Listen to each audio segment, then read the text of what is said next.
Wait for HasanAbi.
What's going on, everybody?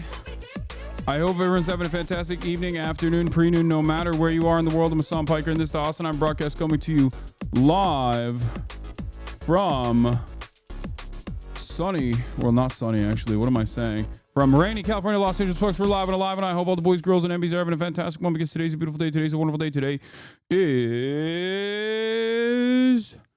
Wednesday. Ladies and gentlemen, it is rainy here, 55 degrees, and raining all morning here in cloudy and rainy California, Los Angeles, and it's hump day, folks. I'm live, I'm alive, and I hope all the boys, girls, and MBs are having a fantastic one, because today's a beautiful day. Today's a wonderful day. Today is March 12th, is hump day. And it's a rainy hump day, as a matter of fact. But this is the part of the broadcast where I tell you about my personal news. And regardless of the rain or shine, we grind. We are still going to be having a wonderful time. I feel like this camera has like...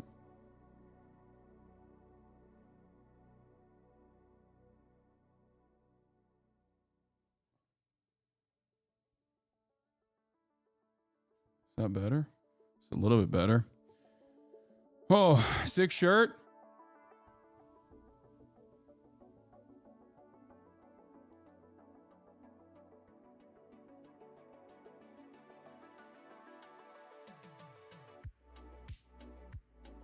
That's right. I want a lead sign like that, please. Yeah. Become a somewhat famous Twitch streamer, and then one day it'll show up at your door from one of the services that you have used because they want a free advertisement, and they know that I'll most likely put it on my background. Oh, you know what? Hold on one moment. Never do that again, you weirdo. Do what again? I have Noah left his hat here. Hold on.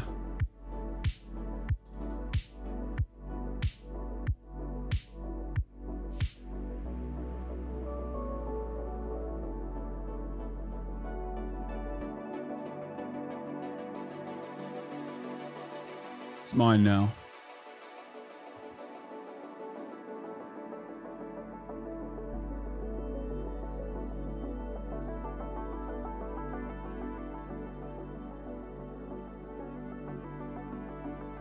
Early today, are we? No, I'm not early. I'm late. Can Noah be a permanent co-host? He's a busy man. He's a busy man with a busy plan. He's working in New York. Untuck your shirt. You're not 60. No, I got that 60-year-old mindset, baby. Anyway, why is Mudahar being so damn stupid on Twitter? Because he needs to be a centrist. He needs to be a centrist liberal.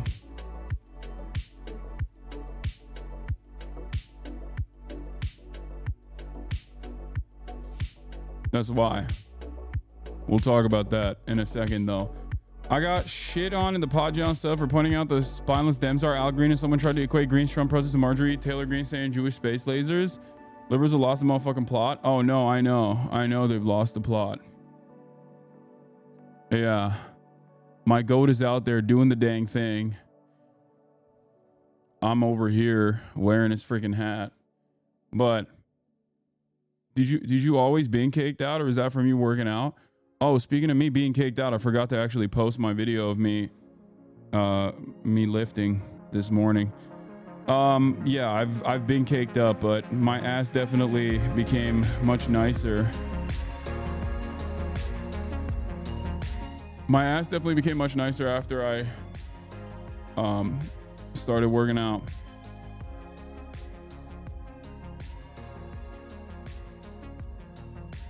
But yeah, this is the part of the broadcast where I tell you about my personal news about what's going on in the world of HasanAbi March in between the time period where I press the stop streaming button and press the start streaming button. And by God, I will be doing that. Okay. Personal news time, ladies and gentlemen, boys, girls, and MBs. It's personal news time. And what has happened in the world of HasanAbi March for personal news? Not much. I didn't really do much last night. I watched Kuroko Basket. That's what I did. I played some Kingdom I'm Coming. Obviously, I've been playing a lot of Kingdom Come. Your ass was nicer when you were fatter, and you know it. That's crazy. I played a lot of Kingdom Come. And that's pretty much it, honestly. Not much else. How long are you? I've been like playing it. I've been playing it slowly. I've been taking it slow. Oh shit. Hold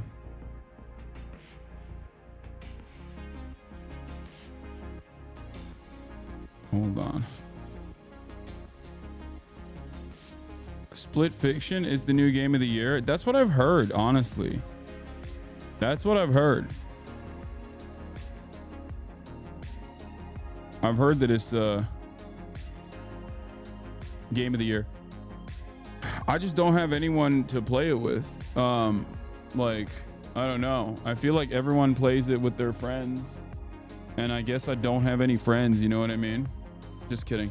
I said I would play it with Asmongold. That's what I would do. Dr. Stella Emmanuel is posting again. Lamau. Wait until Death Stranding 2. Ask Ludwig. I doubt Ludwig would do it. But you can't. It's woke. Is it? People are saying it's game of the year. Is it woke or is it game of the year?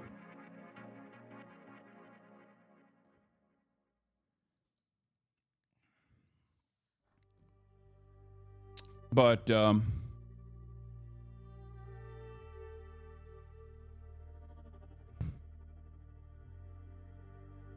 is this about you? What? Important? Yeah, I love how much fake news spreads on Twitter. This is so funny. This is a great example of it. In a recent interview with Vogue, UK popular artist Dua Lipa reveals that she watches Hasan Piker's Twitch streams between shows while on the Radical Optimism tour. I just think he's something the world needs right now. Whenever I watch him, my mood changes for the better. And I love it because this got so much play. This got so much play. It unironically got people believing it. Like like people from Twitch were reaching out to me saying like, is this real? This is crazy. Oh my God. And not only that, but my normie friends were texting me. My normie friends were texting me being like, Hasan, I can't believe Dua Lipa is a big fan of yours. Like, I hate you. How did this happen?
Centrist drama YouTube and their coverage of Israel.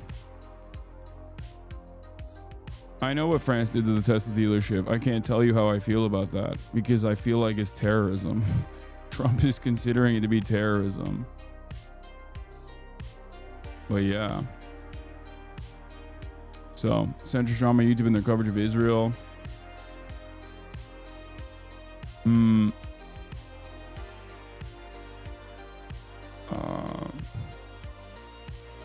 All the free speech warriors are quiet about KHALIL getting KHALIL's possible deportation. Get a haircut, big dog? No, I just literally pulled my hair back. That's it. Nothing else.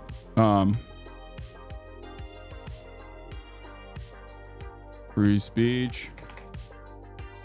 Is Tesla farming MAGA Twitter? Tariff time.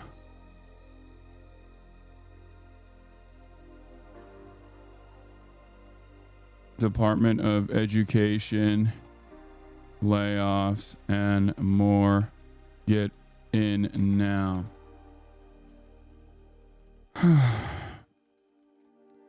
My dad tried to argue that Biden showing vehicles at the White House like the Jeep Wrangler was also him doing paid ads for those automakers. I was like, last I checked, the CEO of Stellantis didn't pay $250 million to control what the get control over the U.S. Treasury for that. Yeah. Also, Biden didn't show vehicles at the White House like the Jeep Wrangler just because the Jeep Wrangler stocks were down or something. When Biden has appeared on American automotives, okay, it's oftentimes to celebrate American industry across the board. He will go to an auto show and urge Americans to buy American. Or if there's a new factory that is opened, like it's never directly because one of his main guys who gave him a shit ton of money so he would be elected, who he has now appointed into this ridiculous position of power where that main guy, main billionaire has like an endless amount of power over the administrative state, is now suffering. And now he's going to make it basically illegal to say mean things about Teslas. Okay? It is completely ridiculous. There is no comparison. There is no comparison to be made here. I mean, there is a comparison to be made here if you're a moron, I think. Like if you're purposely obtuse or just like one of the dumbest people someone has ever encountered, but that's it.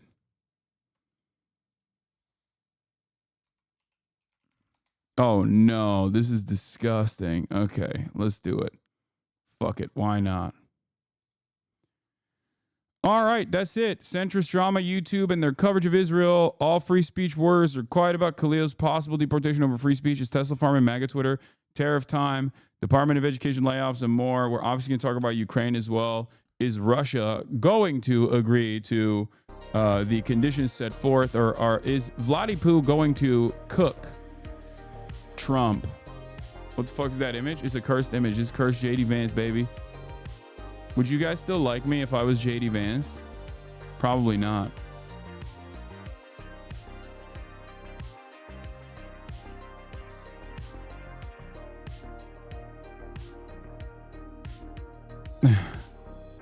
Trump called Schumer Palestinian again.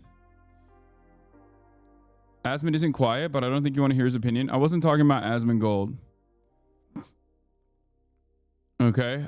I did not consent to have my blurry, out of focus chat likeness appropriated in this matter. What? Yeah. Have you said thank you? Have you said thank you? Imagine I look like this. Imagine I look like this and constantly went, have you said thank you recently? Yeah. I feel like I would melt my fan base at that point. Have you said thank you?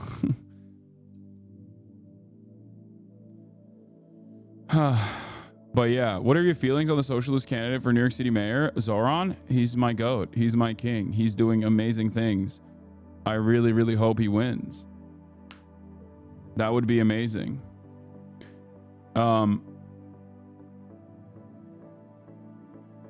What is this? K-Hive liberals have now joined in on the anti-Hasan research law. What? K-Hive libs?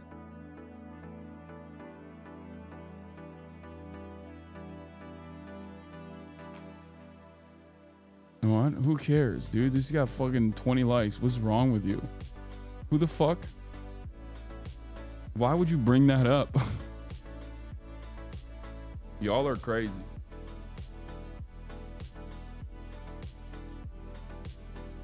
When are you coming to China? I've been for a month now, and it's even more glorious than I could have ever expected. Hopefully soon. We'll see. All right, so where were we? This is the best JD Vance meme. Dude, this is not. This is disrespectful to Mao. That is crazy. Like using Mao's likeness in this way. Delete this. Delete this. You actually have done a great disservice. I will lose social credit. I will lose social credit. I will never get a Chinese visa. I will never be white Chinese. I can't believe my eyes have laid upon a desecration of an iconic figure of notoriety. This comparison itself it should be illegal. You will go to the countryside. You will toil the land. You will write consistently about how you have engaged in counter-revolutionary behavior. You will apologize for your reactionary sentiment. You will write about all of the ways in which you will write every single day about the ways in which you have engaged in incredible acts. You will do self-criticism, openly talking about the ways in which you have engaged in counter-revolutionary behavior. I disavow. This is the most I've ever disavowed this community. This is the worst thing this community has ever done. Okay, that's ridiculous. I can't believe it. I can't believe it. This is literally a thought crime. Yes, one that should be prosecutable. But in any case, where were we? More deep plowing for this fool? Yes. You must go and toil the land on the countryside until you return, understanding what kind of thought crimes you've engaged in. Completely unacceptable. Okay. Where was I? Oh, yeah. So this is a bit personal news, but also simultaneously not so personal news because it like dovetails into conversations that I've had already. Last night I watched Noah Samson's latest video. His latest video was titled, I forget what it was. I think it was The YouTubers Who Backed the Genocide. And I posted about it on my Instagram and I said, hey, this is a really good video. You guys should watch it because I think it is a really good video. It's a really informative video. It's not just like drama. I know that people will look at it and go, oh, that's just a drama video. It's not. It actually carefully details all of the ways in which Israel has facilitated this genocide in Gaza, and not only does it feature all of that, but it also then shows the many ways in which a lot of like centrist slop tubers who have a lot of prominence, especially as a collective, like who have a lot of range amongst a broad audience of relatively apolitical people who aren't really paying close attention to stuff. Basically those guys, I think those guys taking this like nihilistic centrist position on Israel by never really talking about Israel directly or never really talking about like the genocide and the things that have taken place, but instead covering it from the angle of like drama and what content creators are saying and how the content creators that are on the pro-Palestinian side being bad, like that, I think plays a very sinister and cynical role in also doing propaganda. And I think people need to understand that. So it goes beyond drama. It's just like, if you just simply cast it aside as drama, you miss the forest for the trees. it's important for people to recognize exactly what was going on there. I had covered this before. I covered Mudahar's like statements about this before. I didn't even know he had made one. Most of the time, a lot of content creators who are in like the tech space or in like random spaces, like they don't necessarily come out and make like big, bold, declarative statements about their politics or ongoing issues.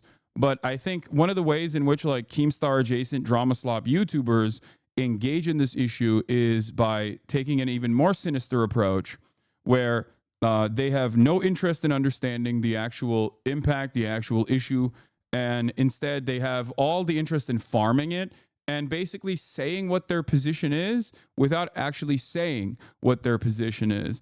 And I think that that is what a lot of these guys did. Some of them obviously openly and actively said they were pro-genocide, like Destiny. Other Destiny dick riders also played along with that. And then there's like, you know, someone like Mudahar who did the lightest version of this, basically. The only impact that he had was to say, I'm apolitical, both sides are kind of crazy, but the pro-Palestinian side in America, they're so bad. You know, there is no middle ground when it comes to genocide, obviously, as you guys know. But the reason why I'm talking about this is because it ties perfectly back to all of the deplatforming efforts that are taking place right now online against people who have criticized Israel. And you're basically joining in on that pile-on when your only output in terms of talking about this genocide is to simply say the pro-Palestinian guys are actually really bad. Anyway, so he had this to say this morning. I get watching other people's videos is all you're really good at, but try vetting out slander before promoting Hasan the Hun. I have never defended or backed the Israeli genocide on innocent Gazans. Never will I ever. To which I responded with, in your only vid on Gaza, you admit to not knowing about politics. You try to cover Israel-Palestine as drama slop for centrist audience. You defend Asmongold for inferior culture/genocide comment, then attack pro-Palestinian voices. So I guess you just wanted the ad revenue then. I then followed it up by saying, Muda is a particularly insane case because he's a victim of the same right-wing mobs he often farms in his videos. He literally left Twitter because of the vicious racism, and here he is back again, only to farm more. Motherfucker, you went on Hajj. They hate you more than they hate me, which is true. He literally had to leave Twitter, and it's sad. It's a sad state of affairs when a brown Muslim content creator has to fucking leave a social media platform because people are so vicious and so relentlessly attacking him, not on the virtues of his thoughts or his ideas or his opinions either, just simply because he's Indian. Okay? It's completely unacceptable. It's disgusting. I've talked about it quite extensively. Now, having said that, part of the reason why he came back was to unironically, you know, play the role of one of the good ones. That's what's so crazy about it. Like he will act like he will say, I don't have a political opinion, but then also turn around and demonstrate a political opinion that, of course, is trying to position himself as like a centrist person. Okay? As a centrist person, angling it from the perspective of drama. To which he also responded, by the way, in your video on Gaza. He said, yes, I do admit to not being an expert on the topic. Didn't cover it as drama since it isn't one. Serious situation with dead people and attacks happening every day. I just don't downplay rapes and sugarcoat violent organizations like you. Also didn't defend Asman in vid. Now, what's interesting about that response is it basically demonstrates the exact thing that I'm talking about. It also is a lie. He did cover it as simply drama. Because I responded back to him saying, I didn't cover it as drama with this tweet. Okay. Yeah, I don't do this, and then ends up doing it. I responded with, we were a year into a genocide here. This was your only video on the topic. It downplayed and ran defense for Asman's takes, while the bulk of your commentary revolved around how evil the pro-Palestinian streamers were from clips you compiled off snark subreddits. 990,000 views, though. And then I said, just going to leave this here again. For 16 months, there's been a genocide going on in Gaza. Israel has the same ambitions for the West Bank, which has been under apartheid occupational rule since 1967.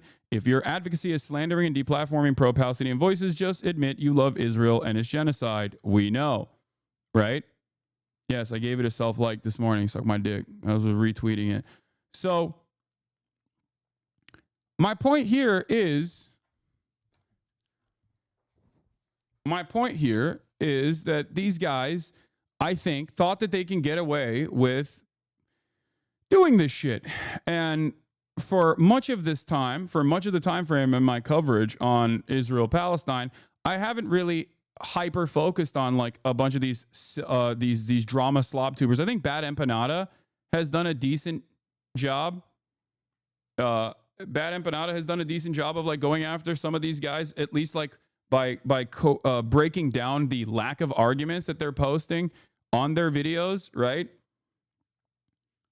Because normally you would think like, okay, these guys don't have any sort of serious interest or whatever. Why are you talking about them? They're silly. They're completely. They're irrelevant, right? Like real things are happening in the world, and these guys are relevant. They're not, because as a collective, they have the capacity to basically fucking inform a lot of uninformed people. And what are they using? What are they doing with the influence that they have? They're deluding people into thinking suspiciously that all of the fucking pro-Palestinian people, all the pro-Palestinian advocates are just like scary racist monsters or whatever. There's scary racist monsters that are undermining rapes. Like that right there, didn't cover it as drama since it isn't one. I just don't downplay rapes and sugarcoat violent organizations like you. That right there is literally, that right there is a political statement. And it is one devoid of any information whatsoever. And yes, in terms of Mudahar, he's an interesting person because I used to talk to him all the time. I used to get help from him on like Steam Deck related stuff. And then he started orbiting Destiny around the same time that Destiny was like becoming super pro Israel. And he noticeably was quiet on this issue. You know, he had more tweets about this. Not sure what he meant by your kind, though. Maybe you know.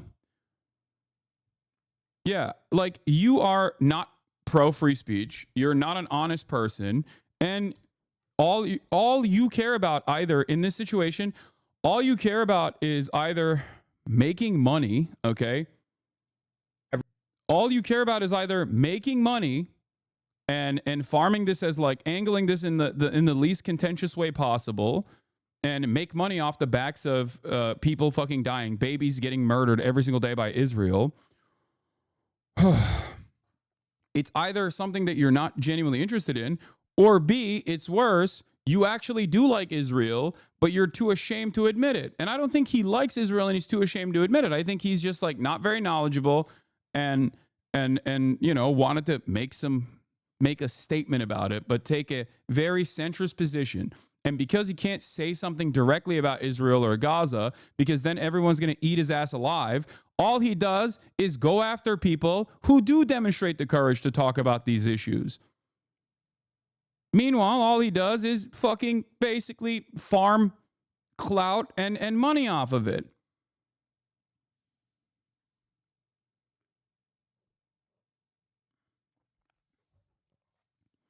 Yeah, it's almost as if the bulk of the commentary matched what the video was titled/centered about. Twitch allowing violent and unfiltered rhetoric from your camp on its platform. The clips were actually sourced from the creators who streamed them. No, they weren't. You fucking took clips that were directly out of context from fucking Destiny's subreddit. That's where a lot of this stuff comes from. It's okay. You don't have to admit it, but we know that that's what a lot of slop tubers do. It's not just Destiny subreddit either. They literally... Most people that make these kinds of like drama-centered videos unironically just source it off of fucking Reddit. That's it. They literally go off of Reddit comments. That's the game out here. That is the level of research that most people dedicate to T channels and drama channels in general. But yeah, it's notice how there is no statement here, okay? Notice how there is no like evidence here. The evidence is Twitch is allowing violent and unfiltered rhetoric, or you're downplaying rapes. Like, did this person read the UN report? Did he even watch like the Sheryl Sandberg atrocity propaganda flick and then develop his opinion on this issue? Did he read any Israeli newspapers or American newspapers on the matter? And that's how he came up with this idea that like mass rapes had taken place, because he read the New York Times screams without words propaganda piece that was immediately undermined, by the way. Like, did he do any of that? Is that why he has this position? No, he has no position. He's just repeating something he saw on Reddit. That's my point. And that's what's really frustrating about this issue, is that these guys try to maintain this like nihilistic centrist perspective, but they constantly attack one fucking side while also lightly criticizing the other side. Here, look at this. Look at the situation. Asmongold quite literally said Palestinians are inferior culture and genocide is appropriate. Everything Western values stand for, and it is an inferior culture in all ways. Ooh, god damn. Bro, what the fuck? Holy shit. Dude, he went in. He's fucking, ooh, god damn. I don't know where the full clip is. I guess it's, so what the fuck is the, who did he say? Did he say the Palestinians were inferior cultures or something? I mean, like, at the end of the day, I don't think anybody should sit there and fucking be like, oh, I guess the whole group of people deserve to be genocided. Like, at the end of the day, that doesn't make you any better. Damn, thanks, man. That's a good take, right? That's a good take. He's obviously being very critical of Asmongold here. Is it matching what Asmongold is saying? Not necessarily. You know what I mean? It just doesn't really. This is the problem that I have with so many fucking centrists, okay? They will always defend free speech on the principles when it comes to like some of the most insane right-wing shit you've ever heard, okay? Nazis protesting on college campuses. Not saying Mudahar is doing this. I'm just broadly saying a lot of fucking centrists, a lot of fence sitters, whether it be people like Tim Pool who presented themselves as such, or a lot of these fucking drama slop tubers, they will only talk about free speech when it's like video game titties getting smaller, or when it's like not being able to say a slur on a fucking social media platform. That's the only thing that is like the defense of free speech. When there is an actual issue of the highest political severity, a genocide that is ongoing, and there are active deplatforming initiatives, they will literally fucking stand right there and advocate for that deplatforming to take place. They will then never turn around and do commentary on a severe violation of the First Amendment, like with the MAHMOUD KHALIL situation, where the American government decided and openly stated that they have no evidence that this person had violated the law at all, that they had actually black bagged them from his fucking house with the goddamn Gestapo from Columbia University and shipped them to Louisiana overnight with the purpose of revoking his green card and deporting him only because he engaged in a protest that they did not like. He didn't violate any rules. He didn't violate any laws. He was the lead negotiator with Columbia University.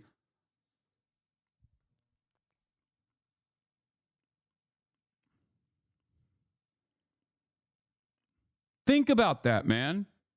Like, I'm done with this shit. If these guys had any sort of honesty, any sort of integrity, any sort of genuine care for freedom of speech, for example, freedom of expression, they would probably spend a good deal of their time criticizing the Trump administration.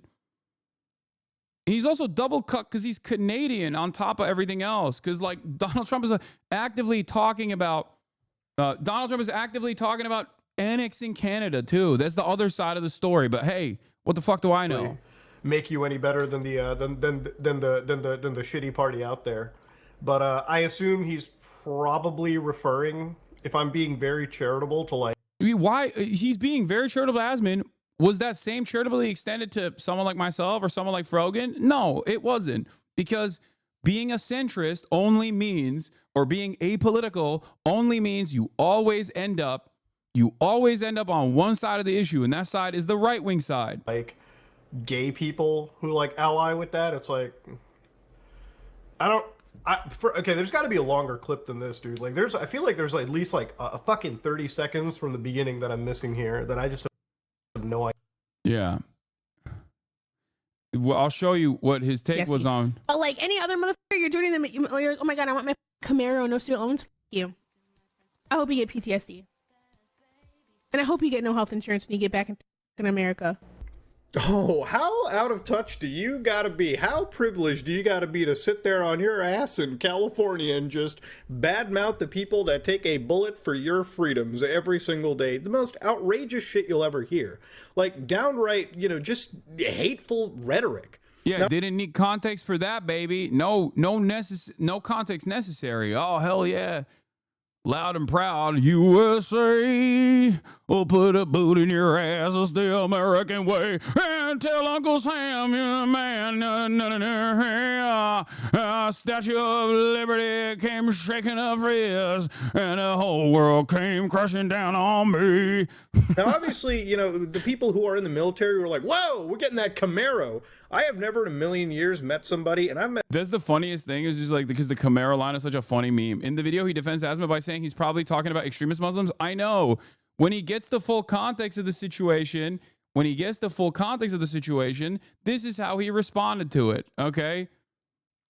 Like, we covered this before. I covered this on the stream because I couldn't believe it. Like, I was genuinely shocked. I was like, damn, dude, like, that's how fucking hard you want to suck off, like, alt-right weirdos? Like loser ass dudes. That's how hard you want to fucking suck these losers off. You want to farm them that hard. I get it. You're like a tech YouTuber, but it's crazy. And I feel like I need to clarify. I'm not somebody that is afraid to say that genocide is wrong. I think that there is an actual case of genocide, and there's an actual case of attack that goes towards the Palestinian people. I think there's very serious situations that go around the world. Very serious situations. Now, at the same time, these are situations that involve a group of people, Muslims and Jews, that have effectively been at each other's throats for not.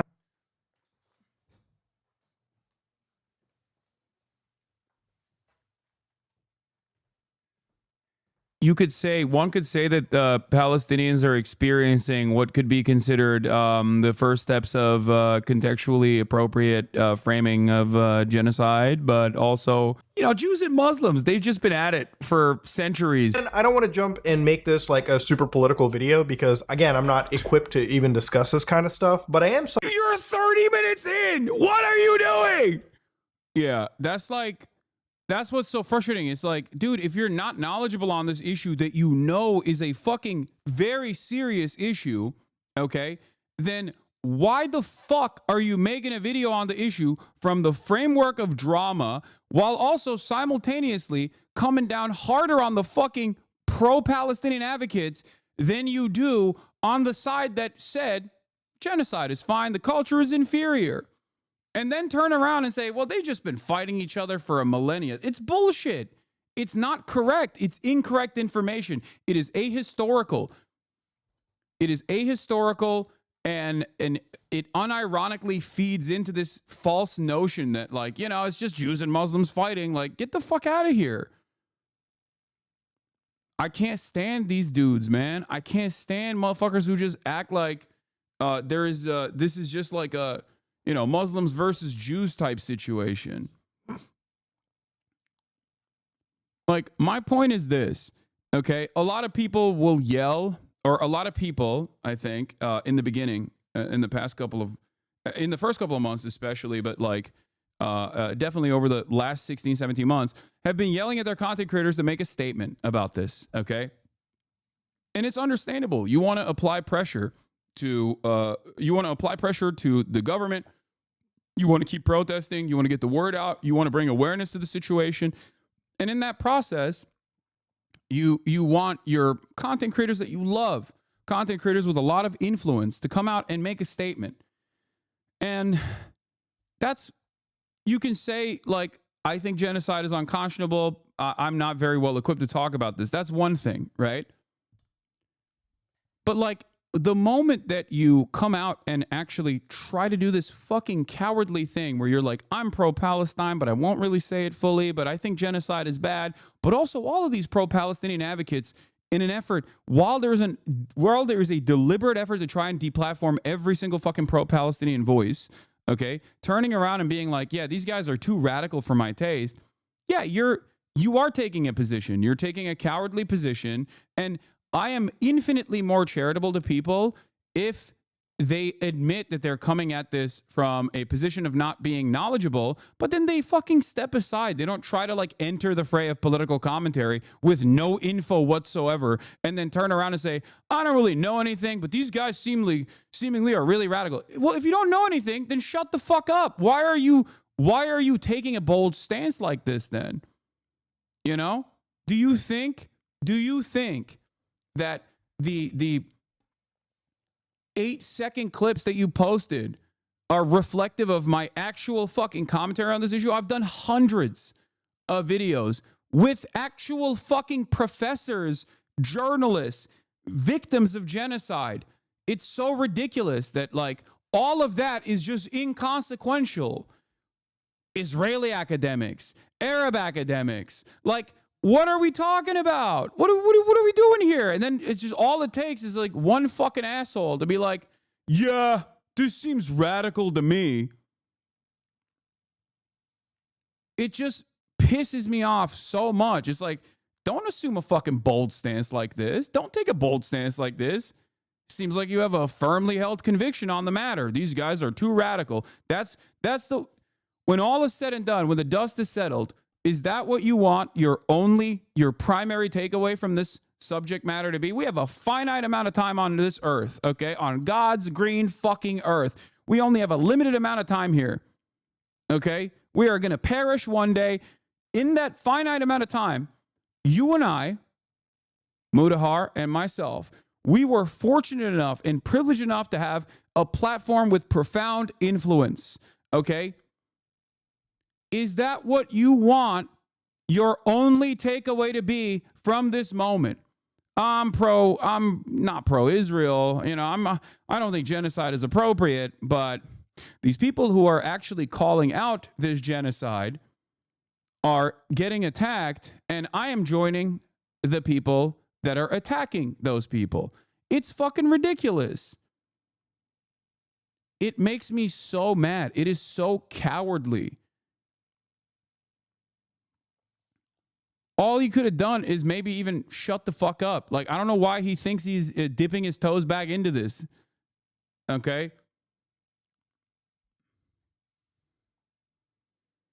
Every single, I don't want to talk about that topic, creator is pro-Israel. Yeah, it's crazy. Yeah, Muda going after Twitch here when Destiny and Ethan started brigading advertisers together. Exactly. And it's also the kind of shit that like a lot of these apolitical content creators wouldn't stand for normally. Okay? It's a lot of stuff that these apolitical content creators normally wouldn't stand for if it was happening to any other fucking content creator. You want to know what I mean by that? Like, if any other content, these guys were attacking Ethan when Ethan was like calling out Keemstar's advertisers because they were like, you can't fuck up the bag. You're going to fuck up the bag for everybody. But hey, God forbid, dude, when deplatforming, you're always anti-deplatforming until it's a motherfucker who you don't like or is saying some shit that you don't actually like. I hate that. I hate how cowardly that shit is. Have some fucking conviction, dude.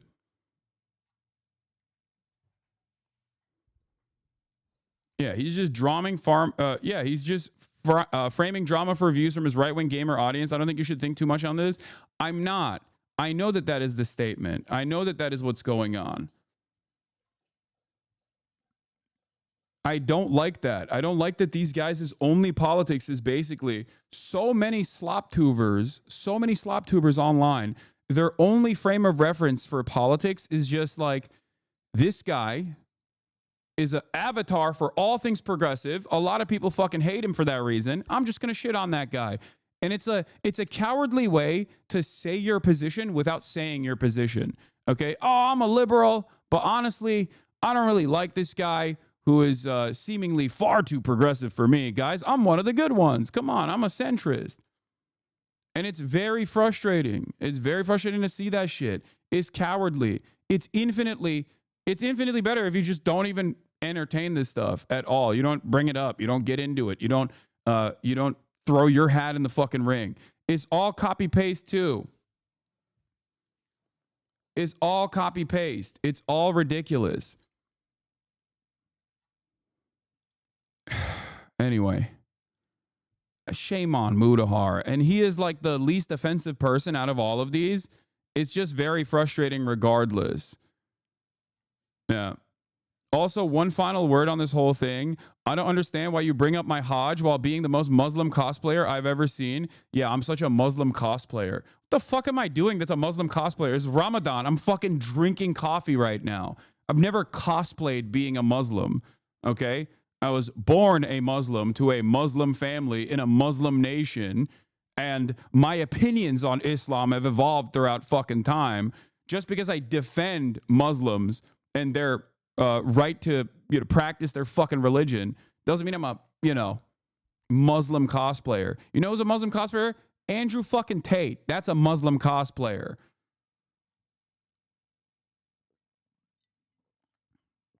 I've been pretty open about my perspective in terms of like how I view religion, my religion, and what I think of it all.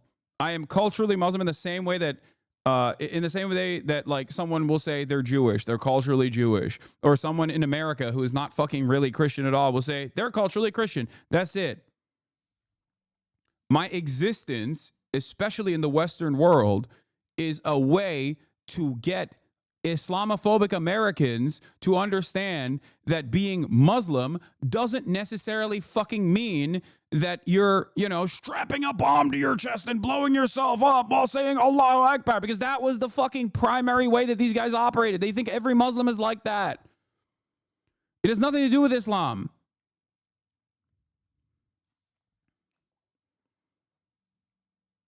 And the reason for why I do that is so that people are more understanding. The reason why I do that, and the reason why I explain this every day, is so that people don't come after you with Islamophobic nonsense.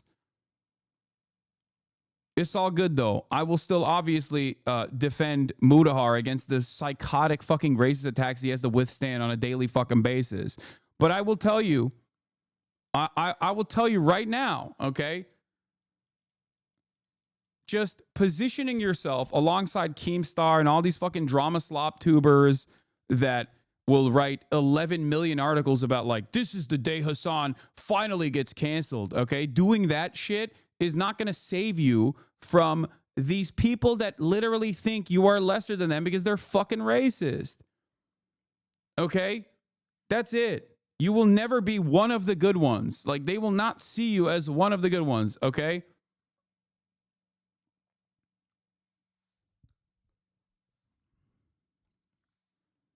It's so sad. And yes, it is just popularity and money for a lot of people. This is the job. This is the bread and butter for a lot of people.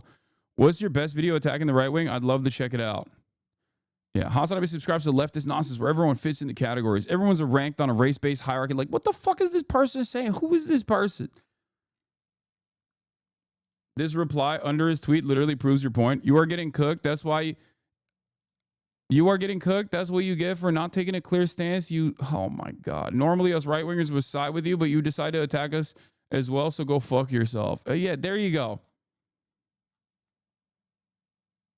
Like, this is it. This is the audience that you're farming actively. Yeah.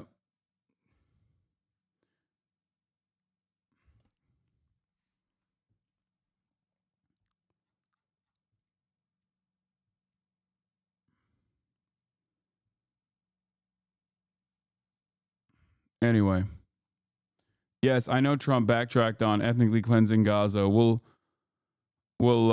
talk about that in a second.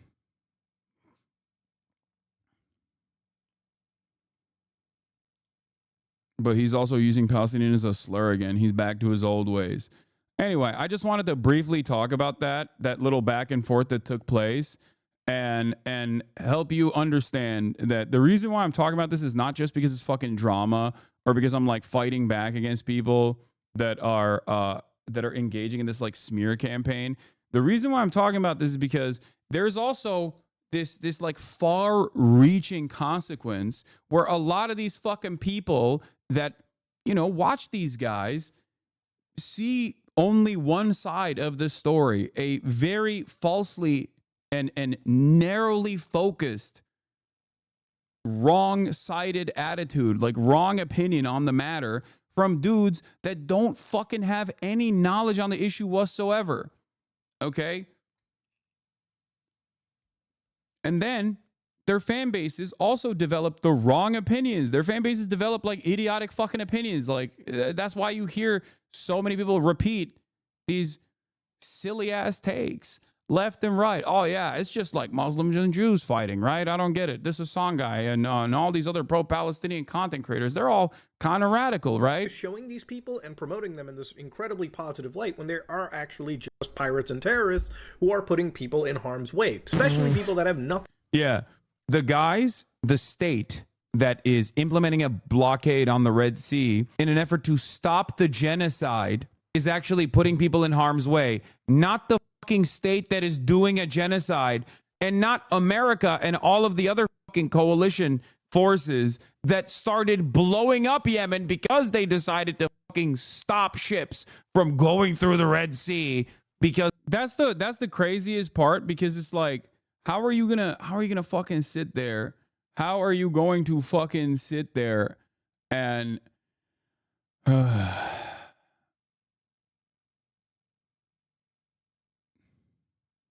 what? I don't think this person is Muda's alt account, dude. You can't even be bothered to watch a whole video before making a baseless accusation. My content is for the masses, not some niche group of Palestinian nationalists like you. And by the way, Asmongold's comment was taken out of context. Yeah, I don't think this person is Mudahar. Dude, you're crazy. Yeah, the point I was going to make is, the point I was making is like, you're admitting that it's a fucking genocide, but then you're also saying, but everyone resisting against that genocide is completely inappropriate. They're all terrorists, pirates, rapists, monsters. Get the fuck out of here. Like, these two opinions are so stupid. So what's the alternative? Seemingly, one country is doing a genocide, and that's wrong, but also everyone else that's resisting against it is bad. So what should people do? Just like fucking eat it? Should they just die? Should people just fucking die? That's the best way to resist against a genocide, is just like die. That's it. And then we here in the Western world can feel better about our support. Just die quietly. Don't even die in a way that's like public too, because then you're making Israel look bad. I hate this fucking both sides nonsense. Like, you're not making a brilliant stance, and you're not even on both sides either. You're just saying that while simultaneously leaning heavily on the side that is doing the atrocity. Because the reality of the matter is, silence in the face of injustice is siding with the oppressor. If you are quiet when there is a genocide going on, then you're technically saying, well, this doesn't reach my standard. It doesn't, it doesn't actually meet the fucking standard where I have to make a statement about it, because it doesn't hurt me or my feelings all that bad. So it's wild to me that these guys will also simultaneously be like, well, there is a genocide going on, but also every single fucking group resisting against this in any way, shape, or form they can are also in the wrong, and they're bad. So what's the fucking alternative?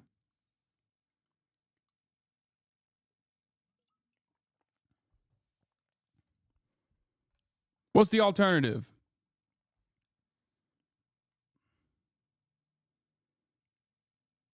Yeah, if you ask what's the alternative, he'll just say he doesn't know about politics to know the answer, but that won't stop him from grandstanding ignorant critiques. He'll dish out to people who do know more than him. Exactly.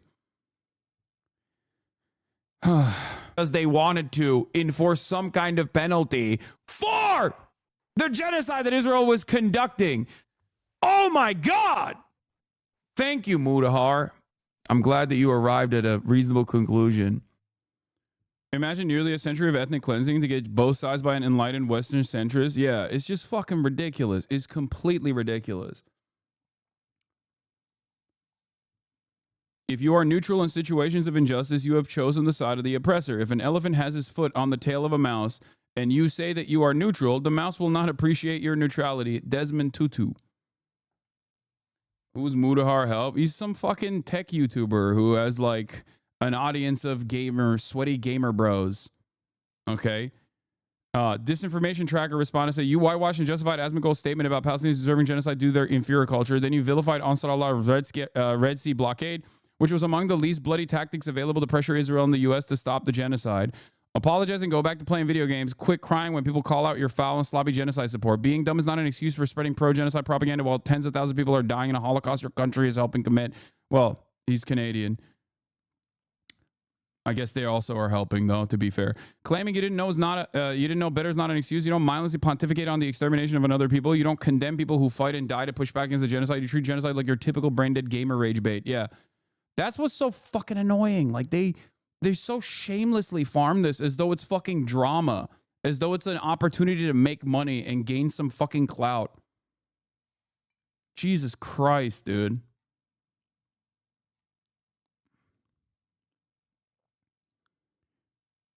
Muda should stick to creator drama. He's not sharp enough for political commentary.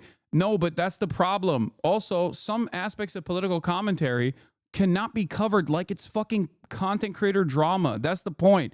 And these guys do it all the time. And they do it shamelessly. And because they establish themselves in a center-right perspective, they can get away with saying whatever the fuck they want from a position of authority when there's no underlying information, no evidence. That's what's so goddamn frustrating about this process too, where you could just say whatever the fuck you want. You can lie every day. You can just admit that you don't know anything. And basically, as long as you are attacking the people that are going against the grain, as long as you are actively criticizing people who are stepping out of line, and stepping out of line in this instance would basically be saying anything about Israel that can be deemed too radical, then, you know, you're good. You can just say whatever the fuck you want.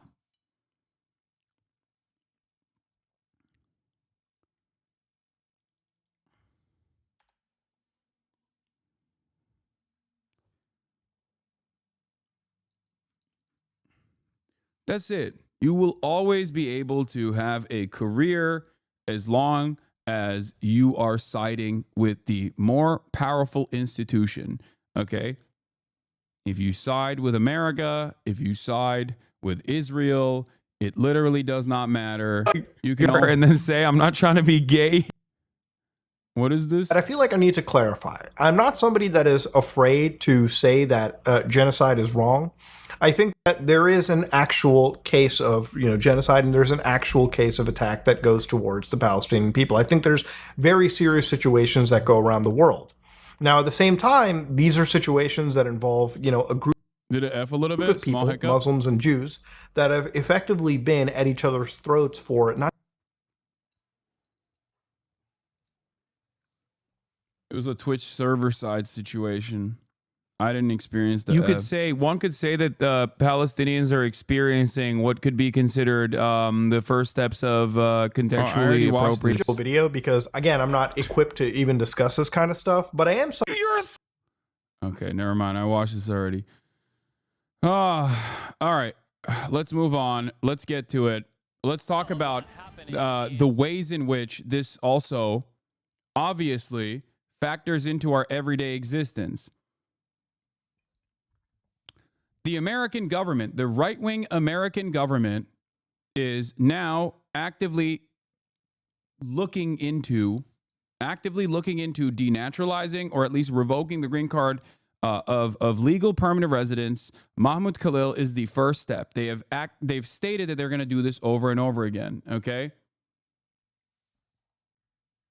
Mudahar was in D's Discord giggling like a schoolgirl, like a hoe, after D came out and publicly said even nuking Gaza won't be considered a genocide. I don't think he even made a video about the sex-based allegations yet. Yeah, it's just weird because like even people who cover drama have been noticeably absent. I have noticed that. There's been like 3 or 4 videos. Can you imagine if a similar situation happened to me? How many fucking videos would be made on that process? But none of those drama slop tubers, with the exception of like 1 or 2, have made any videos whatsoever on their friend who they like being pursued for actively filming some of his orbiters that he called orbiters in the act of having sex with one another and then distributing that pornographic material without the consent of the parties involved. Did Asmongold cover that? It's just weird. I don't know. It's just, it kind of feels like these guys have, considered me a much worse person than that for quite a long time. I wonder what it is. I wonder what is stopping them from covering this issue.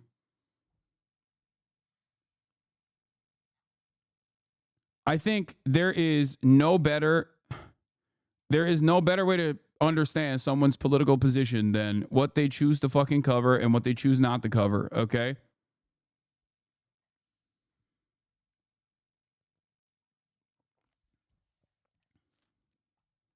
Even Epstein's friends burned bridges and made videos regarding the crimes committed. These centrists are the next level. Yes, because the centrists themselves are maintaining this. The centrists themselves are unironically maintaining this posture. They're the ones who are protecting him because they like him, because they think he's fucking brilliant. You know what I mean? Terrorist simps are out of control by Asmongold 6 hours ago. Talking about Mahmoud Khalil, by the way.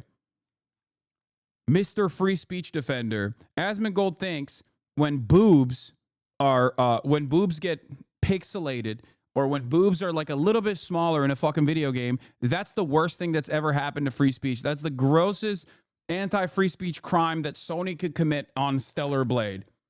Asmongold literally went after those fucking petitions that freak-ass Grums made. He defended that shit. He hyped it up. But God forbid, when the American state actually fucking puts down the hammer and decides, we don't like what you have to say, you're going to get deported, then he goes, terrorist simps. It's awesome. It's based.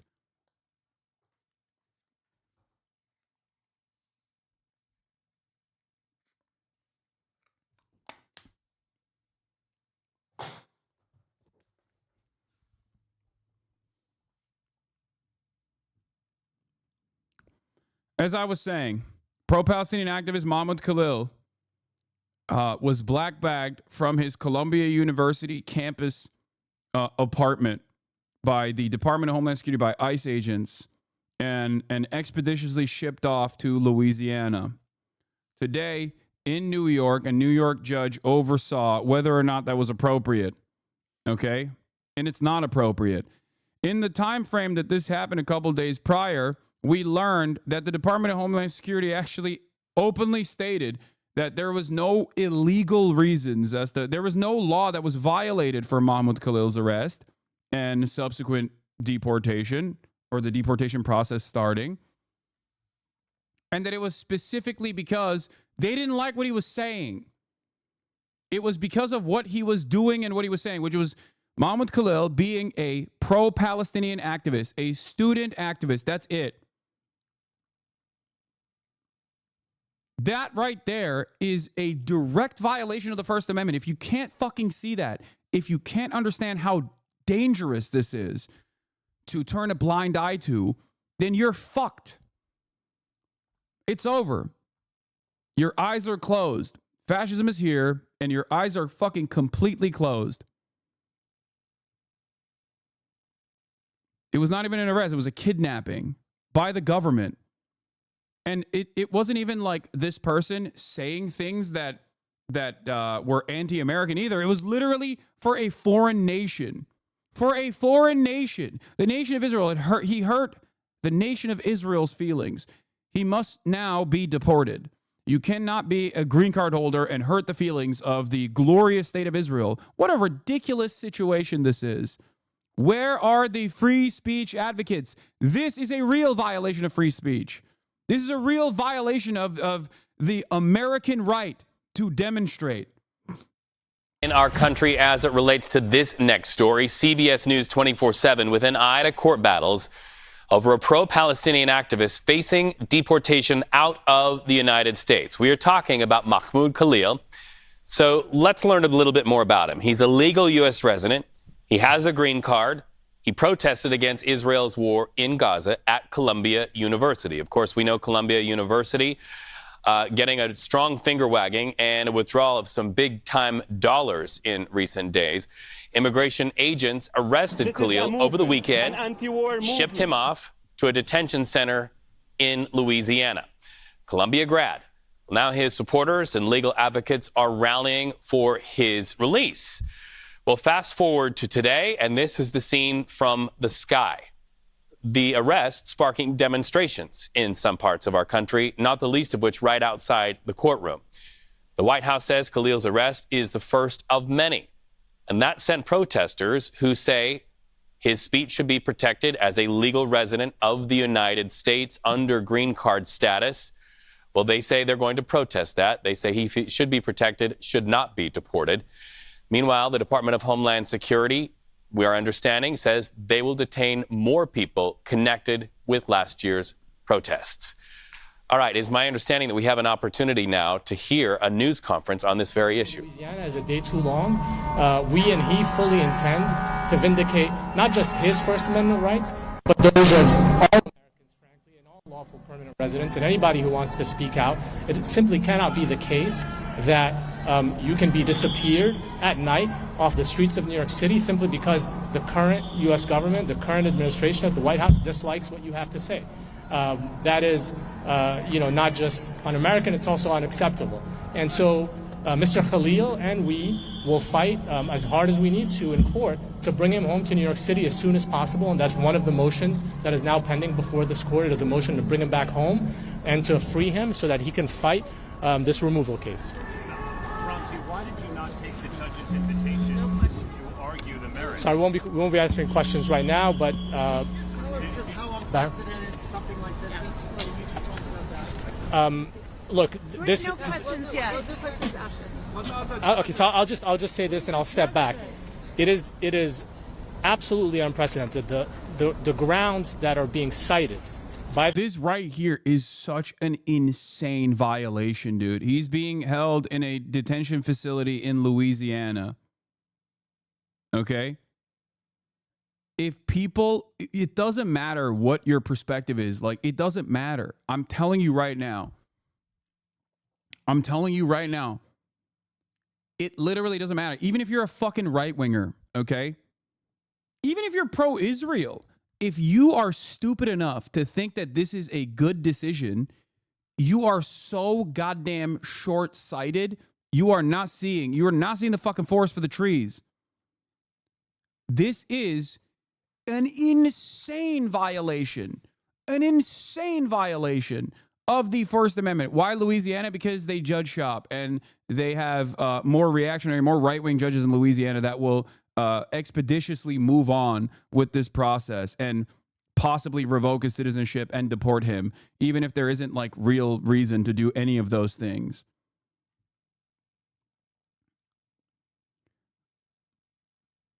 Like, America doing this kind of stuff in the war on terror to random people that they decided were terrorists because they were shipped out of Pakistan or whatever, it was already completely unacceptable. It was a violation of human rights. We were gross for doing it. We have ramped up the pressure. We have actually escalated this. It's not even like people with student visas, which also would be completely unacceptable. I'm not even saying that is even remotely acceptable. It's still unacceptable if it was done to someone with a student visa. But the fact that it's being done to someone with a fucking green card is insane. We are officially one step removed from denaturalization. How can people not fucking see that? If they can do it to him, they can do it to you too. Do not think that you are safe. Do not think that you are safe. How can people be so goddamn short fucking sighted? What crimes did he commit personally to deserve deportation? It's hard to say whether he committed a crime, but there's a higher standard of conduct for people that are green card holders than people who are natural. That's not true. That's not true. That's literally not true. No. First of all, if that was the case, then the American government could just kidnap fucking tourists on U.S. soil, okay? Oh, you're on a tourist visa. I can kidnap you and kill you now. You have no laws, no due process whatsoever. Like, it doesn't work that way, okay? Everyone that's legally and even illegally on U.S. soil still has due process. They still have a right to a fair trial, okay? The idea, this is like, you don't know anything. It makes me so mad. There is no tiers for people in terms of like the criminal justice system. You can't just be like, no, sorry, you're a green card holder. I can, the government can come in and just deport you. No, the reason why people are fucking freaking out over this is because up until this moment, it is completely unacceptable, okay? Just because the government decides it's acceptable doesn't mean it is. It is not only immoral, but it's also illegal. You can't, based your way out of this argument. It's so fucking stupid.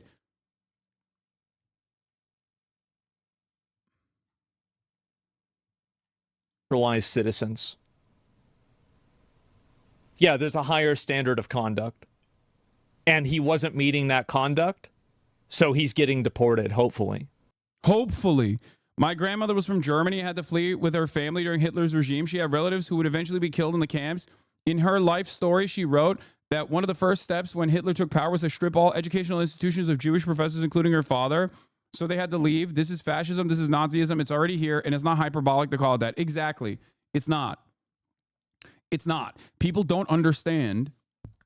People do not fucking understand what is going on. People do not understand what's happening. What's happening in front of their fucking eyes, dude.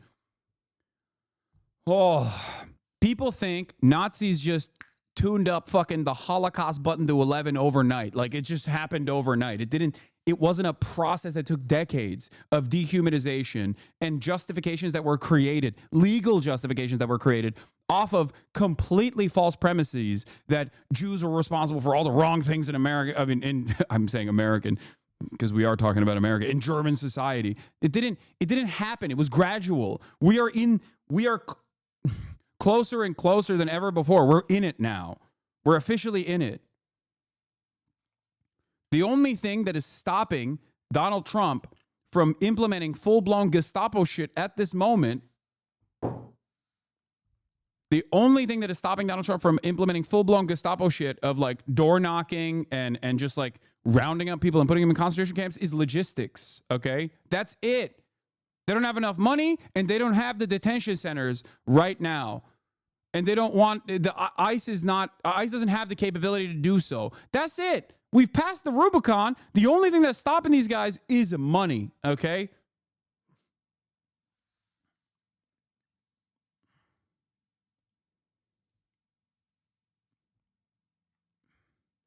And also, all of this is happening. It's all tied together. All of this is happening.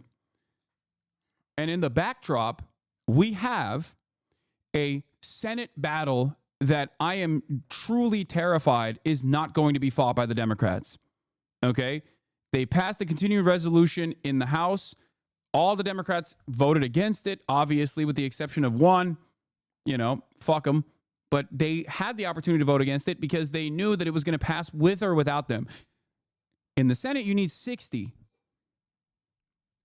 John Fetterman is the only Democrat that has come out and said they're going to pass this budget bill.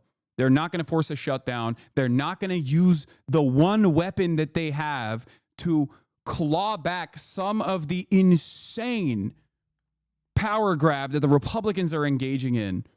And John Fetterbrain has already said, no, it's cool. I'm on board. So now you have one Republican that says he is not going to vote for this. And you have one Democrat that said he is going to vote for this. So you still have 10.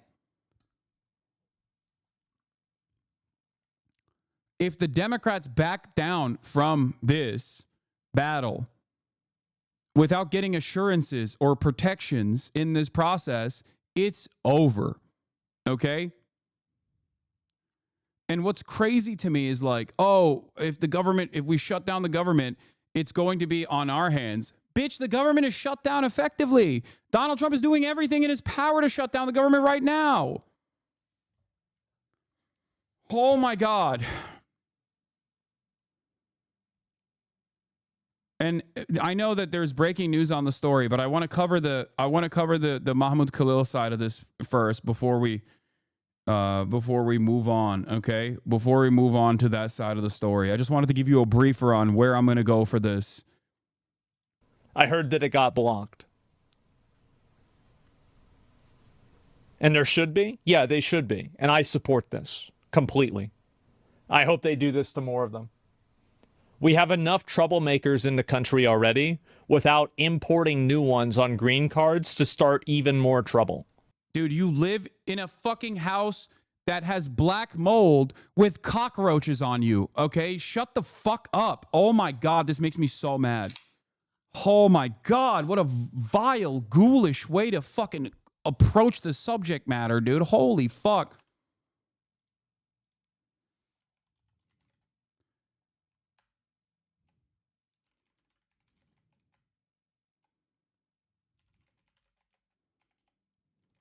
I'm going to at him.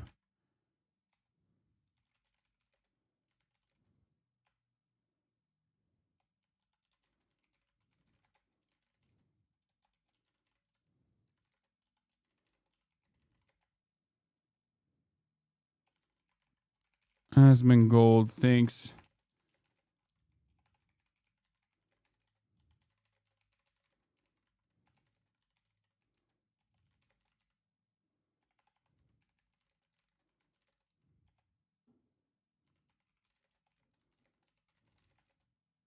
When the Department of Homeland Security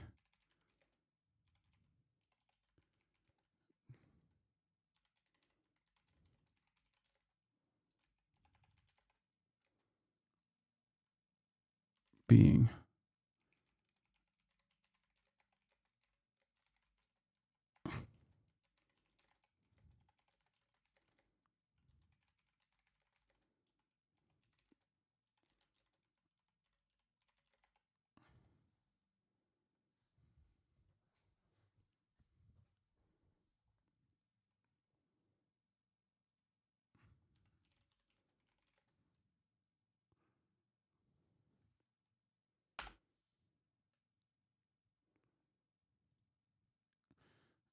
okay.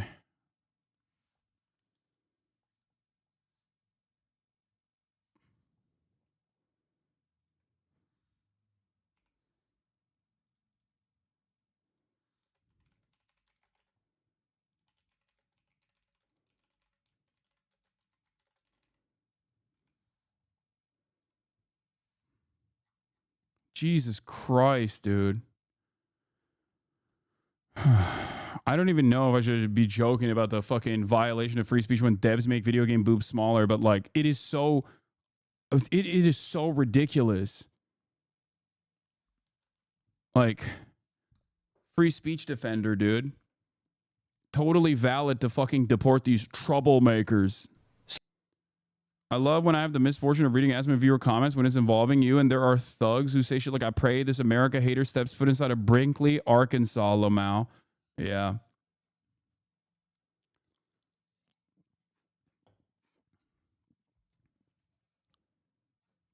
I didn't add him. He's going to see it anyway. I didn't want to add it because I didn't want to put it in the beginning, because when you do it, it limits the reach of the tweet. He'll see it. I'm sure his audience will send it to him. Anyway,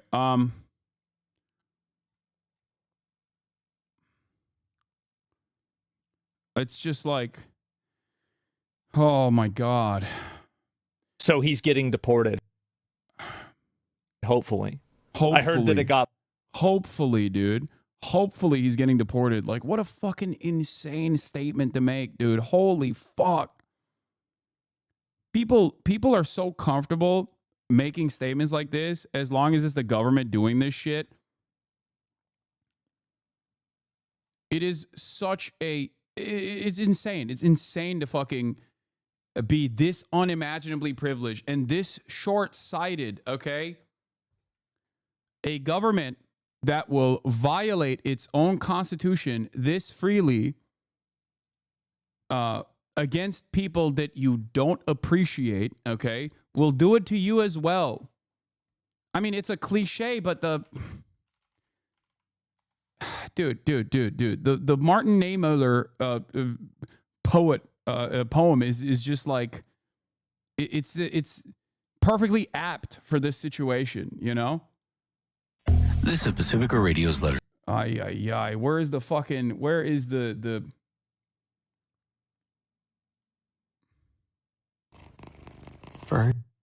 Oh my God, I'm so annoyed. I just want to watch like one fucking 50-second clip, and there is no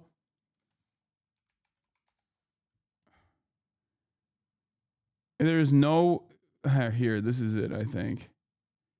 Okay. On this Holocaust remembrance. I'm so annoyed.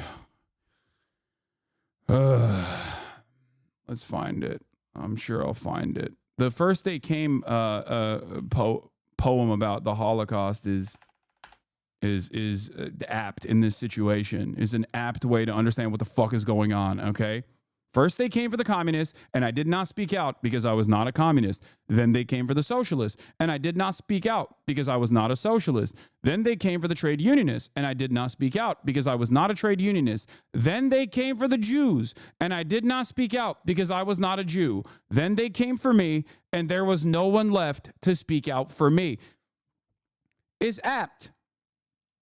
It's important for people to understand, okay? Martin Niemöller wrote this poem. He was a prominent Lutheran pastor in Germany. In the 1920s and early 1930s, he sympathized with many Nazi ideas and supported radically right-wing political movements. But after Adolf Hitler came to power in 1933, Niemöller became an outspoken critic of Hitler's interference in the Protestant church. He spent the last 8 years of Nazi rule from 1937 to 1945 in Nazi prisons and concentration camps. Niemöller is perhaps the best remembered for his post-war statement.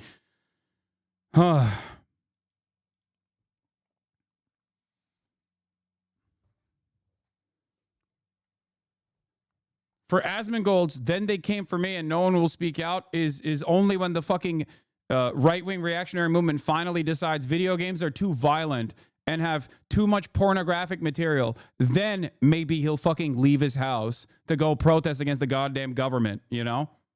At that point, it'll be far too late, I suspect.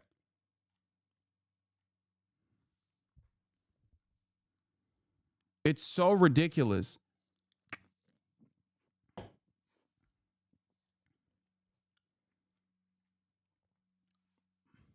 Yeah, based. I didn't realize it would go this far. Yeah.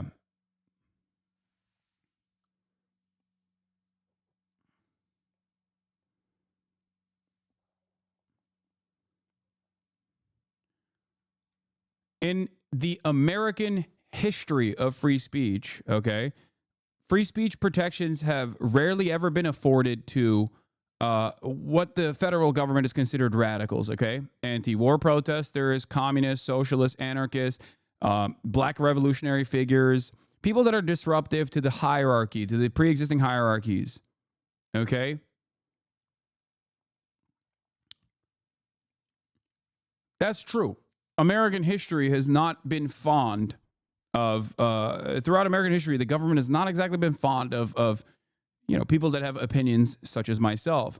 We then turn around and actively whitewash people that have been on the right side of history, and we rarely ever cover the people that were also on the right side of history. We oftentimes will repeat that they were like violent, you know, Malcolm X and things of that nature, like the Black Panther Party. They were violent radicals. And the other radicals that were historically more peaceful, even if at the time we consider them to be radical and wrong, like MLK, who was fucking assassinated, who the FBI actively came after and tried to smear over and over again, we turn around and we whitewash their perspective. We turn around and we whitewash what they stood for and make him a more appropriate figure for consumption in an effort to make sure that people understand that, yeah, no, this is only acceptable forms of protest here, okay? No unacceptable forms of protest. Yeah, civil rights were won by polite discussion and emotional clarity. That's how it happened.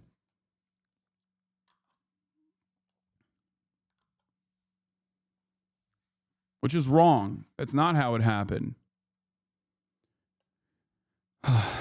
I cannot comprehend how people don't understand that this is, it's over, you know? If you're defending the government at this point, you're fucking cooked. You're absolutely cooked. By the government for purportedly claiming to revoke his green card and putting him in removal proceedings. This is a person who is a lawful permanent resident. This is a U.S. person. Those grounds are vague. They are rarely used. Essentially they are a form of punishment and retaliation for the exercise of free speech. We think it won't fly in federal court. We think it won't fly in immigration court. And it certainly should not fly in the court of public opinion. Why not raise that today? The judge gave me up. All right. Thank you, Ramzi. Hi. Next, I'd like to introduce Bahid Azmi, the legal director of the Center of Constitutional Rights, also a member of Mahmoud's legal team. Spell your name, please. Bahir Azmi, Baher Azmy, from the Center for Constitutional Rights. Mr. Khalil's detention has nothing to do with security. It is only about repression. United States government has taken the position that it can arrest, detain, and seek to deport a lawful permanent resident exclusively because of his peaceful, constitutionally protected activism. In this case, activism in support of Palestinian human rights and an end to the genocide in Gaza. The government takes the position that because the Secretary of State finds his dissent unacceptable or contrary to U.S. foreign policy, he can be deported. As Ramzi suggested, it's largely unprecedented, save for ugly historical precedents, including the Red Scare and McCarthyism. That's what we're talking about. We're also talking about a period of repression that the Center for Constitutional Rights knows well, following 9/11, when we were in the courts trying to get people out of secret detention. One thing that's different now is the legal infrastructure is so much stronger, and everyone out here on the streets knows that we cannot hide in the face of this amount. So not unprecedented. I think it's unhelpful to simply talk about historical wrongs in the context of what is happening right now. It is unprecedented for the moment, okay? It's unprecedented for the moment. That's it. You need to get liberals to understand that this shit is completely ridiculous and it's completely illegal, okay?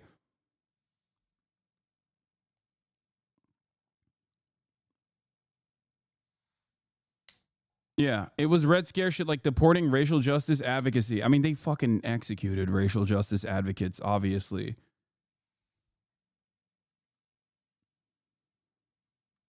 No one is safe. No one.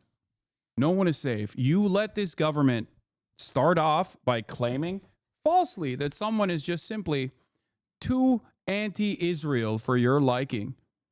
You could do this to him. You could do this to anybody for any reason, okay? Rosmea Ode was deported over an immigration forum in 2017. A Palestinian-American organizer in Chicago. She was convicted for not disclosing a 1969 conviction from an Israeli military court, a conviction obtained through torture. The U.S. went after her decades later to punish her activism. The FBI raided Hatem Aboudayyeh's home in 2010, but was never charged. A Palestinian-American activist and community leader, Aboudayyeh, was one of the several people targeted in FBI crackdown on anti-war and pro-Palestine organizers. The case fell apart, but the raids disrupted movements and forced activists into years of legal battles.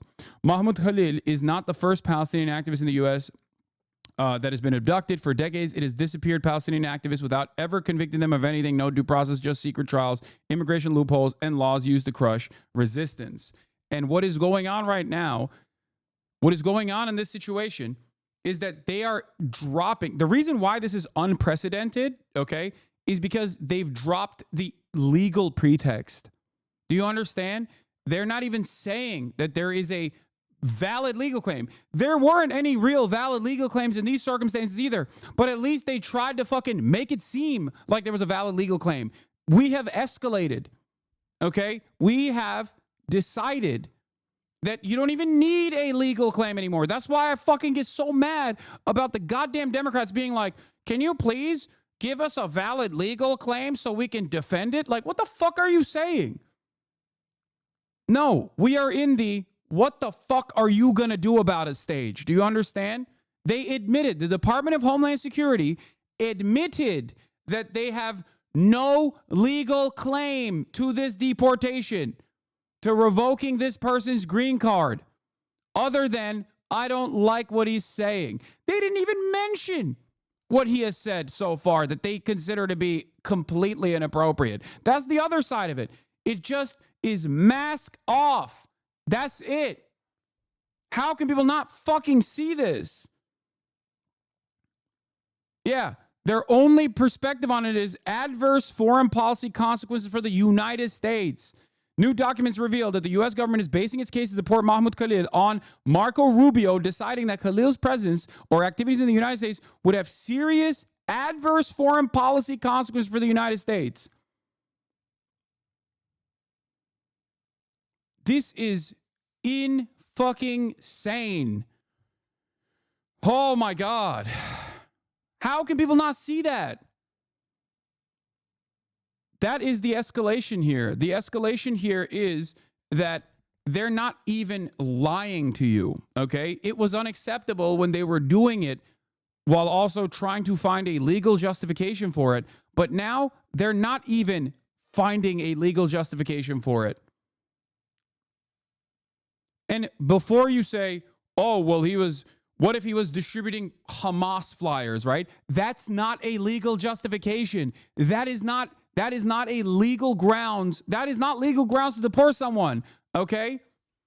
There is a difference between saying someone lied on their form, okay? It's still fucking bullshit, but there's at least like some legal protection there. Some legal protection where it's not an abuse of pre-existing laws and pre-existing rules, where you can at least claim that you're doing it for that purpose. Claiming that someone was distributing flyers with pro-Hamas propaganda on it is not a legal justification in the United States of America. You cannot do that. You cannot revoke someone's fucking green card over that. That's crazy. Oh, so you like Hamas flyers is what those fucks will say now? I don't give a fuck what those fucks will say now. You can't do that.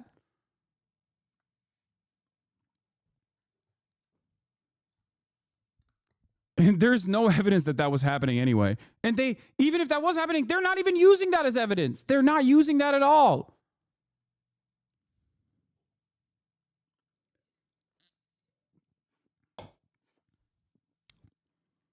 It's not a First Amendment violation when a private company decides they don't want to platform you, okay?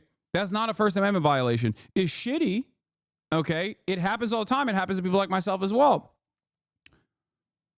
It is actually, however, a real violation of the First Amendment when the federal government is trying to enforce some cruel measures upon a human being that is a legal permanent resident for the crime of not liking what he has to say. That is a real violation of the First Amendment. That is real First Amendment violation shit, okay?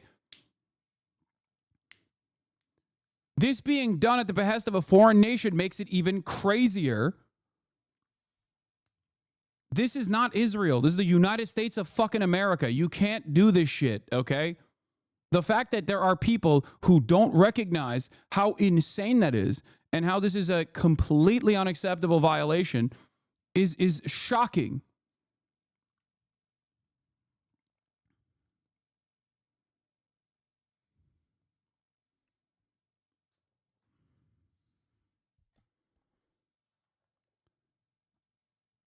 Mahmoud Khalil was taken by ICE and accused of affiliation with Hamas, but they haven't charged him or shown any evidence. Nobody knows what will happen to him. Under U.S. law, being aligned with the group isn't a crime. Only providing material support is. ICE still hasn't said what he actually did. Razmea Odeh was deported over an immigration form in 2017. This is also unacceptable, and the real reason why they did this was because he was a fucking Palestinian American organizer. That's the reason why Razmea was deported, okay? But in that situation, while that was also unacceptable, they at least had like some minor paperwork thing that they could fucking point to. In this instance, they don't even have that. And even if they did, they're not even presenting it because they don't care. The entire purpose here is to basically move the needle into this fucking direction. The FBI raided Hatem Abudayeh. We already talked about this. Sami al-Arian spent 12 years in prison, 2003 to 2015, and was then deported. A Palestinian professor, al-Arian, was accused of supporting Palestinian resistance, but no evidence tied him to any violence. A jury rejected most of the serious charges. He took a plea deal to end it, but the U.S. forced him into exile after years in solitary. Mazen al-Najjar held 3.5 years, 3.5 years on secret evidence, never charged. A Palestinian academic jailed on vague national security claims. Al-Najjar spent years in detention without ever knowing why. A judge ruled it unconstitutional, but the U.S. deported him anyway. Palestinian resistance is criminalized in the U.S. The U.S. doesn't need a conviction when it can just disappear you through forced exile and political suppression. No charges, no trials, just raids, deportations, and indefinite detention. We all have to fight this, or they'll keep getting away with it. I would go so far as to say all of those previous instances of unacceptable ways in which these people have tried to find legal justifications for deportations like this played a role in what the Trump administration is doing now. And I'll go so far as to say that the Democrats also are liable here. They are morally culpable in this as well. Before you say, Hasan, Democrats would never do this, remember, they spent the entire 16 months overseeing a genocide, actively arresting more than 3,500 student protesters, constantly claiming that they were fucking violent, radical terrorist supporters themselves. The Democrats kept saying it. So then, yeah, of course, when a Republican comes in and he says, well, you guys have been saying these guys are terrorist supporters, time to fucking pack them up.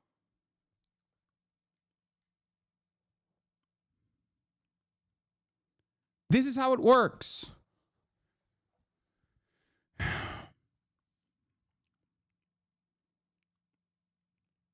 They do not have to use any real justifications for it. They can just simply claim. There are a lot of reasons to. They can just simply fucking claim you're a bad dude. You're funded by Iran. You're funded by Hamas. A laughable notion. No evidence necessary. You're done. You're out. You're deported. And they will move on from green card holders. If they can do this to green card holders, they can do this to student activists that are on student visas. If they can do this to student activists on student visas and green card holders, they can do this to American citizens as well. And if they can do this to American citizens, they will eventually do it to you. It doesn't matter. You might think, okay, well, I don't give a fuck about Palestine. I don't give a fuck about Israel. Who cares? Okay? There will come a moment where it will be an issue that you do care about. How do you not understand this? As the illegal enforcement moves in this fucking direction, if you think you will be spared by the violence, you are a fool.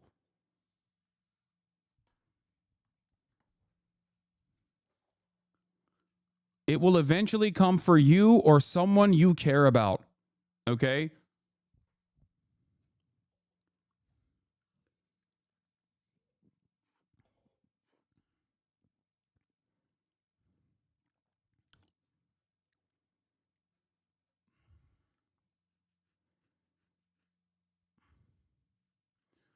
What are the odds of them putting him and many others in the future in Guantanamo so they can skip this whole law bullshit? They already said that anyone who destroys Tesla will be branded as a terrorist. Yeah, that's the other side of this. Like if someone engages in an act of vandalism against Tesla or Tesla stores or whatever, then there is a legal process to go through. You can't just slap them with the vague terrorism designation and decide to do whatever the fuck you want to them.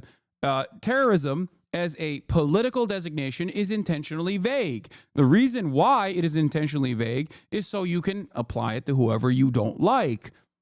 The terrorism designation is applied so that you can deny them their due process.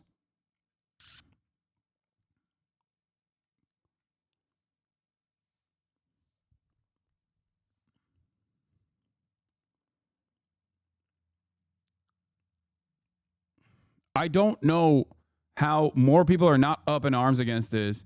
And I genuinely am shocked that, like, look, I'm not expecting Asmongold to have a principled freedom of speech stance. Like, obviously, make no mistake. He's just, reacting to whatever his fucking chat is saying. But god damn, dude. Like, it's shocking that more people don't understand how genuinely consequential, how genuinely damaging this is. Yeah. Like, Mr. Trump will end this war on free speech. Like, that's, yeah.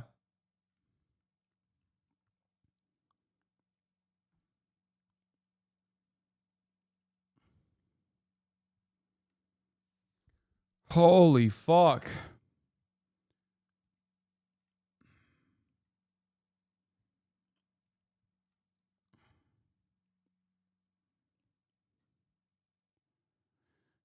Of repression.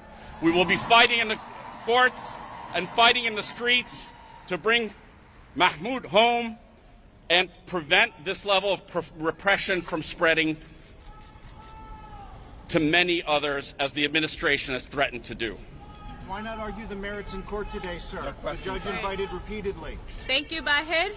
Now we'll hear from Professor Joseph Howley, an associate professor at Columbia University.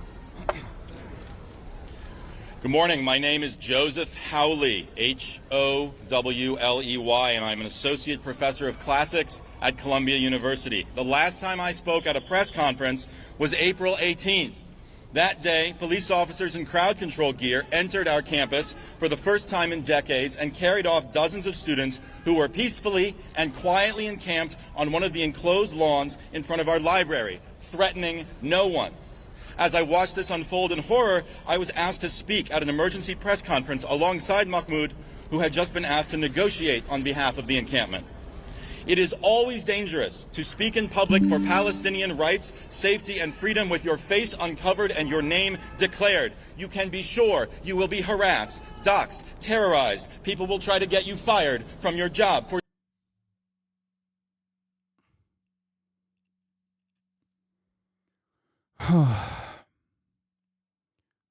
What is this person? There was a question that someone had.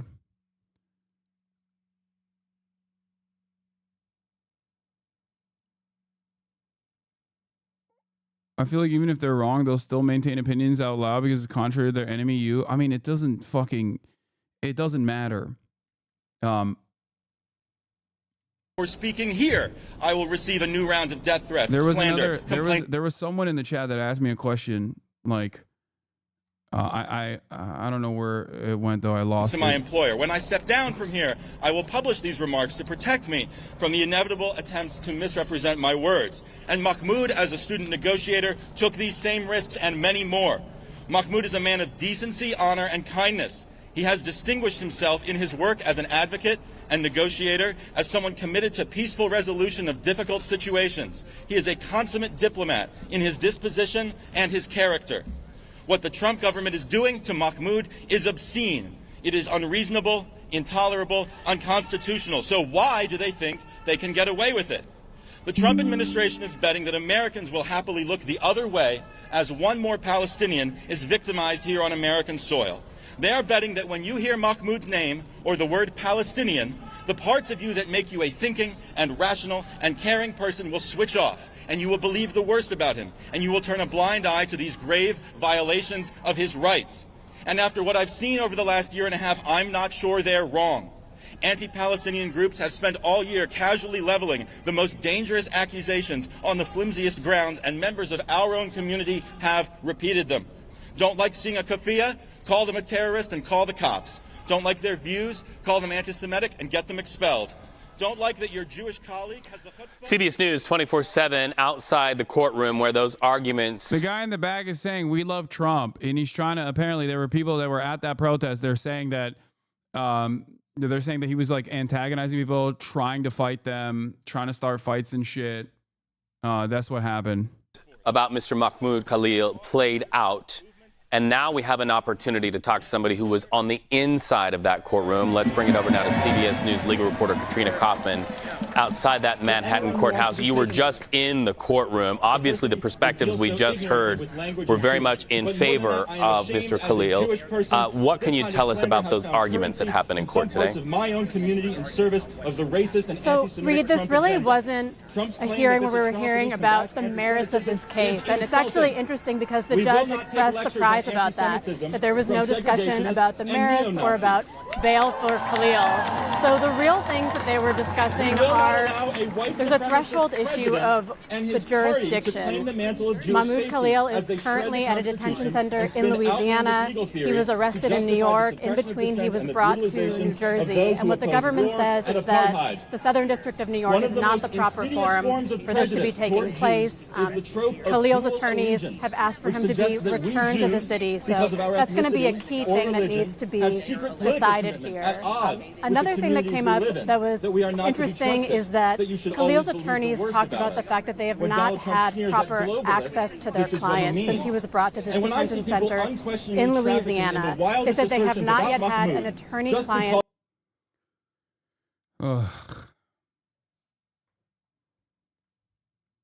Yes, there's not anything I can do. Is CBS's audio okay?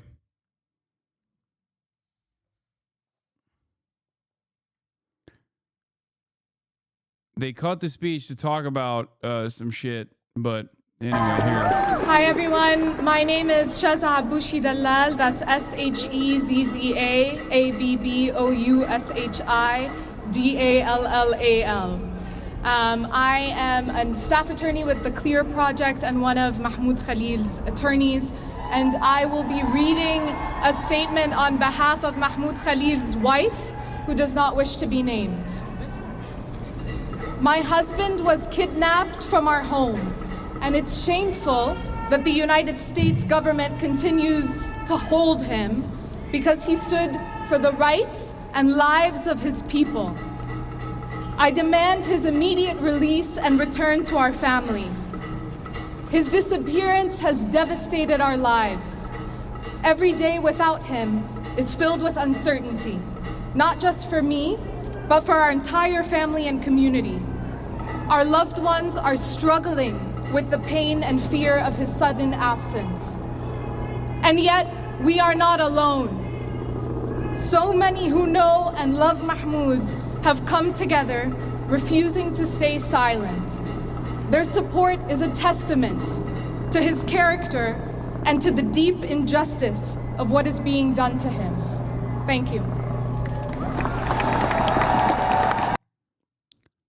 A big win for.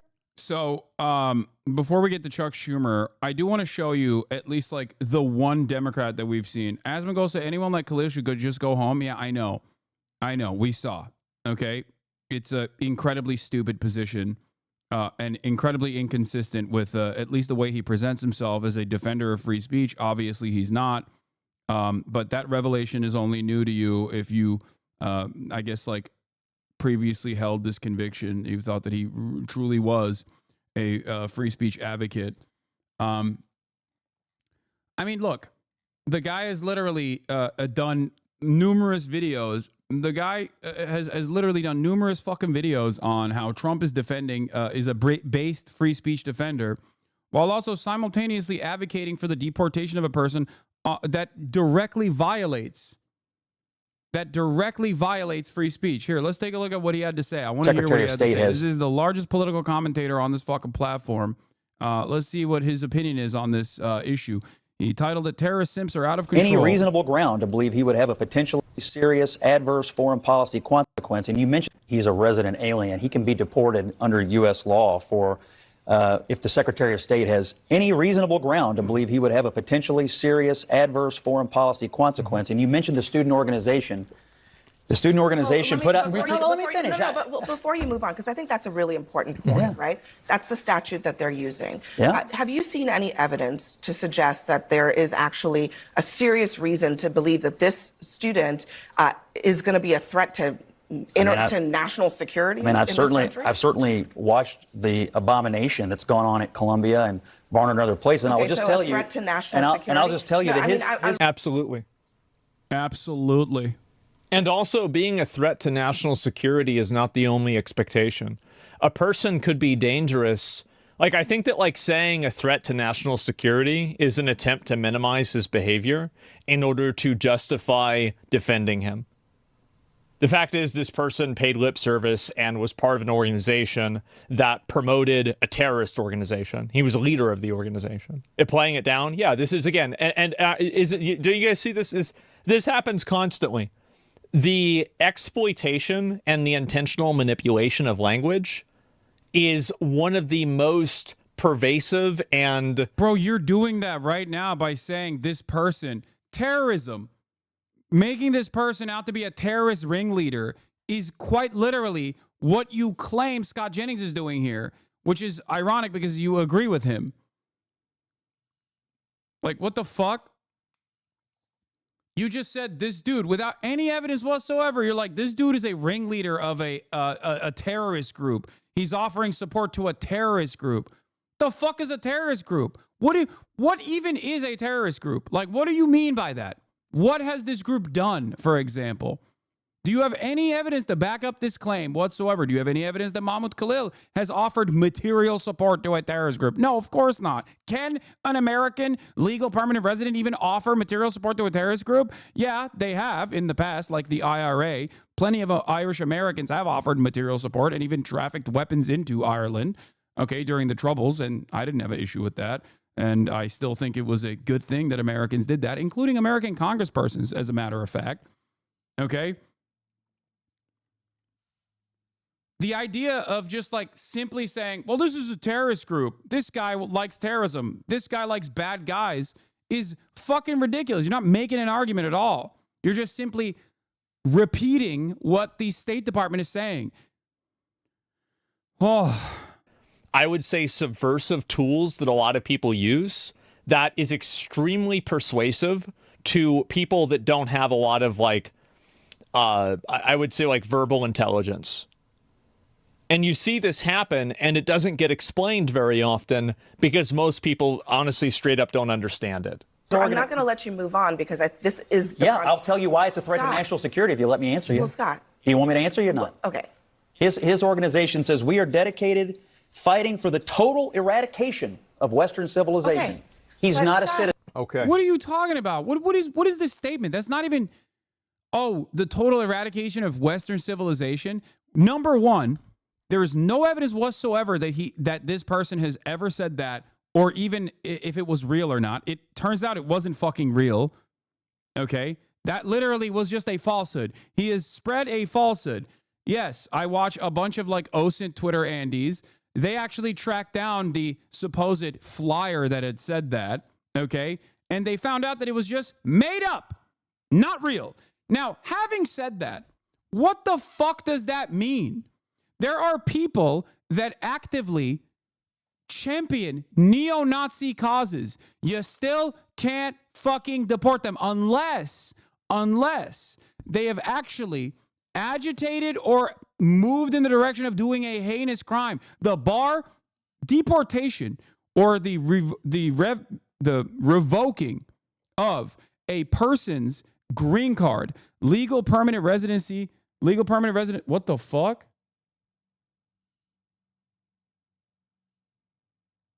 What the fuck? Refresh. That was a Twitch server side issue.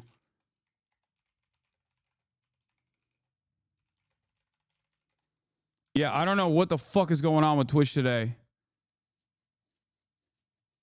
It was not on my end at all.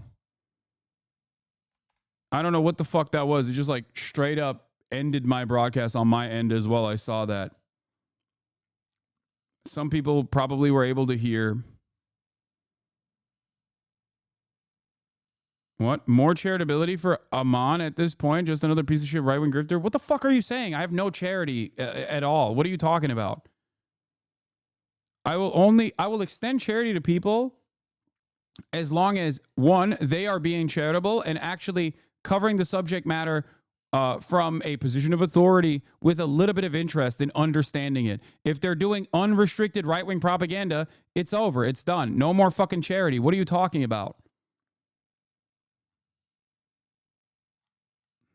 Anyway, That ship is long sailed. What the fuck? Stop trying to fucking create drama out of this anyway. I don't really care. Listen to me.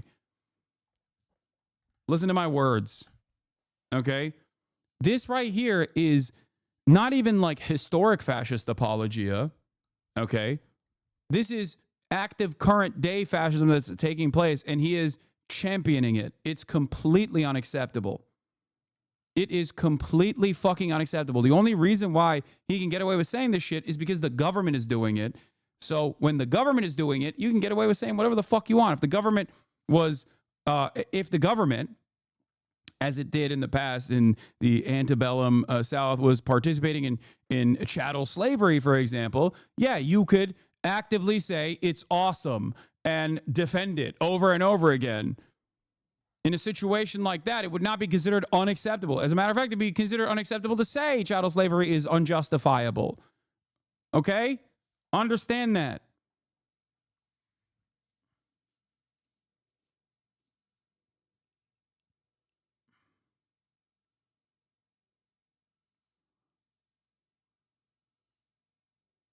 This is so insane, dude. Case closed. Get out. Easy enough. Yeah. How could you possibly debate this? And What do you mean, how can you possibly debate this? It is directly at odds with the First Amendment. Okay? The standards for every person on U.S. soil for deportation, which is a violent fucking, which is a violent process. Deportation is a violent process, okay? No ands, ifs, or buts. You're removing someone from their life, their livelihood, their family members, their culture, the life that they grew up in. It is an inherently violent act. It's a very violent act. And if the state has the capacity to engage in an inherently violent act such as deportation, they have to have an incredibly high bar to clear.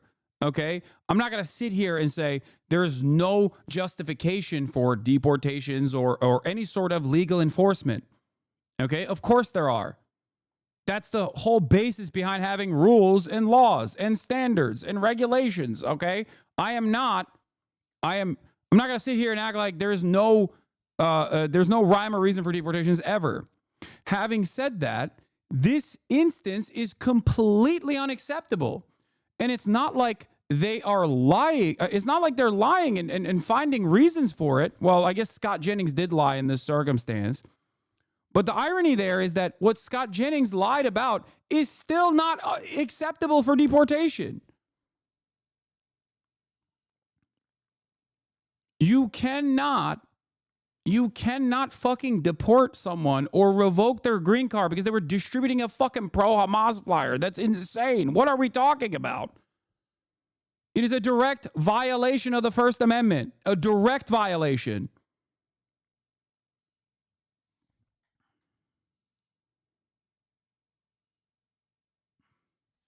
What the fuck do we have any of these rules for?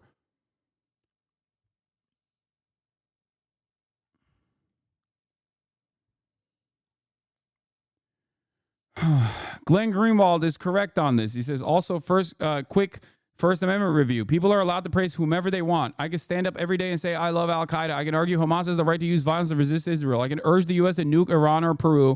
That is called free speech. And yes, non-citizens do get the benefits of the Bill of Rights. Okay? The idea that the Constitution is for U.S. citizens only is fucking wrong. You're just wrong.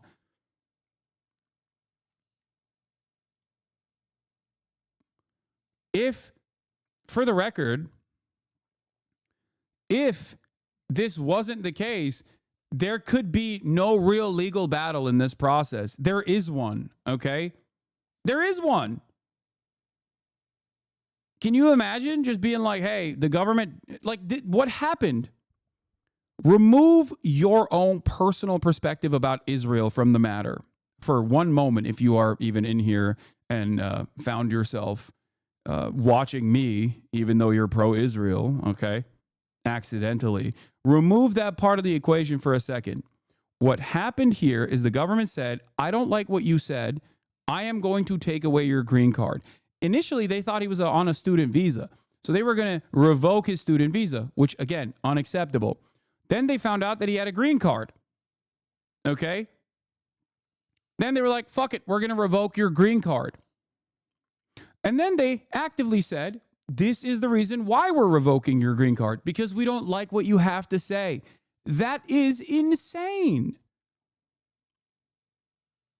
How can you fucking defend that? That is completely insane. It is completely unacceptable.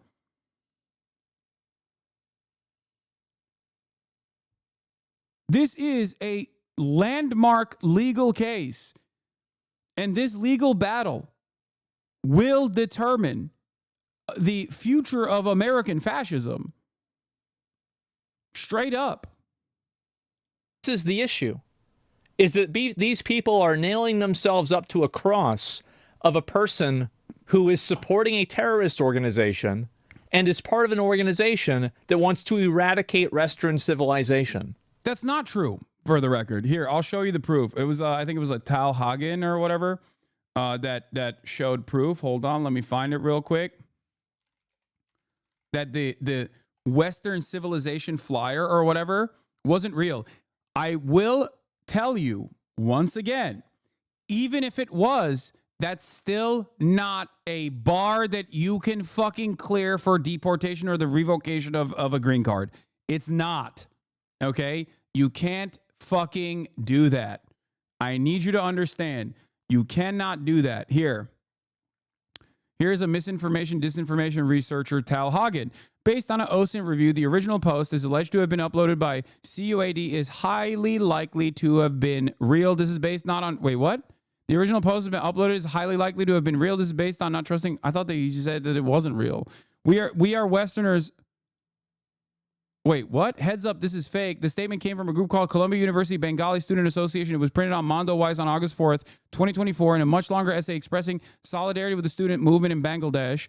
On August 8th, 2024, the IG accounts called Jews in School and Anti-Semitism Today posted the picture claiming it was from CUAD's page after an ex-user named Stu Studio posted the Mondo Wise article to his X page. This is evidence of radicalism all Zionists are using to attack MAHMOUD KHALIL today. Screenshot of a fake IG post. Tal Hagen says it is highly likely to have been real. The conclusion that it is real based on one important piece of evidence, the link address. Okay? He says that it's real. The first mention of the code is mentioned by the OP Mondo Wise article, now deleted, written by Hind Hall 46. Hind Hall refers to a hall in Columbia University, renamed by Palestinian protesters. No details are given to the identity of authors themselves. Right deleted post, left of what appears now. This post, real or not, as I have stated, and I still don't think it was real, but it doesn't even fucking matter if it was real, is not enough to fucking deport someone.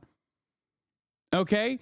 The post by CUAD was allegedly written on August 7th, 2024. We have no screenshot of the post showcasing this as being the date it was uploaded. However, the next day on August 8th, 2024, various pro-Israel activists and organizations begin to make posts about the alleged CUAD post. One of the earliest people who posted about the alleged post wasn't from Jews in School and Anti-Semitism Today, but rather the Stu Studio.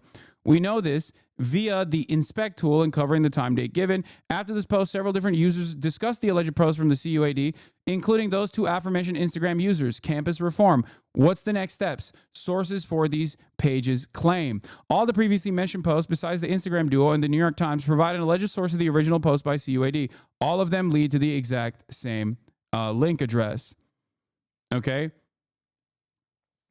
They're saying that this post that was highlighted and elevated by pro-Israel accounts is a real post that they had actually briefly mentioned on their story that came from initially a student group, a Bangladesh student group. Okay, the post in and of itself reads as follows. We are Westerners fighting for the total eradication of Western civilization. We stand in full solidarity with every movement for liberation in the global South. Our intifada is an internationalist one. We are fighting for nothing less than the liberation of all people. We reject every genocidal eugenicist regime that seeks to undermine the personhood of the colonized.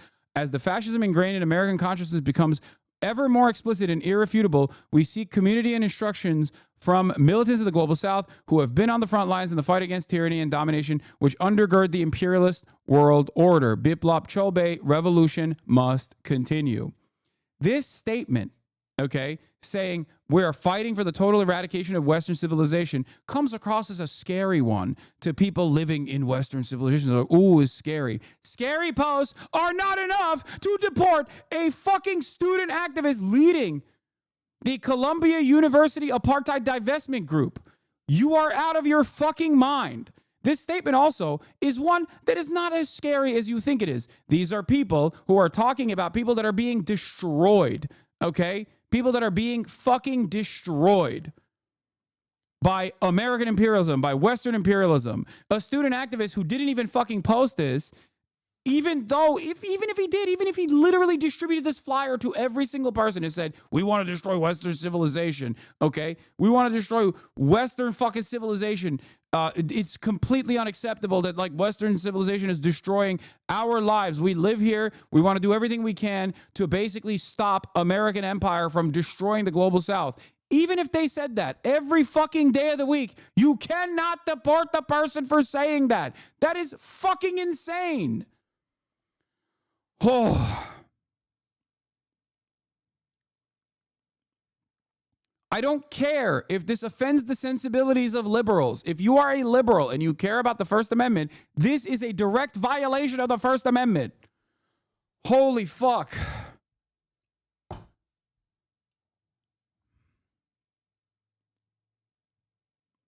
If you think that it is appropriate to deport someone who is like 8 degrees removed from a post that we don't even know if it's like actually real or not, but even if it's fucking real, even if he was running around posting this fucking thing every day, like putting it up like Martin Luther on every fucking door you could find, okay, and just slamming it on every door you could find, you cannot deport this person for that. That is ridiculous.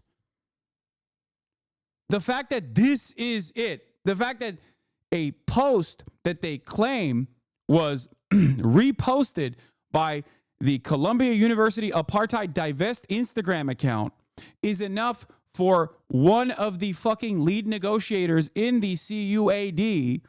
Okay, the fact that that is the smoking gun evidence that they have is insane, because the smoking gun evidence they have is also not enough. In order for someone to be deported, okay, and there is still not enough evidence, like the Tal saying that this is a reasonable evidence because like there's an Instagram post without showing the actual Instagram post. The origination of this post is, you know, this is definitely not his best work in terms of clarifying something like this. But you need to understand something. I'm going to say it once again. Even if Mahmoud KHALIL every day was distributing flyers like this, okay, that said these words on it, you cannot deport him or revoke his green card over this. That is a violation of the First Amendment, okay? It is completely and utterly unacceptable. Do you understand? How do you, like, this should be the easiest W of your life. How does anybody argue against this? First Amendment sucks to suck. I mean, get wrecked, libtard. See, it seems more like the ones cheering for his deportation don't actually care about this argument. Yeah, there is the real reason why they want to fucking cheer on his deportation is because they just want to punish pro-Palestinian activists. That's it. They don't even care about Israel. I don't think Asmongold gives a fuck about Israel. What are you talking about? He's just flying off. He's just flying off on anything that is like pro-Trump or pro-right-wing, pro-MAGA. He's just, you know, saying this is great. It's based. That's his position here. Couldn't a lawyer argue that it's a terrorist threat to the U.S., which was the ground to remove a green card genuinely? No. I mean, they could try and argue that, but it's completely fucking unacceptable. Okay?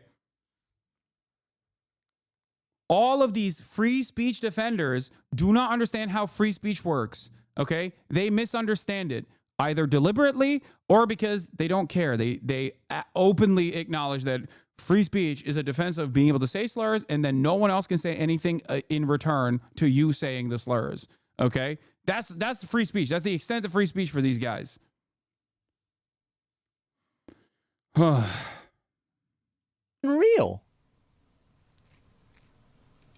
He doesn't need to be here. Why doesn't Asmin use the politics tag? What is this shit? Yeah, that part I don't understand. I don't understand how Twitch has not enforced Asmin to use the politics tag. I don't know. People say he doesn't use it. I'm shocked if that's the case, considering that we literally watch the same shit. And if I don't use the political tag, I'm sure he's using it. Because if he doesn't use the politics tag, he would get fucking banned. Described him having viewpoints that you disagree with. He's not using it right now. I don't think you're correct on this. I'm sure he's using it. Yeah, intended for certain audiences. He is using it. You're wrong. Why do chatters come in here and say wrong shit? He is using it. It says intended for certain audiences, may contain politics and sensitive social issues. He is using the politics tag. You guys are so fucking stupid, dude. Some of you motherfuckers are so goddamn dumb. You don't even do like 3 seconds of research. You just come in here and you just say some shit. And if I don't immediately check it and I read you fucking saying it, okay? I read you fucking saying it. You just create a fantastic opportunity for someone to clip that and be like, Hasan is lying about Asmongold. Why do you do this?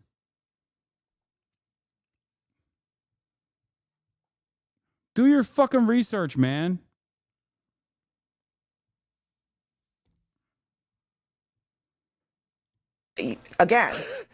Again, this dude, it's actually insane how manipulative the language is. Viewpoints that you disagree with. Oh, well, that's, this abstract, like personal opinion, just a general. People are talking about the tag in the bottom. No, that is a tag that I put on my own stream. That's not what we're talking about. This is a separate tag. Idea. Again, you see how this is happening. What crimes did he commit personally to deserve deportation? It's hard to say whether he committed a. Yeah, even members in his community. Are like, what are you talking about? What crime has he done? Crime. But there's a higher standard of conduct for people that are green card holders than people who are naturalized citizens. Yeah, there's a higher standard of conduct. No, there isn't. No, there isn't. No, there isn't. They still get First Amendment protections. If they didn't, green card holders are one step removed from the naturalization process. Full-blown naturalization implies that you can vote. That's like the major distinction, okay? As a green card holder, you can't vote. But and also you, I think, have to tell the government if you're like out of the country for extended periods of time. But beyond that, green card is basically a placeholder until you get your full-blown naturalization. This argument is wrong regardless, okay? There is no higher standard, as in you can't do certain things beyond what I just described, okay? Especially as it pertains to free speech. There is no fucking higher standard there. It's just wrong.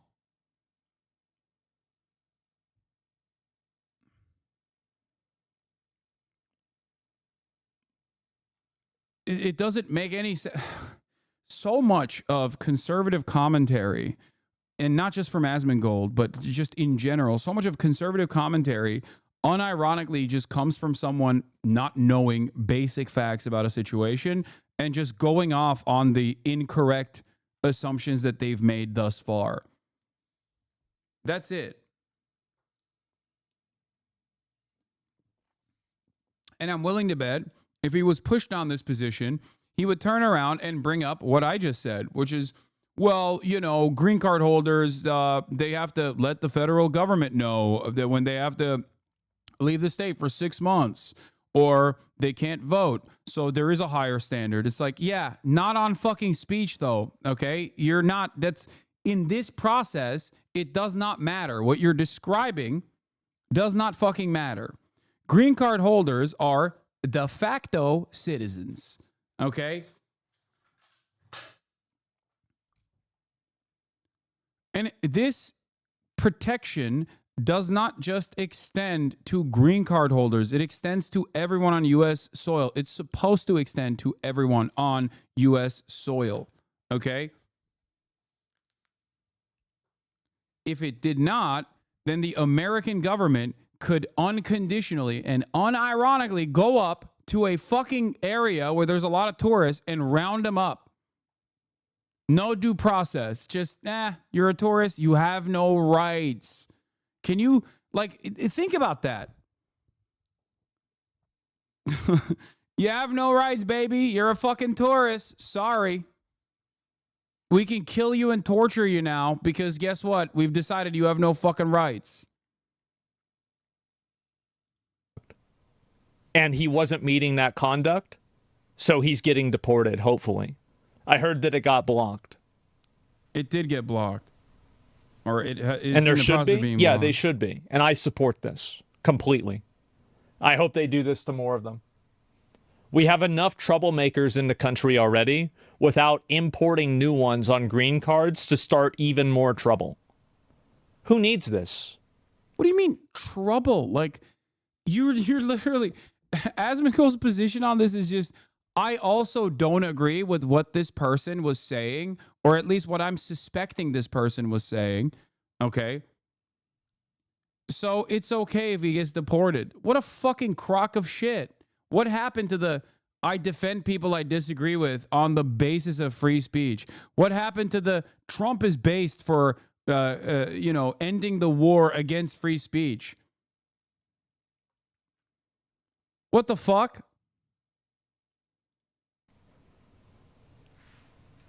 Is that enough to have someone lose their rights in this country? He has viewpoints that, in my opinion, jeopardize. Yes. He doesn't have a right to be here. No non-citizen has a right to be here.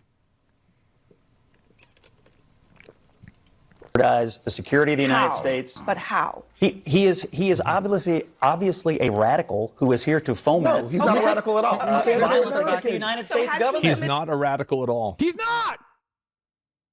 He's not. He's just not. He's not. He's not a radical at all. Taking a moral position against a genocide and an apartheid is not a fucking radical position. Okay? What the fuck? And he's also claiming something is radical, claiming something is a radical statement is not enough to fucking justify deportation. Oh my God. Part of an organization that wants the total eradication of Western civilization. That's not radical. Do you want to know what I think is really sad? Is that I believe them. I think that's not radical for them. I know this helps your content. I applaud someone with common sense. You're just tired of this crap and face-palming hard at their stream. Like, what the fuck is wrong with people? No, I think that it's a difference of opinion. Yeah, exactly. I don't mind this at all. And I think that it's important to call this kind of stuff out because I think this type of, especially like verbal manipulation, is so pervasive nowadays. You're doing verbal manipulation by saying someone is a terrorist, by saying someone is a radical, and not actually addressing the meat of the fucking argument. That's what you're doing. You're saying, oh, well, yeah, apparently the Columbia University apartheid. He didn't even say that. Scott Jennings basically said, oh, no, this person actually wants and has said that he wants to eradicate Western civilization. Okay? That's what his claim was. You didn't even do any fucking research into it. And you also didn't even look into whether or not that is an appropriate reason to deport someone. That right there is unironically what you're claiming other people are doing here. And most people, I'm going to be honest, don't even notice it. Thank God you're woke enough to notice it, though. Wants to destroy Western civilization against the United States government. You're saying eradicate Western civilization doesn't make you a radical? Has he acted in any way that is violence against the United States government, as you just said? I think these protests... What a great argument. That is a great argument. Yes. That is actually the bare minimum argument here. Yes. The standard for deportation has to be insanely high. What are we talking about? Yes, you have to literally do violent acts at the behest. You have to do like literally an act of terrorism. Not just like what the American government considers terrorism, like what most people would understand as like fucking violent, like a violent act. If you put a pipe bomb in someone's, I don't know, someone's backyard or some shit. Like, yeah, that is how high the fucking standard for deportation is. What the fuck?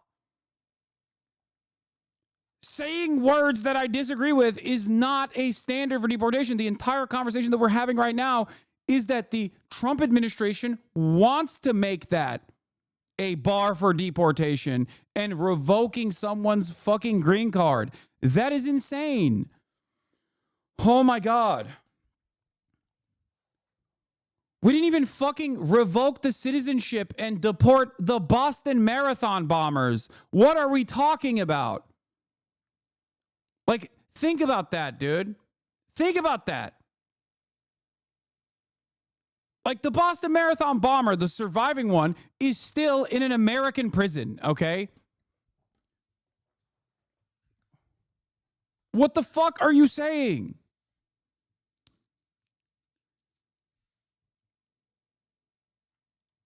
Somebody who wants to eradicate the entire country, we have to wait for them to do it. Eradicate the culture. We have to wait for them to do it before we get rid of them.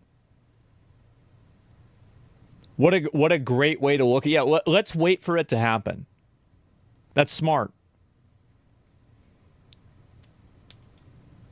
And the violence. The Boston Marathon bomber became a naturalized U.S. citizen on September 11, 2012. Okay? Dzhokhar Tsarnaev became a naturalized U.S. citizen on September 11th, 2012.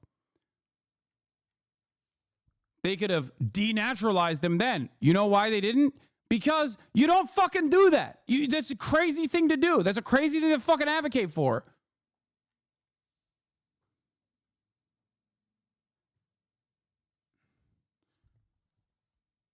They have fomented, and the intimidation and fear against the Jewish kids on these campuses is absolutely an act of insurrection against the United States. I don't think any American speech, Scott. That's enough. Look, look what they have. Yeah, it is. Categorically, it's enough. And I think that every normal person in America would say that they want somebody deported who is actively a supporter of a terrorist organization and wants the eradication of Western civilization. Any normal person who's not been radicalized by the internet, if this person is not a citizen, get them the fuck out. And also, let's apply a little bit of logic to this too. This is what I said. Oh yeah, I can't wait for the logic, dude. Let's apply some logic. Johnny Somali goes to Korea and he acts a fool. Korea puts him in jail for 10 years. Everybody's happy. Wait.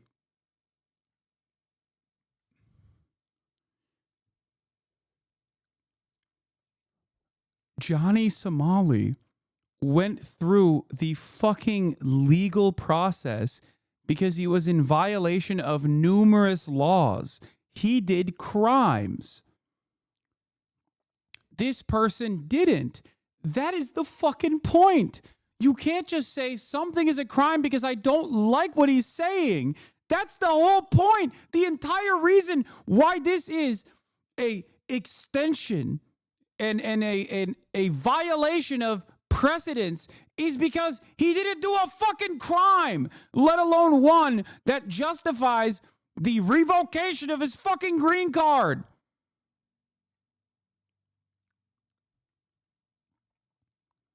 Johnny Somali didn't go to Korea and was like, I don't know, I love the DPRK or something. And I don't even know if like there are actual free speech protections in Korea against that sort of thing. He went and he harassed people routinely. And they still haven't deported him. That's the other thing. Like. And do you want to know one of the reasons why Koreans were so angry? It's because he was trying to, like, dry hump. Dude, no, he said that too. But that's not what. Okay. once again, that is not the only thing he did. Okay? That is not the only thing he did. That's number one. Number two, rules and laws as far as like being a public fucking nuisance are entirely different in a place like South Korea or in a place like Japan. That's number two. Number three, he was on a fucking tourist visa. He wasn't a green card recipient. Okay? He's not a green card recipient in the United States of America where we have free speech restrictions. Restrictions as in restricting the fucking federal government from taking criminal action against someone whose words you don't like. This is not an apt comparison, especially considering that, once again, Johnny Somali as a tourist did crimes, okay? This person is not a tourist. He has a green card, and he didn't do crimes. This is an entirely separate fucking position. One of the, like, Korean comfort women statues that were, like, relics of World War II because of war crimes. It was blatant disrespect to their culture, and everybody was supporting this and thinking that. What about American culture, man? Are you anti-American? What the fuck is going on? By the way, you could literally do that in America. You could do that in the United States of America, for the record.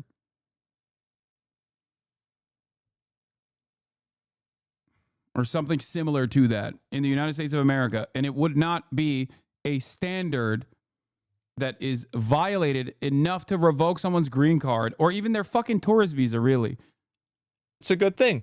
And by the way, I completely support Korea for putting this person in jail. You are a visitor to this country. You are not a citizen in this country. You are a guest. Why is there... Why is there a distinction between legal permanent residents and green cards if they're all, in Asmongold's world, non-citizens? This is deliberate. Maybe he doesn't realize what he's doing, but he straight up is saying, even if you have a fucking green card, you're not a full-blown American, okay? He's not a visitor, dog. He has a fucking green card. He has an American wife who is 8 months pregnant with their child. What the fuck are you saying? Like, does he think that it's only the case because, like, this dude has a brown name, like a scary name? What the fuck is he saying here? Get the fuck out. If you're doing this, if you go to Russia and you start talking about how bad Russia... I hate this argument. Do you want America to be like Russia? Is that what you want? Because you're advocating for America to be like Russia. What the fuck? This is so stupid. God damn, I hate this fucking argument. I hear it all the goddamn time. They always, dumbass right-wingers always come into my fucking chat and say, Hasan, if you don't like it, leave, dumbass. Oh, we got free speech here, you fucking idiot. Also, I hate you for using that free speech. If you don't like it, go to Russia. I'll exile you to Russia or Turkey, Turkestan, wherever you're fucking from. It's like, oh, so you want there to be restrictions on free speech. Got it. Okay, nice.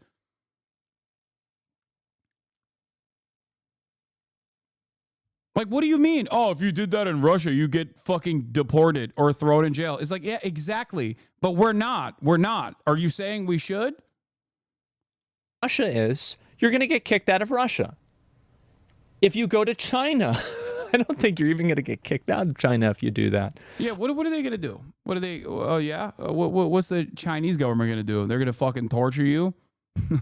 If you do this anywhere else in the world, you would immediately get removed. Do you like that? Is that a thing that you're advocating for in America? Because that's what you're advocating for in America. Oh my God. Because it's common sense. If someone comes into your house and they start complaining about it constantly and, you know, supporting somebody burning down your house, I would tell them, please leave my house. In any other abstraction of this logic, it becomes outrageously retarded.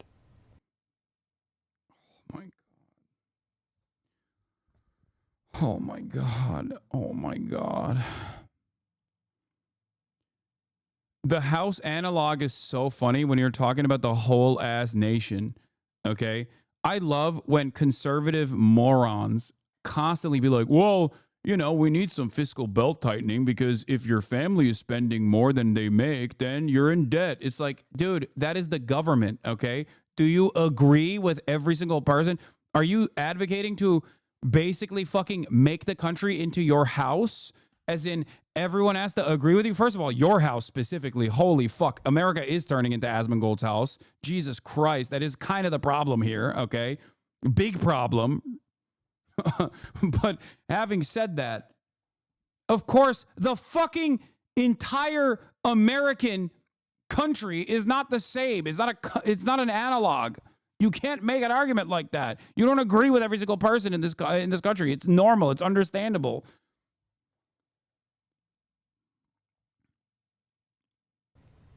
But inside of this contrived and ridiculous line of reasoning, we are defending a person who wants to eradicate all of Western civilization and supports a terrorist organization. And this is the person who is... No, he did not advocate for that. That's number one. And even if he did, it is still not a justification to revoke someone's green card. Holy fuck. He is unironically going, oh, try that in Russia. You'd get deported real quick. And then unironically advocating that we should do that in America. How does no one understand this? How, like, it genuinely doesn't make sense. Do you think it's awesome that in your hypothetical that, like, you get deported in Russia and it's awesome that that happens in Russia and we should do it more here? Because that's what you're saying.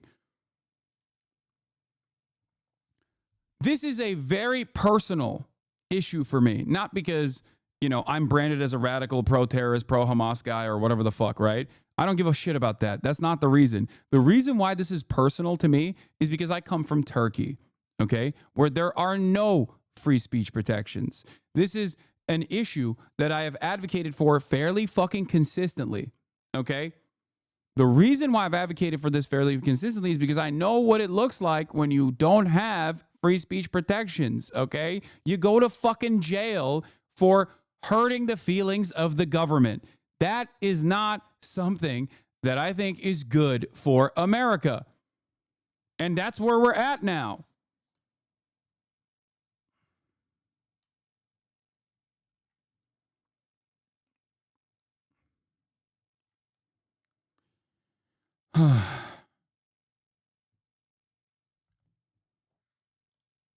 Here, I'll let my brilliant conservative friend make this argument for me instead. Perhaps that will be that will drive home the point a little bit better. So let me suggest that as a legislature, your chief job is to ensure that my taxpayer dollars in this state go toward making sure that people like me and people with whom I disagree get to speak in places like college campuses, and not toward regulating what speech you find good and what speech you find bad, because it's a really dangerous business, and there's speech I don't like, there's speech you don't like. But if we can't agree that there is a difference between speech and violence, we're not going to be able to have a free state, let alone a free country. Wow. Now he loves it that the Trump administration is basically revoking grants from college campuses because they haven't been aggressive enough. Thoughts on Mudahar's response and the video in particular? What, did he do a video on it as well? I know he tweeted he tweeted out a storm. I already addressed it this morning. Thanks. So let me suggest. Yeah, leftist commentator Ben Shapiro.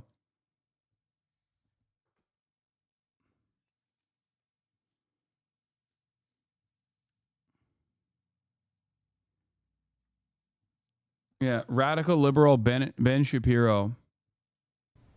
Worthy of support. I know there's like 5 people in chat that actually think this, right?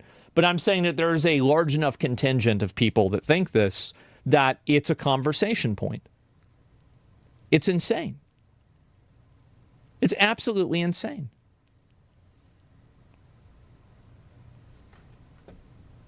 I actually think the guy who departed from Colombia should be put in Gitmo. Well, I don't know about that. Just send him back to his country. Fuck that. I don't want to spend money keeping this guy in jail. Fuck that. I don't want to deal with that. Engaged in is a... You seem angry? Yeah, of course. The question is, why aren't you? Why are you not angry? Why are you not angry? How are you not angry? We're watching a fascist administrative apparatus basically decide on who gets fucking deported, who gets criminally prosecuted for speech it doesn't like, and you don't even recognize how dangerous this is. Yeah, of course I'm fucking angry. This is unlike what a lot of these free speech defenders constantly claim, like a private institution deciding, I don't like what you're saying. I don't want to, I don't want to allow you into this business or whatever the fuck, okay, which sucks and is shitty. This is a real violation of the First Amendment, okay? Arresting people for political protest is done by the state specifically so that there's a chilling effect on speech, so you know not to do it again. This is precisely what the American government is doing right now.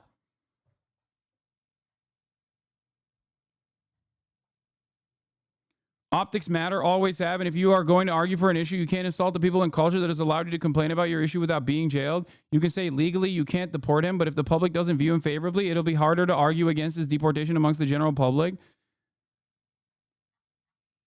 Are you not hearing the words that are coming out of my mouth? I'm also describing why this is a dangerous precedent and it will be harmful to the general public in general. That is my whole fucking argument here. And also, the notion that this person who is being obviously fucking tarred and fettered all around the fucking internet right now, the notion that he is assuming a generally unfavorable view and that's why he's being deported is, one, ridiculous, because it's not that the overarching, like the overwhelming majority of public decide who gets deported and who doesn't. And number two, the notion that like everyone fucking actually wants to deport people for saying mean things about Israel is psychotic. Israel is at its lowest level of popularity in the United States of America right now. What the fuck are you saying? Politicians and those in positions of power are infinitely more pro-Israel than the average person in the United States of America. What? So the guy's a terrorist supporter and a ringleader of an organization committed to supporting said group, and these guys unironically think they should be let free in their own countries, openly operate freely instead of imprisoning them here. Even at their foundation, these arguments make zero sense. Oh, yeah, you're saying that even the notion that he is like a terrorist ringleader and that's why, therefore, he should be freed and go do terrorism in a foreign nation is a stupid argument. Yes, if you follow it to its fucking logical conclusion, even though the underpinning, the underlying premise is completely false. But even if we just dropped that fact for a moment, okay, in that process, yes, when you follow it to its fucking logical conclusion, it's ridiculous. The poster mentioned Western civilization, not Israel. You are a fucking moron if you think that that's what he said. You don't know anything. You're not coming here with the actual fucking facts. It is a poster that was fucking reposted by CUAD allegedly. He never said it. And even if he did, it still doesn't fucking matter. Even if he did fucking literally go along, like, dude, Americans are supposed to defend the values of free speech regardless of whether they agree with what is being said or not, okay? This is the conversation that we're having. What the fuck are we doing here?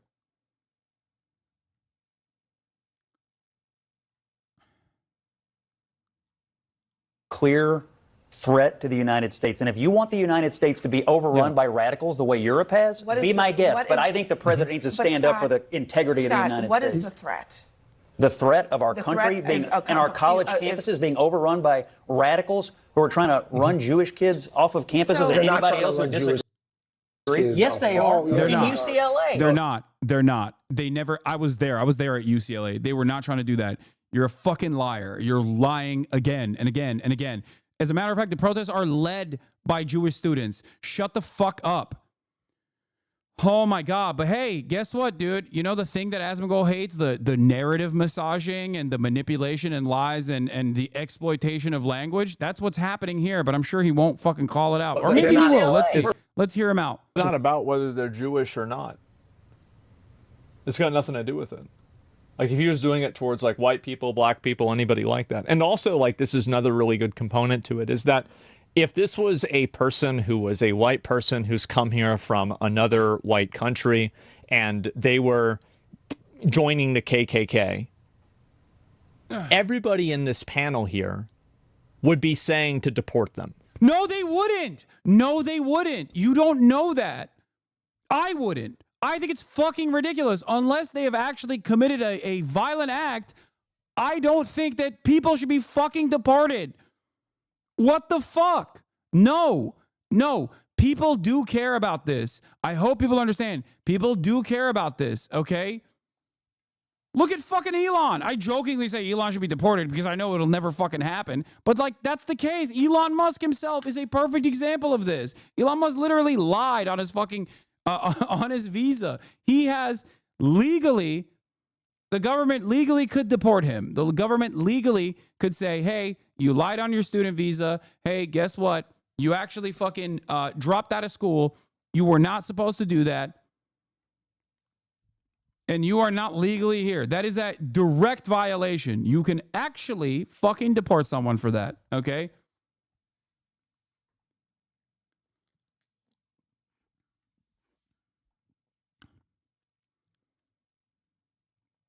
This wouldn't even be someone joining the KKK, by the way. Okay? This would be someone like Asmongold. Okay?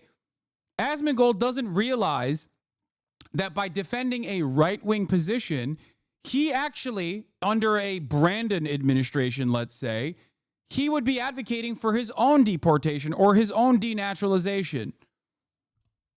That's the point that he doesn't understand. It's not... He didn't fucking join Hamas, dumbass. You can't make this fucking comparison. It's just someone who says, I don't like genocide. I'm making demands alongside the rest of the student body as a green card holder. It's as though you decided under this woke Kamala Harris hypothetical scenario, okay, where we're doing DEI only, okay, nothing else. We decided that everyone and anyone that has any conservative opinions that the Democratic Stasi-backed state has decided is wrong and inappropriate, they will now be able to unjustifiably deport all white people or all people that are saying, you know, I'm a conservative. That's what it's like. That's the actual comparison here. Not that like someone joined the fucking KKK or whatever. And even then it's not appropriate. Drop Sites Ryan Grimm discusses how the Trump administration argues. Okay, here. That they don't. Here, let's hear what Ryan Grimm had to say about this.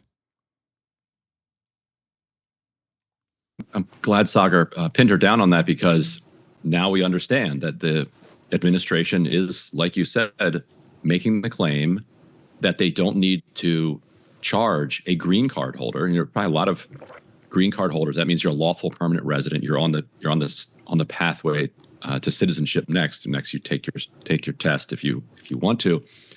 That if you're in that status, lawful permanent resident, that Rubio can kick you out without any due process, without charging you with a crime, without even an administrative process, kind of inside of the State Department. That if he decides that you are a threat to national security, he can get rid of you. The argument that they are making is that combating anti-Semitism is a foreign policy priority of the United States, and that having somebody who's anti-Semitic in the United States undermines the U.S. ability to pursue its fight against anti-Semitism. So you could also imagine if Democrats said that, as they did, that climate change is a national security threat and that foreign policy is organized around combating climate change, that anybody who's here, who's a permanent resident, who doesn't approve of the Biden administration's climate policy is therefore a threat to climate policy. Or protests it and hands out anti-climate denying posters, whatever it is, yeah. Or if they said that, look, January 6th was an insurrection and the Proud Boys are domestic terrorists, and that then anybody who says anything about the 2020 election is therefore supporting domestic terrorists, and if they're a permanent resident, then they can be expelled. You know, you're right that there is this law in the books that could be read to grant the Secretary of State this authority. We've been around for 250 years. That history has been dark at times. There are an awful lot of ugly laws and draconian laws on our books that we understand today are in complete and obvious conflict with the Constitution. And this is one of them. So we'll see, though, whether or not the court ends up agreeing with that. There will be a hearing late this morning between the council and the government. Why not call Zach? He will not entertain a debate. Why are you asking me? Go ask him. Like, the notion that I'm running away from him is incredibly silly. I would have that conversation with him any day of the fucking week. He's not going to do it. Everybody would be saying this. So, really, it's another argument of optics. The logic here is perfectly sound. Because they're white. Yeah, exactly. It's all emotional optics reasoning.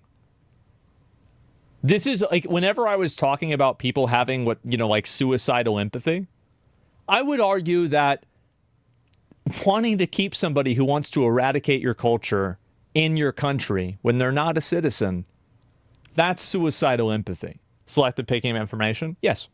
No, they wouldn't, because legal immigrants are given protections under the Constitution as well.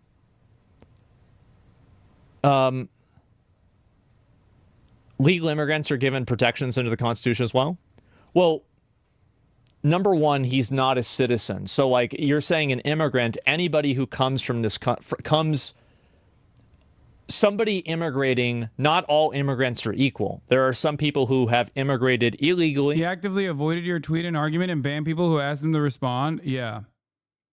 He's not gonna entertain it. Are you kidding me? Especially because if he entertains it, then his audience is gonna say, "Oh, dude, you will destroy him. You'll own him." They want to see a bloodbath, right? Because they view this as drama and content. And if he entertains it, then his audience is going to start asking that question more and more, and he's going to have to fucking ban more people. Obviously, that's something he doesn't want to do. So don't ask me. Ask him why he won't talk to me about this stuff. Especially because, it makes the situation harder because he has to come across as reasonable if we have a conversation, and then it's going to make it way harder for him to assume these positions later on. His entire content hinges on him not knowing everything. There are some people who have immigrated legally. There are some people who have diplomatic immunity because they're diplomats from other countries. And there are some people who are on green cards, other ones that are on work visas, etc. So for you to just say immigrant and using this broad term, this is another, again, intentionally dishonest use of language. Again, asylum seekers, yes, another intentionally dishonest use of language in order to push an agenda that is... No, dude. It's the fucking current government that's using intentionally dishonest language. This is ridiculous.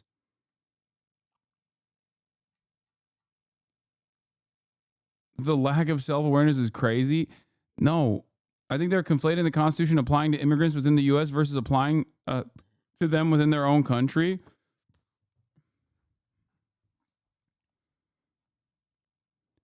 Why? I can't understand why people listen to this guy as a question that you guys are asking. There are a lot of fucking dummies out there, man. That's it. Asmongold's popularity is a placeholder for the popularity of this kind of idea. People obviously want this kind of commentary, okay? That's it. That's it.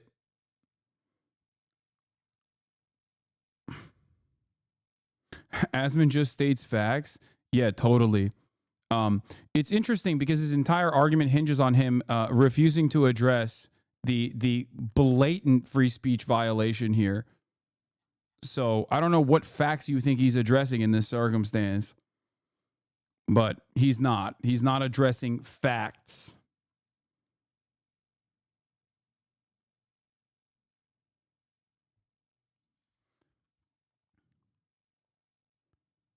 Hasan does this a lot, where he takes the person's argument and turns it into an extreme caricature of argument. Okay. The easiest way to avoid that is to talk to me on your stream then. You know what? I'm going to apologize first. Apologies if I've misunderstood your argument. But I'm open to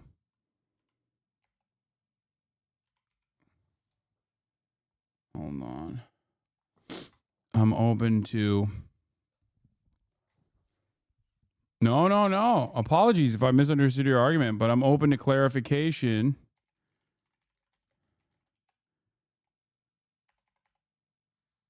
What the fuck is help me write?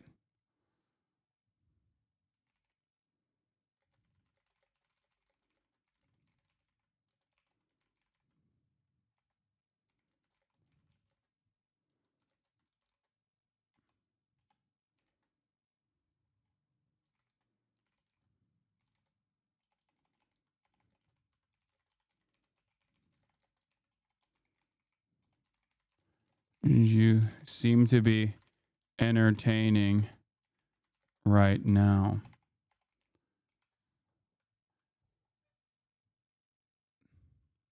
You guys are so fucking stupid. You're so stupid. A lot of you are so dumb. You're a stupid person if you don't understand why I'm writing like this, okay? I'm not going to fucking explain myself. Excuse me. You are stupid.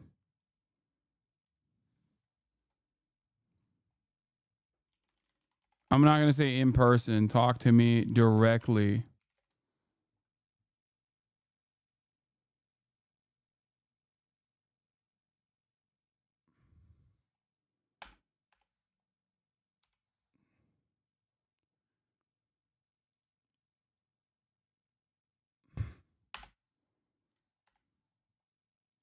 Chad has never heard of tact. I know.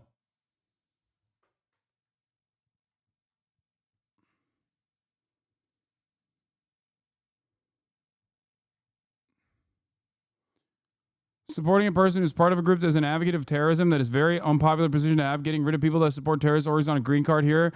I would say 80 to 90% of the population agree. Yeah, that's a ridiculous statement. Okay. He also, his argument immediately hinges on, I assume that everyone agrees with this, so it's good. That's ridiculous.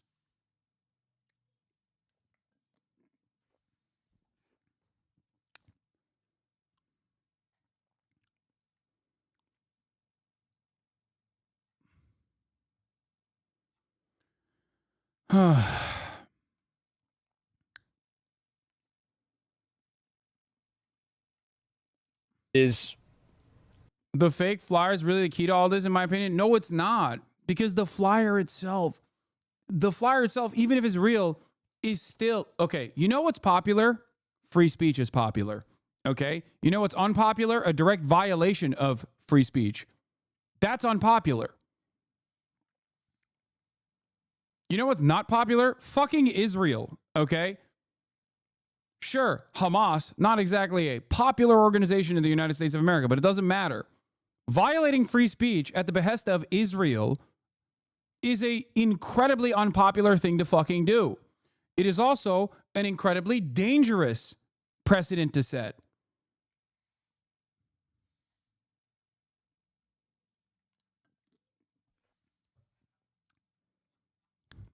In my opinion, massively regressive. He said legal immigrant. Yeah, but there are multiple types of legal immigrants, and each one has a different classification and expectation. And also, like, some legal immigrants are citizens, some are not. The bar for behavior for them is different. Here's the truth. If this guy was an American citizen, I would completely support his right to do this. But he's not. Hamas is internationally labeled terrorist org, therefore any propaganda for it on American soil kind of violates free speech. No, it doesn't. You don't know anything. No, it does not. What are you talking about? No, it does not. That's the you can in the United States of America, you can literally fucking say you love Al Qaeda, you love the KKK, you love Nazis. The government can't fucking deport you over it. What are you talking about?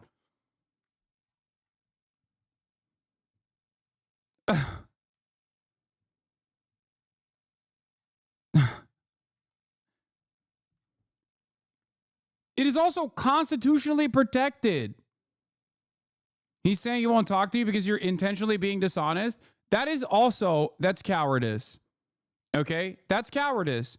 I have always extended charitability to Asmongold every single time I've had a conversation with him.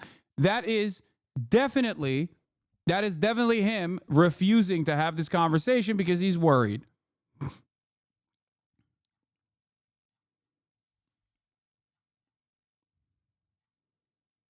That's it.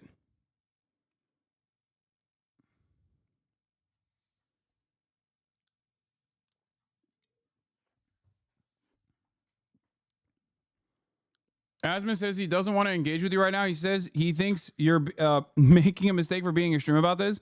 I don't think I'm making a mistake. I think what's extreme is the federal government deciding speech that I don't like means you can get deported. That's extreme. It is an extremely un-American thing to advocate for. I think that is the real extremism here, not me defending that.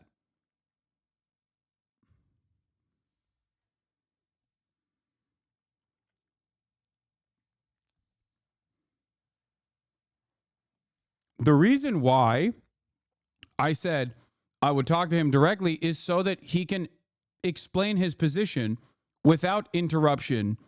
Okay? It is the only way to have a normal back and forth rather than going after clips, going clip for clip, or doing this or that. The best possible way to deal with this would be in person. And I will always be charitable, and I will always treat anyone with respect as long as they also do the same to me, and as long as they don't fucking, say some unhinged like Nazi shit, okay?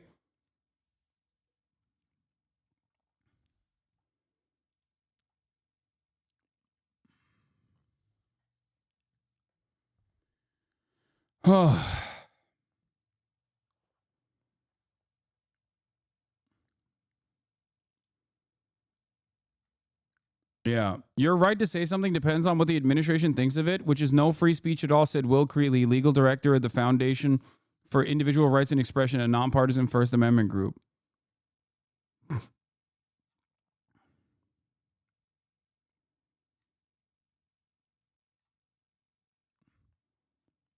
I think the reason why he doesn't want to talk about it is because this way he can isolate his community from hearing a alternative perspective, because he's not very open-minded. I am not afraid. I am not afraid of hearing different perspectives. I do it every day, and I'm willing to entertain Asmongold's perspective that is different than mine.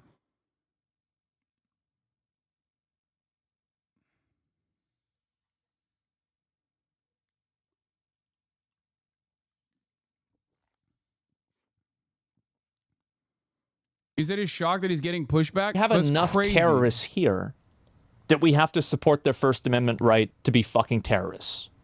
We have enough of them. We don't need to import new ones. No, you would not. Why do you think I wouldn't? Insane agenda? No, we're not. No, why do you think I wouldn't? This has got people fired up. A lot of people got a lot of opinions about that. Yeah, people are really upset about this. And also, what's the logic? If somebody is a citizen, then how could we deport them? Where would we deport them to? What is this? Hen Mazik is tweeting about me? Nice. What is this? The day of judgment will not come until Muslims fight Jews and kill them. Then the Jews will hide behind the rocks and trees, and the rocks and trees will cry out, "Oh, Muslim, there's a Jew hiding behind me. Come and kill him." Article 7 of Hamas's founding charter. What the fuck does that have to do with anything? Why is he just, is he claiming that I'm saying this? Like, what? But the claim, without any evidence whatsoever, that the Hamas were rapist savages that were simply interested in kidnapping people exclusively because of...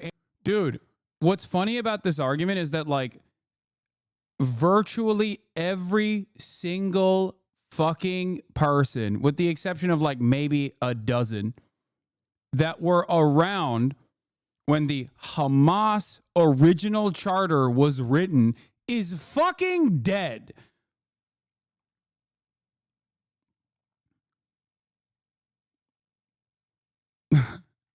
Like, what are you saying? This is from what is it? From like 1988.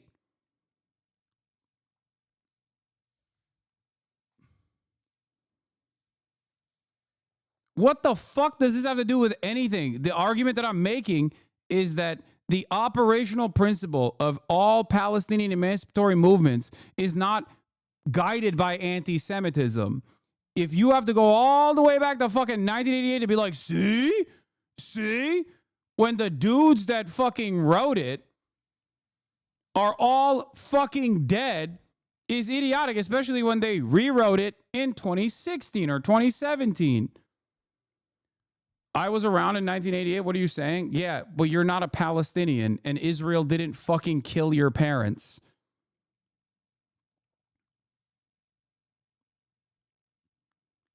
Also, there has never been a moment where I've defended this anyway. What the fuck is this? What do you say to someone who goes, but they haven't changed the charter since, so they endorse it? You tell them, what the fuck are you talking about? They haven't changed the charter. Yes, they have. They have. What? They have changed it. They did.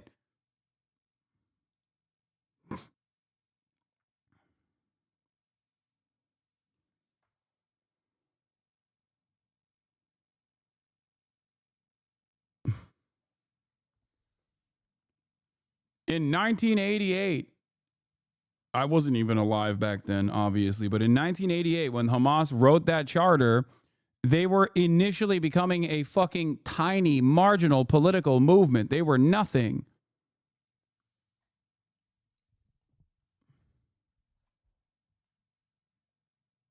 Jesus Christ.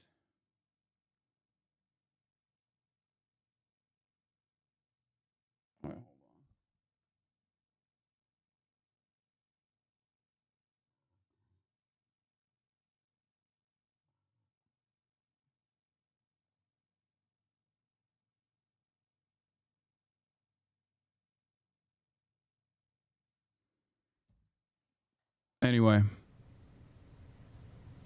Really? Like, where would they go? Like, are we going to have, like, I don't know, we can send them to, like, El Salvador's prison or something like that? It doesn't even make any logical sense. Usually agree with you, but I don't today. No. What I'm saying, I'm at work. I can't type it all out. So protesting is cause for deportation. Protesting, that's fucking retarded? Yes. If you are protesting in support of a terrorist organization and you're not a citizen, absolutely.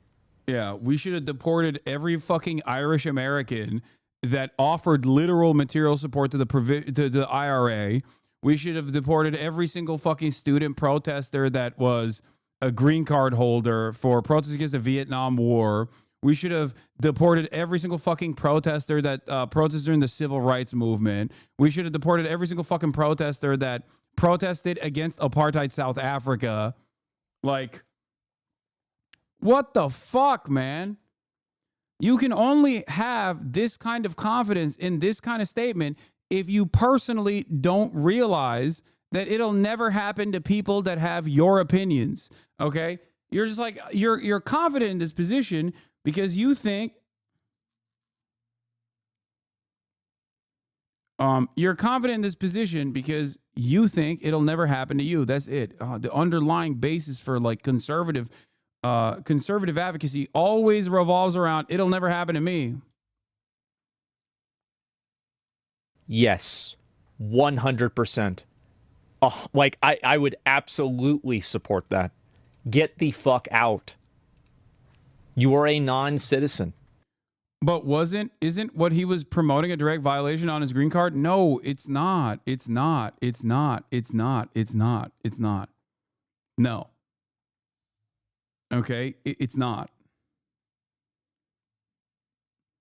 It is not even a violation for non-citizens. Like, he's a fucking legal permanent resident. He has basically the same fucking, on principle, he has the same protections afforded to every other person. Non-citizens are protected by the First Amendment.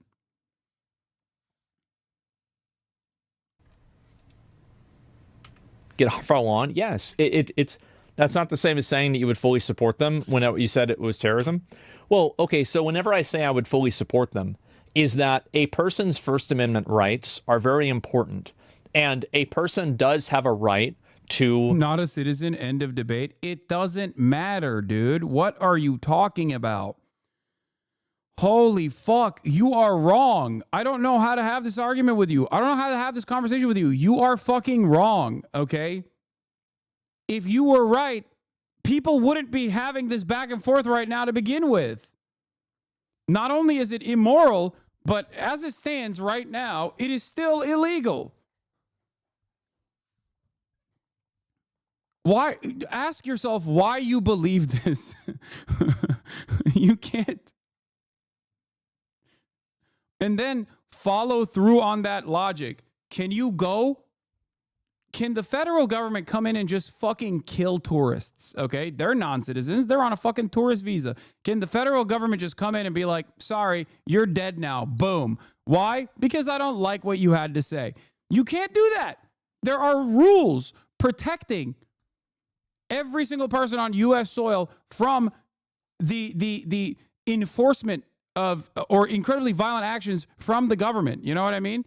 Not a citizen, sorry, I can just torture you, is fucking insane.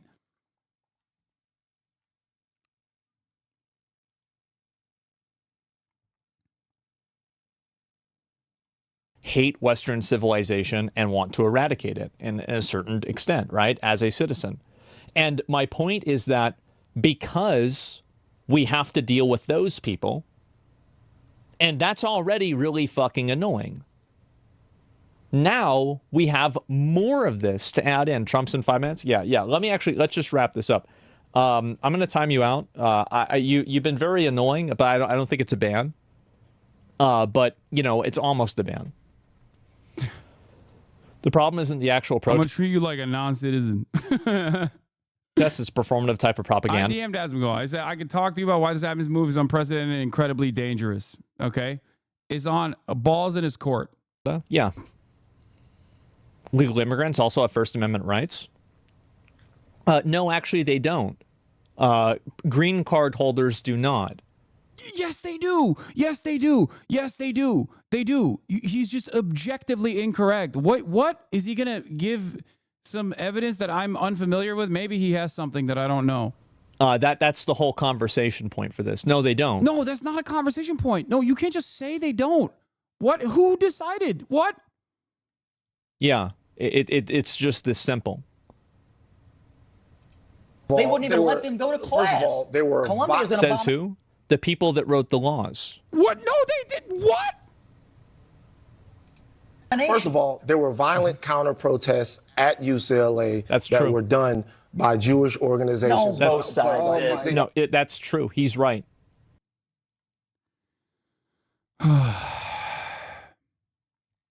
Mahmoud Khalil case goes to court, spotlighting green card holders' rights. Let's look up First Amendment, okay? Green card holders also have the right to free speech, according to David Cole, a Georgetown law professor. The First Amendment does not distinguish between citizens and non-citizens, says Cole, who successfully represented Palestinian clients in a lengthy First Amendment case. Therefore, since you couldn't punish a citizen for their speech, you couldn't deport a foreign national for their speech. Green card status can be revoked, as in cases where someone has obtained that status by fraud or they commit serious crimes. The government also has broad powers under anti-terrorism laws, including the ability to block entry or remove a non-citizen. I do think for people who are non-citizens, there's some risk in protesting, depending on how the protest is interpreted, says Jason Zabov, a partner at More Osorio, an immigrant law firm in Washington, D.C. And the reason for that is because of the anti-terrorism provisions are just so broad. These are some of the most insane provisions that we've been using since post 9/11. Having said that, this person has not violated even those fucking provisions.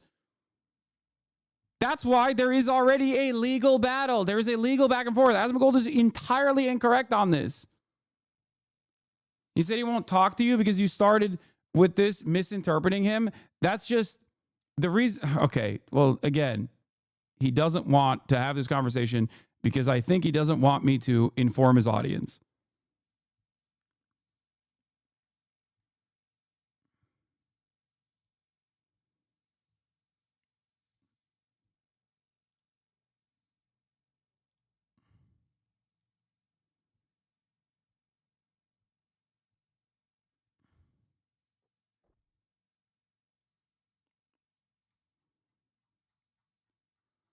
Oh. The guy in the cowboy, he's right. There were. I watched it happen. And the fact is that the violent counter-protests were the ones that were initiating... Please read, there's a precedent for it. Aliens in the United States. Brother, I don't think you understand the statute that you are posting about, okay? This is a very serious issue, okay? The statute that you are posting does not mean what you think it means. Classes of aliens ineligible for visas or admissions means, okay, an alien, an undocumented documented non-citizen trying to come into the United States of America.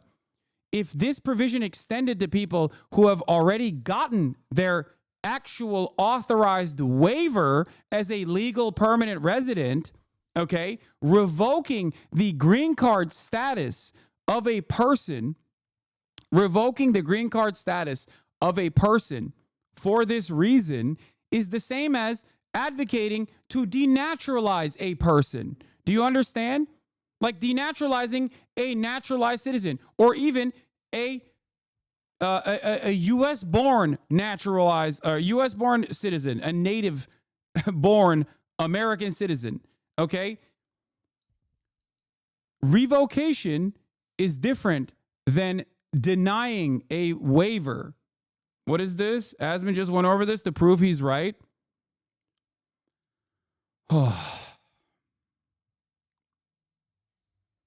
And the question within the existing law, in and of itself, if that was to be the case, we have to argue on morality as well.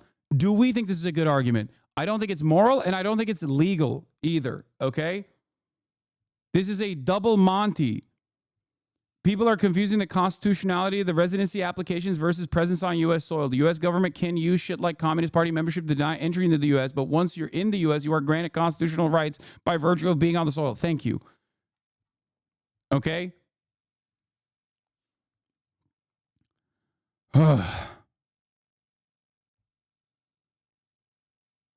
That's why this is incredibly, incredibly important. This case is a landmark case, okay?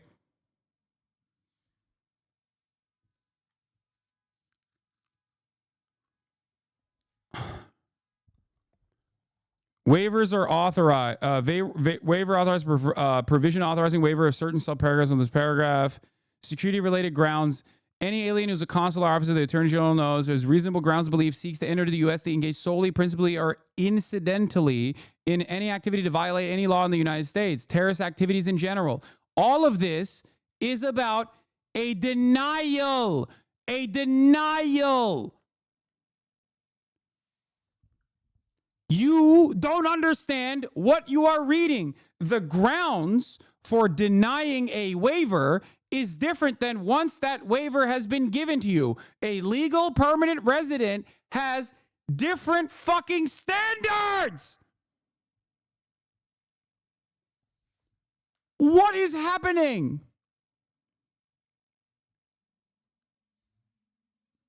Also, I think that shit is stupid too, for the record. That is literally a direct anti-communist move that the American government has historically used. I talked about it yesterday. Of course, if you only watch me in fucking clips, you don't know that.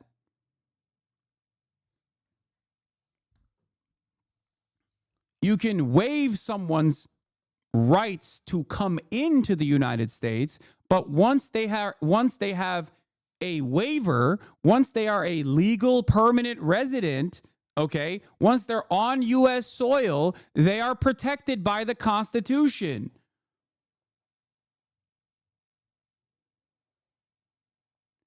The problem here is Asmongold doesn't understand what he's fucking reading. He's reading something that he thinks proves his point. It's not. It actually does not prove his point at all.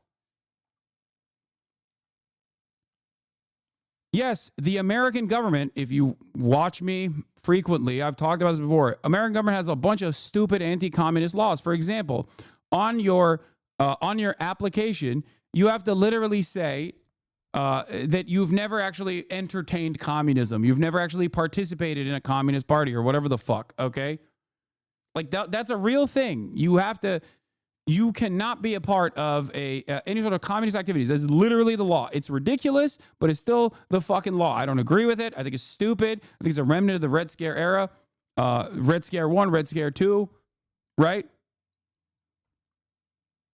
But this argument in and of itself is about denying a waiver into the country. When you already have a legal permanent residency, revoking that is an incredibly fucking high bar to clear.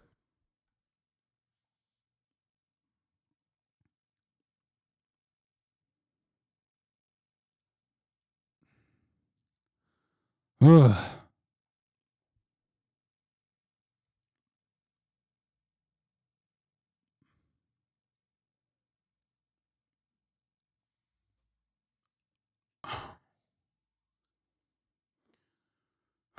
I just hate that America, once again, is unironically like removing the last 4 or 5 good things that it has in its fucking constitution. Okay? It's just crazy. Like, we are never getting healthcare. We're not doing any of the good shit that other countries are doing. We're just only focusing on the bad shit.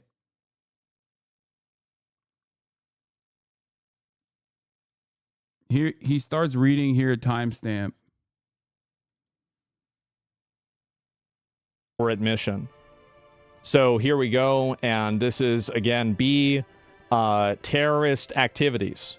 So an alien who has engaged in a terrorist activity has reasonable ground to believe is engaged in or likely to engage after entry with terrorist activity, intention to cause death, is a representative of a terrorist organization. I'm literally DMing him, telling him he's wrong. Like,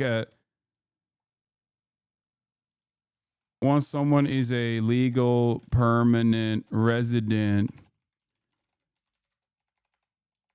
and on U.S. soil, they are still afforded the same constitutional protections everyone else has.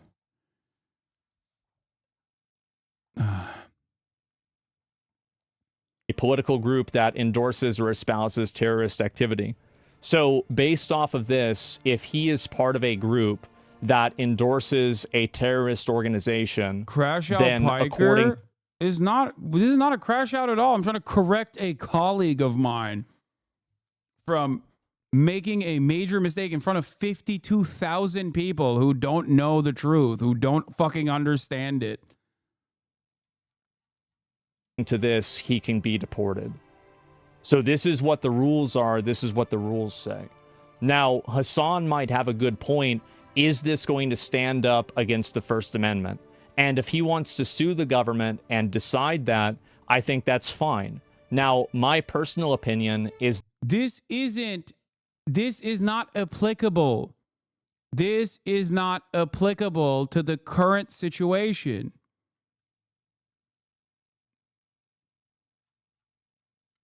This is not applicable to the current situation. Oh, the current situation is different. This is a legal permanent resident. You're reading a denial of waiver into the country. Yes, the American government can also... Here, I'll give you a great example. Something as stupid as accidentally keeping a fucking banana in your backpack. Customs and Border Patrol has dogs, okay? Customs and Border Patrol has dogs. Why do they have dogs out there? There are dogs that specifically sniff out agriculture, okay? If you come into the United States from an area where you have a banana in your backpack as a tourist and they find this fresh vegetable or fruit in your fucking backpack, you can be denied entry into the country. Now, in most circumstances, they won't do that, but they have that right. If you have a fucking banana in your backpack, once you've passed that fucking boundary, you can't be removed from U.S. soil. The reason why is because when you're coming into the country, you have a different set of standards than past the point of entry into the country. It's that simple. And by the way, I'm not discounting why there is global biosafety standards. Obviously, it's understandable that the Customs and Border Patrol has this rule. It just comes across as silly, but there is a good reason for it. But that's besides the point.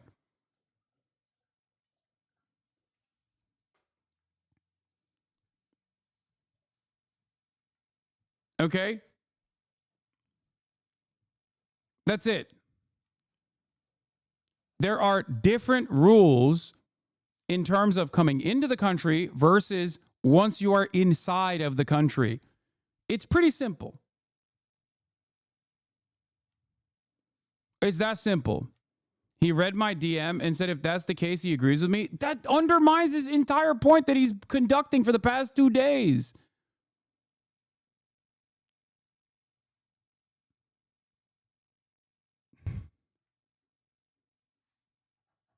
So all he needed to do was figure out that like non-citizens and citizens alike have the same fucking constitutional protections, especially legal permanent residents. That's it. Like the underpinning of this argument is just like a fundamental misunderstanding of existing law and constitutional protections. He's insinuating that he doesn't think you're right. No, I am.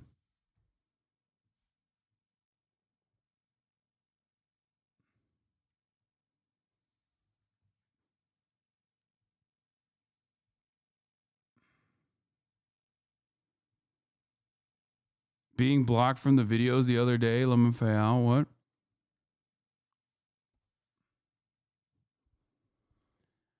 Oh.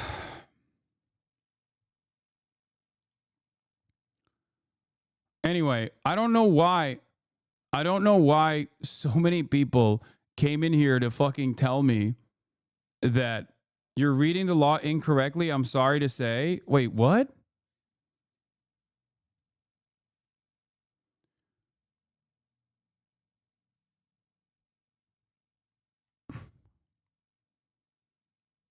No.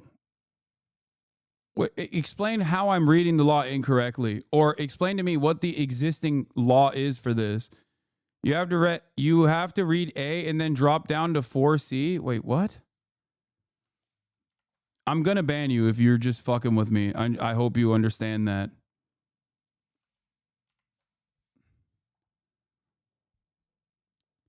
Classes of aliens ineligible for visas or admission. Wait, what? That's A. Classes of aliens ineligible for visa or admission, except as otherwise provided in this chapter. Aliens who are inadmissible under the following paragraphs are ineligible to receive visas and ineligible to be admitted into the United States. Okay. Wait, where the fuck is 4C? Oh, an alien whose entry or proposed activities in the United States Secretary of State has reasonable ground to believe would have potentially serious adverse foreign policy consequences. Again, this is about admission into the country.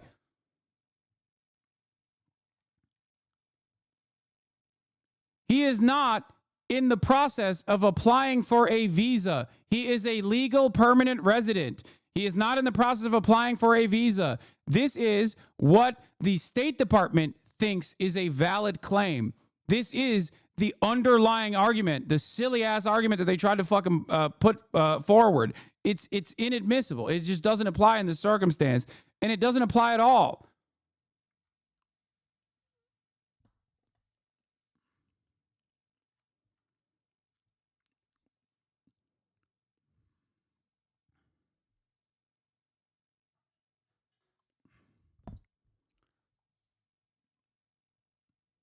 You have rights.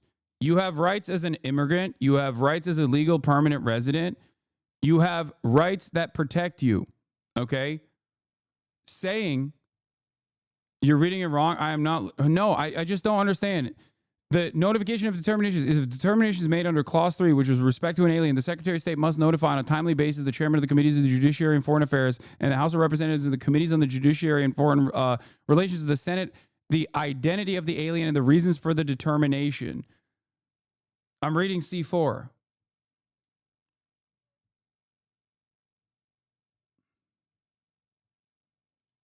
Read my messages. I'm crying here for the love of God.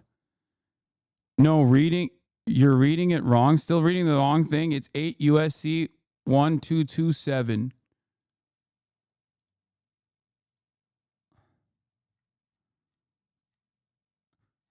What?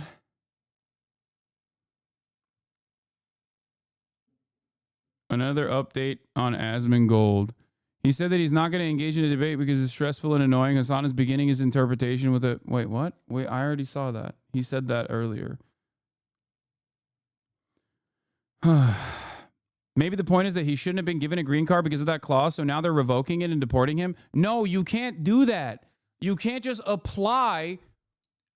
you can't apply a post hoc justification for revoking someone's green card like that. That would mean that you can also denaturalize citizens. Do you understand? Do you understand what I'm saying? Because you can't fucking do that. That would mean that if tomorrow he had his citizenship test and he became a naturalized U.S. citizen, that would mean that the government could denaturalize him on the basis of the fact that he was a non-citizen at a certain point. That's not how it works. You can't do a post hoc application. That is also unconstitutional. Now, the problem is the Trump administration does not give a fuck about the Constitution, clearly. And they're trying to erode the Constitution, which is unironically the argument that we're making right now. The argument that we're fucking advocating for against is this. This is the whole point. Oh. President in violation of law. Any alien who's president of the United States in violation of this chapter. Non-immigrant status violators. Violators of conditions of entry. Termination of conditional permanent residence. In general, permanent resident status. Wait, what? Why do you think this proves your point? I don't understand. He didn't do fucking marriage fraud or anything like that. What? What law did he violate? That's the whole point. 8 USC 1227 says that if an alien commits terrorism, they're plausible to be deported. Yeah, it's not. It's not terrorism. You can't say something I think is terrorism and then fucking deport someone. That's the whole point. That's the whole point of, that's the whole argument. That's the whole argument.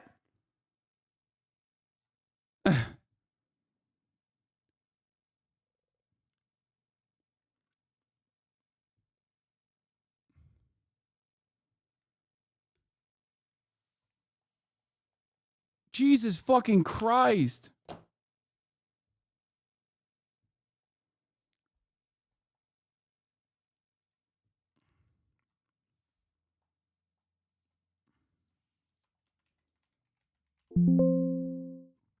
Yeah, any alien who's described in subparagraph B or F section of this title is deportable, okay? Terrorist activities is an intentionally vague designation, but you can't fucking decide. You can't just simply say, I don't like what you're saying, so you're a terrorist. That is insane. That is an insane erosion of constitutional protections that were previously afforded to non-citizens and citizens alike. Do you not understand my point here? I'm saying that the American government, with no care or consideration for the Constitution is unironically trying to erode a protection. That's the point. That's what they're trying to do. And it is, as it stands, currently illegal. It is also immoral. If they were to turn around, and decide that it is legal now, I would also argue against the dangerous precedent that this is setting. And I am arguing against the dangerous precedent that they're trying to set. The entire fucking debate or the back and forth happening here is that the American government is literally trying to manipulate pre-existing law with very little evidence, with no evidence whatsoever. And they've been... the Trump admin isn't even using this argument. Their whole case relies on Rubio personally signing it. Exactly. How the fuck do people not understand that my anger here, my resentment here, my frustration here, and my fears here are the fact that we are now deciding unilaterally, one fucking guy goes, you're a terrorist. Why are you a terrorist? I don't really need to tell you why you're a terrorist. You're just a terrorist. Now you can get deported. That's fucking psychotic. That is a direct violation of First Amendment. Just like BDS is a direct violation. Like anti-BDS laws are also a violation of the First Amendment, for the record. Just so you understand. They still exist, but they are a violation.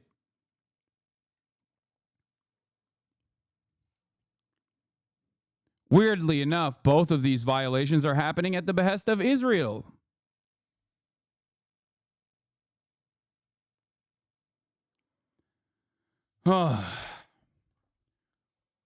It's also wild. It's also wild considering that the current administration is now actively talking about vandalizing Teslas being an act of terrorism. Yeah, he's not an alien. He's a permanent resident. There's no visa. He lived in the United States with no limit. Exactly. This is such a silly conversation to have. This silly back and forth to have. Like, and also, when faced with evidence to the contrary, Asmongold immediately said, if it's true, then I guess he's right and I'm wrong. That's what he said. Legal cause, reading that's about denying a waiver. When someone's legal permanent resident on soil, it's not as constitutional protections everybody else has. Well, if that's true, then he should stay. Yeah. And it is true. It is true. And that's really it. I mean, like, I think that they need to decide that in the court. Right. And if that's the way that the law works, I mean, I don't really know exactly how the law works. This is what I've heard. Then why did you spend 48 fucking hours worth of content saying? Oh my God. But that's if. Yeah, exactly. Now, in my opinion, by the way, this is still my opinion. I don't want to have anybody in the fucking country that's not a naturalized citizen that's supporting a terrorist organization. And I don't think that we need to afford the full rights of freedom of speech to people that are not even citizens to advocate for terror. Okay, you don't like the First Amendment. That's it. You don't like the First Amendment then. You are anti-free speech. That's it. You are anti-free speech. Is chat saying you folded, shaking my head? Wait, what? Are they just imagining alternative realities? How the fuck am I folding? He's the one who's walking back the underlying falsehood that he was operating off of, that he was so confidently talking about, that has now been seen by hundreds of thousands of people. And he's also the one who doesn't want to talk to me.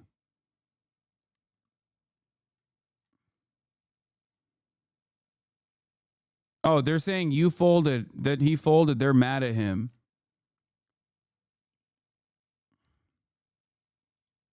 For President Trump. Anyway, I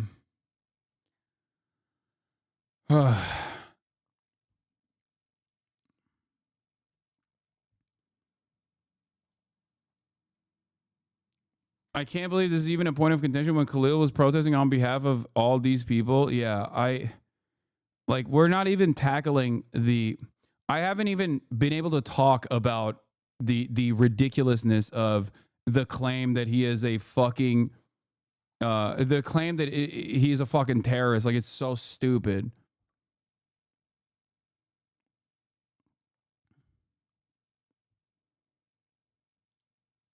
Yeah. Yeah, it's crazy, man. It's crazy. Wait, well, I want to get on a call. He says that I am intentionally misinterpreting his audience or something, or intentionally misinterpreting what he's saying. But the real reason why he doesn't want to have that conversation is because even a DM caused them to go, okay, yeah, maybe I'm wrong. I don't know exactly what this is. I think this is an insane position to have. And that he found it stressful. Now, if Hasan, here's the thing, though. If Hasan is right, if he is right, then he should stay. I just don't think he is from everything that I've read and I've seen about it. I don't think you read anything.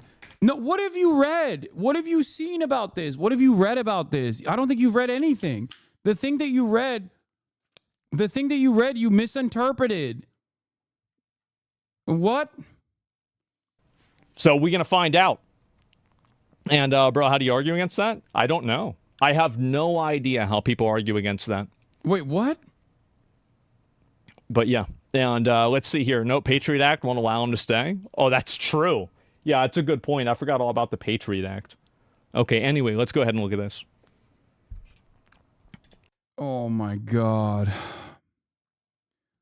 Right-wing Twitter, Reddit, and Vibes is what he read? Yeah, it's just fucking crazy. I don't even... Dude, the thing that he read, he didn't even understand. The thing that he read, he misunderstood. I corrected him. I corrected the thing that he read that he misunderstood. And he just turned around and went, okay, I don't agree with him. I don't believe him. Or if he's right, then yeah, he should stay. And then followed up by celebrating the Patriot Act.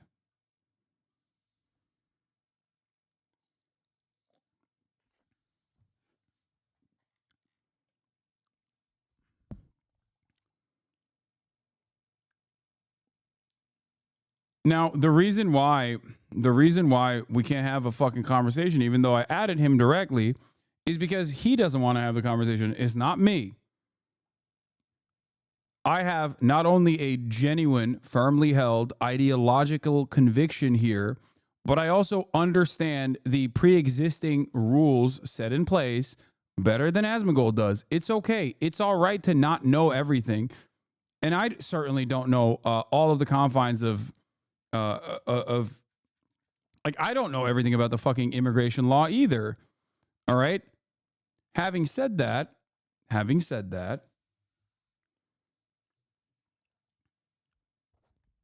it seems like I know a little bit more than he does, or at least know how to correctly read and interpret the things that are in front of me.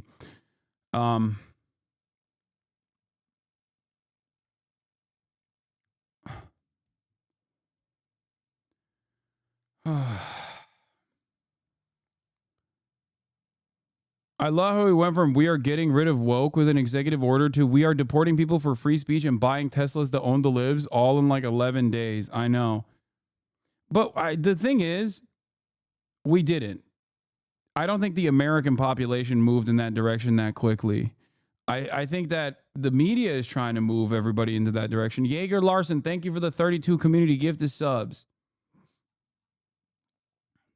Trump and the Republican Party as the House passes a funding bill. Yeah, we're talking about the funding bill. It passed in the House.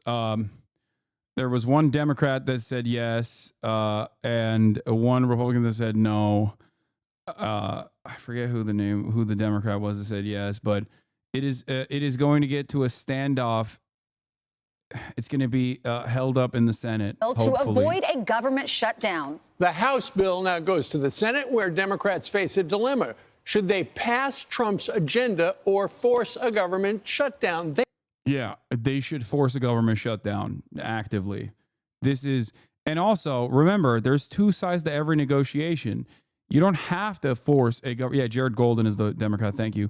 You don't have to force a government shutdown, as a matter of fact. It's just entirely dependent on the Republicans and how many concessions that they will give to the Democrats. They don't like either. But remember, when Democrats... So claiming that this is on the hands of the... claiming that this is in the hands of the fucking... Oh, my God. This guy's still talking about Hamas being a foreign terrorist organization. Jesus Christ, dude. Chatter. You cannot... You just... Do you like the First Amendment or not? Okay, do you like the First Amendment? Do you think that free speech is good or not? If you say no, you don't like the First Amendment, you don't like free speech, then that's fine. At least you're recognizing that. Then we can have a separate conversation about how that will inevitably loop back around and harm you as well. Democrats railed against government shutdowns in the past. You can't just go, but Hamas on this issue. We are not in fucking Israel, okay? Reopen government today, and he should. And when you multiply those federal workers by their family members, the people they love and care about and who rely on their steady paycheck to survive, you get a better sense of the pain that the president is causing with his shutdown. So there you go. That was a different mindset, perhaps. Speaker of the House Mike Johnson joins us now with his first interview since that critical vote, which delivered, you lost one Republican, you got Jared Golden, 4 Democrats. Mr. Speaker, how much pressure is now on the Senate to do what you did? Well, huge pressure, Brian. This was a big night in Congress last night to get that done. We passed a clean, simple bill to keep the government funded for the rest of the year. And every Democrat, except for one, in spite of all their previous sayings about how disastrous it would be to shut the government down, they all voted to do exactly that. So now the ball is sent over to the Senate. And Chuck Schumer has a big decision to make. Is he going to cast a vote to keep the government open, or is he going to be blamed for shutting it down? And that's clearly, very simply, what they have to decide. And I hope they do the right thing, because government shutdowns, as they all said their own video and have said 1,000 times, is harmful for everybody. We don't need that. Yeah, Mr. Speaker, would there... It's ironic because they want to shut down the government. Like, they are shutting down the government. They're actively shutting down the government, while simultaneously saying it's the Democrats that want to shut down the government by not passing the spending bill. It's like, yeah, no, they're actually trying to stop you from shutting down the government fucking permanently. There'll be some change in the process. I know Thomas Massey. I know you know Thomas Massey. He's been the same ever since he was elected. And there's been one issue that he's railed against his entire career, which is the spending. And the president, I know, is on the same page when it comes to that. That's why he has Doge. Is there a way to bring them both together? He's not anti-MAGA. He is MAGA as well. But I think they're coming at it from different parts. He wants regular order. Will we get that? But yeah, of course, everybody. They want to do $13 billion in cuts to non-defense programs such as mental health and substance abuse treatment and workforce training. It's not like it's not exactly a clean resolution bill that was previously agreed upon. It's just fucking ridiculous. And it's totally, even if it was a clean resolution, I don't think the Democrats should go along with it until they get firmly held assurances on a bunch of shit that the Trump administration is trying to do. This is how you play ball, okay? Republicans quietly cede power to cancel Trump's tariffs, avoiding a tough vote. House GOP leaders tucked the provision into a procedural measure needed to pass a government spending bill. Is this a 60 vote or a majority vote? No, it's a 60 vote. If it was a majority vote, it'd be cooked. They need to have a filibuster-proof majority. They need to have 60 votes to be able to pass this. Okay? The Democrats should use this opportunity. This is one of the best opportunities the minority party has against the government.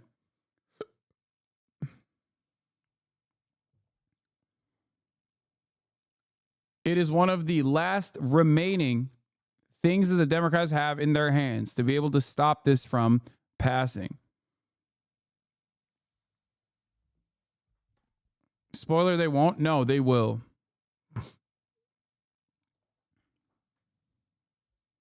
They've said that they will.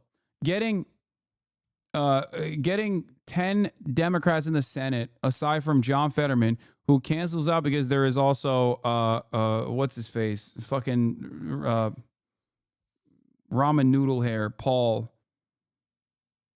Ron Paul's son, Rand Paul, who is going to vote against this.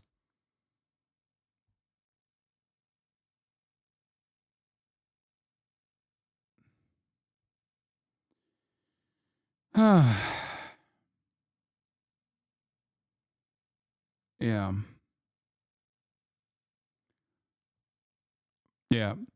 Senator Schumer said Democrats have the votes to block the House's spending bill. Our caucus is unified on a clean April 11th CR that will keep the government open and give Congress time to negotiate bipartisan legislation that can pass. We should vote on that. They are activists.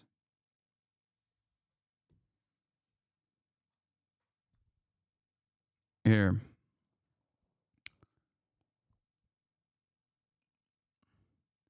It should be very clear to every Senate Democrat that any vote for cloture will also be considered a vote for the bill. People aren't going to be tricked with procedural games. They know exactly what's going on.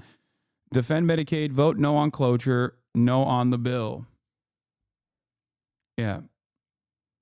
A vote for cloture is a vote to gut Medicaid. A vote for cloture is a vote to abandon seniors, veterans, and working families. A vote for cloture is a vote to rip healthcare from those who need it the most. They think they can sneak this through, dress it up, play word games that American people see for what it is. Cruelty, says Last Day With You.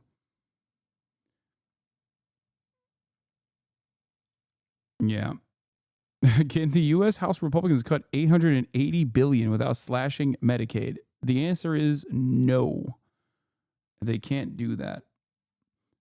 Anyway, let's get back to this. Let's see. He wants regular order. What my friend Thomas Massie missed yesterday is that the vote was to allow this administration to continue their work so that we can bring about all these big changes for the FY26 budget. That's the one we start immediately after FY25 is off the table. That's what everybody's excited about. So what will happen is the Trump White House, the administration, will send to Congress a budget that requests to spend less money. Why? Because we're going to be able to incorporate all the savings that DOGE is uncovering and finding, all of the innovations that the Trump administration and his extraordinary cabinet are bringing about to change the way the federal government works. This is the Super Bowl. This is the moment we've all been waiting for our entire careers. And finally, the stars have aligned so we can do that better. It's going to be great for the American people, a more efficient, effective government that uses their precious resources, their taxes, in a more responsible way. And we're excited about that. And Mr. Speaker, government funding still does run out in 2 days. And so you guys have passed it. So essentially it's the playoffs. You're getting to the Super Bowl. You've got to have the Democrats vote for it. And you need 7 to start the process. The conventional wisdom is, because the Democrats had an hour-long meeting where they said, we can't make it look like we're giving Trump a win. And so we have to oppose it. And that's why everybody on the Democrat side has been opposing it. The conventional wisdom is they're going to do what you guys have done in the past. And that is they'll have 7 Democrats walk the plank, vote for closure. Then when it comes up as a bill, every one of them is going to vote against it, and you're going to win. The Democrats are going to lose in the Senate because there are more Republicans, and they're going to get with a simple majority. Yeah, look, Chuck Schumer has to decide all that strategy and that math, but I think they need to put the partisan politics aside. This is not a win for the Trump administration. This is a win for the American people. I mean, when the government shuts down, you have government employees who are no longer paid. You have services that begin to lag. It brings... It's so funny to hear Republicans spell out the devastating nature of government shutdowns. Especially when it's their favorite weapon to wield and they have so consistently. And the counter to this is very simple. Okay, then pass a fucking bill that concedes on understandable points from the Democratic Party. You have power to stop the shutdown. The Democrats love to play ball. They want to play ball. They keep saying that they want to play ball to a degree that I don't even agree with them on. So, you know, especially, it's especially funny because, like, the thing that they are trying to do, the thing that they are trying to fucking do is also destroy the government anyway.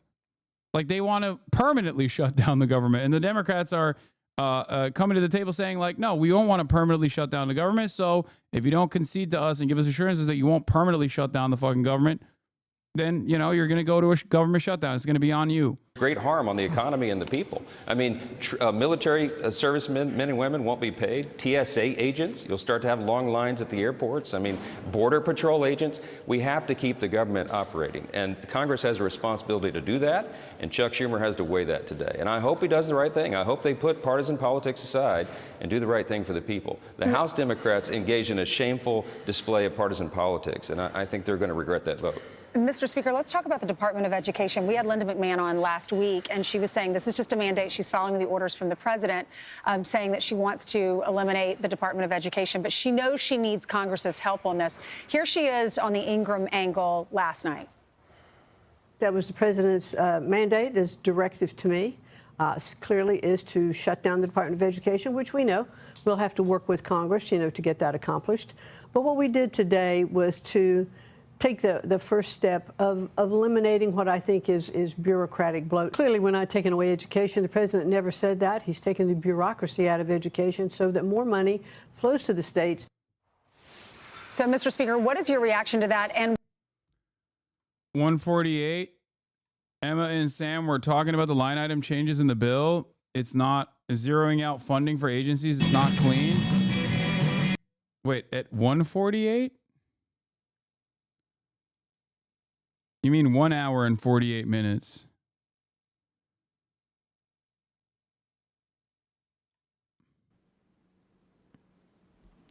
Here you see a screenshot of part of the budget resolution. And you will see that despite the fact that Speaker Johnson has said this is a clean CR, continuing resolution, in fact, there is a series of Yeah, that's why it's ironic when fucking Michael Penis says nobody wants to see a government shutdown. We don't want these federal employees to not get paid. Also, if you don't fucking vote for this bill that says government employees will not get paid, you want government employees to not get paid.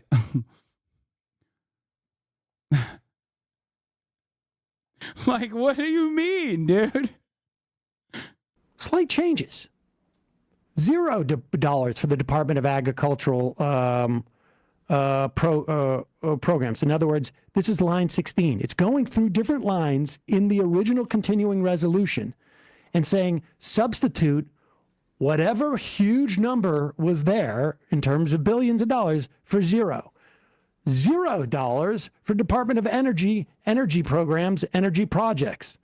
In Section 204, by substituting zero for $13,045,000. In Section 530, by substituting zero for $38,414,000. And now, I'm not even sure if that's million or billion because I don't see the original, but those numbers look like million to me. Substitute in Section 542. Now, I don't know what 542, but the point being that there's a series of these things. It is not a clean continuing resolution. Yeah. It's not. Will she get the support of Congress to shut it down? We're fully in support of what Secretary McMahon is saying there. She's talking about efficiency and accountability. She's talking about directing resources to the places they matter the most, and that's to the hands of the local school boards, to parents who can direct their children's education, with the assistance of the teachers there local and closest to the people where it really matters, where they can make those decisions. For too long, the Federal Department of Education has been pushing down federal mandates, using taxpayer dollars in an inefficient manner, and enriching teachers' unions, okay? The results are really regrettable. We see that America is falling behind other countries in education standards and in the test scores and all the rest. So this is a time for change. I think this will serve students, parents, teachers, administrators better to have that down at the local level. And Secretary McMahon is bringing that change about. This is a long time coming. You'll have greater choice for parents and students.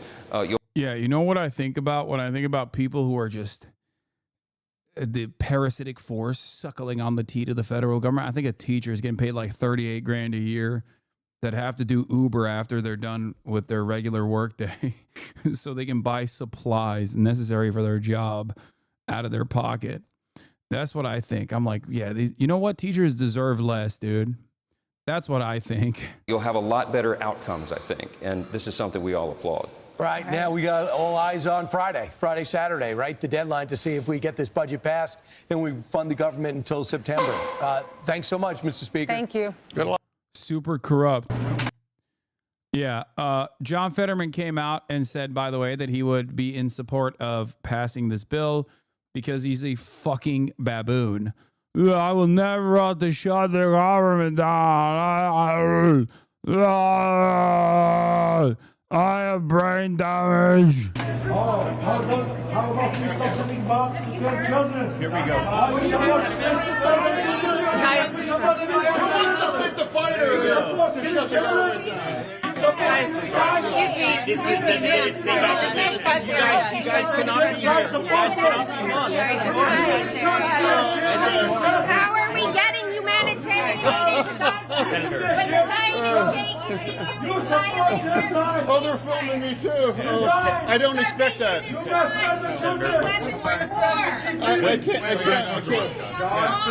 I can't focus on your words.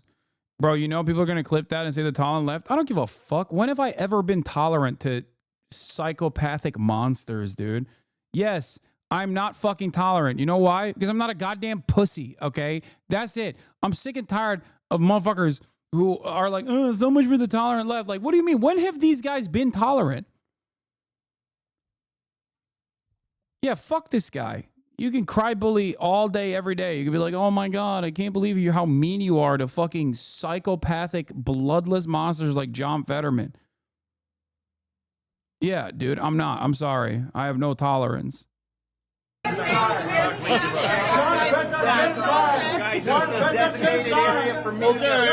Yes, I bully bullies, okay? If that makes you sad, I don't know what to tell you, okay? Go somewhere else. John Fetterman. Guys, please, we're trying to do our job here. We're trying to do our job here. Senator, where are you on the CR plan? Well, on the CR? I mean, I've been very clear about it. I mean, there's no new news on that. Are you a yes? I've already said that. I mean, that's what I'm saying. There's no news. And now you're going to have to make that choice. It's like, are you going to shut the government down? Or are you just going to say, hey, I disagree with many parts about the CR, but it's like that's where we are. Or if there's some kind of a process where that they can essentially strip the filibuster requirement, and then if they raise the why enjoy your little echo chamber? Sick. Dude, enjoy your grandparents fucking dying because they don't have Medicare anymore, okay? Like, what do you want me to say? I'm fucking fighting for your grandparents because you're too stupid to fucking fight for them, okay? Like, what is this argument? Like, oh my God, look at your little echo chamber. Like, you think it's going to be good for you? You think it's going to be fucking good for you? You think it's going to be good for your loved ones, you dumb fuck? Dudes learn one fucking term and they just like blast it in the chat. It's an echo chamber. I just asked to talk to Asmongold about this. Not this, about the free speech violations coming from the Trump administration. He's the one who didn't want to talk to me. And you're over here being like, enjoy your echo chamber. Yeah, I'm owning the libs, dude. I'm owning the freaking libs, dog. You don't understand. When my grandparents are fucking... when my grandparents no longer get health care, I'll be owning the libs so hard.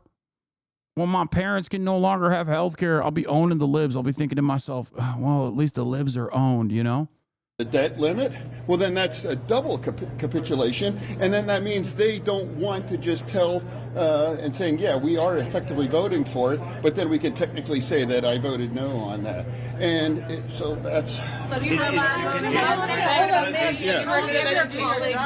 how many of your colleagues do you think will vote along with you to keep the lights on when government funding expires at midnight? Well, what I'm saying, it's like, you know, for me, I'd never vote to shut the government down. And if you are wanting to, if you don't want to vote for that CR because you want to protect the government and some of the things that I don't agree with that are happening, well, then again, it's like I'm not going to cut the baby in half. It's like so that's the thing. So that's the thing. Yeah, you know. This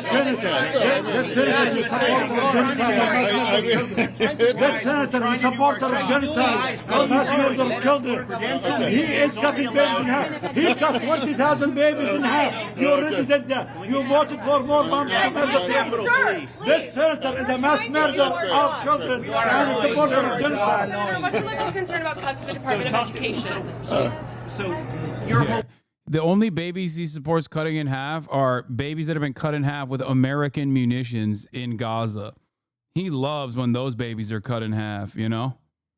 Also, the fucking journalists are yelling at the pro-Palestinian protesters. They're like, I'm sorry, I know you want to get your fucking quote from the ogre real bad, but, you know, let him have his moment. hoping that other Democrats will join along with you and not shut down the government, correct?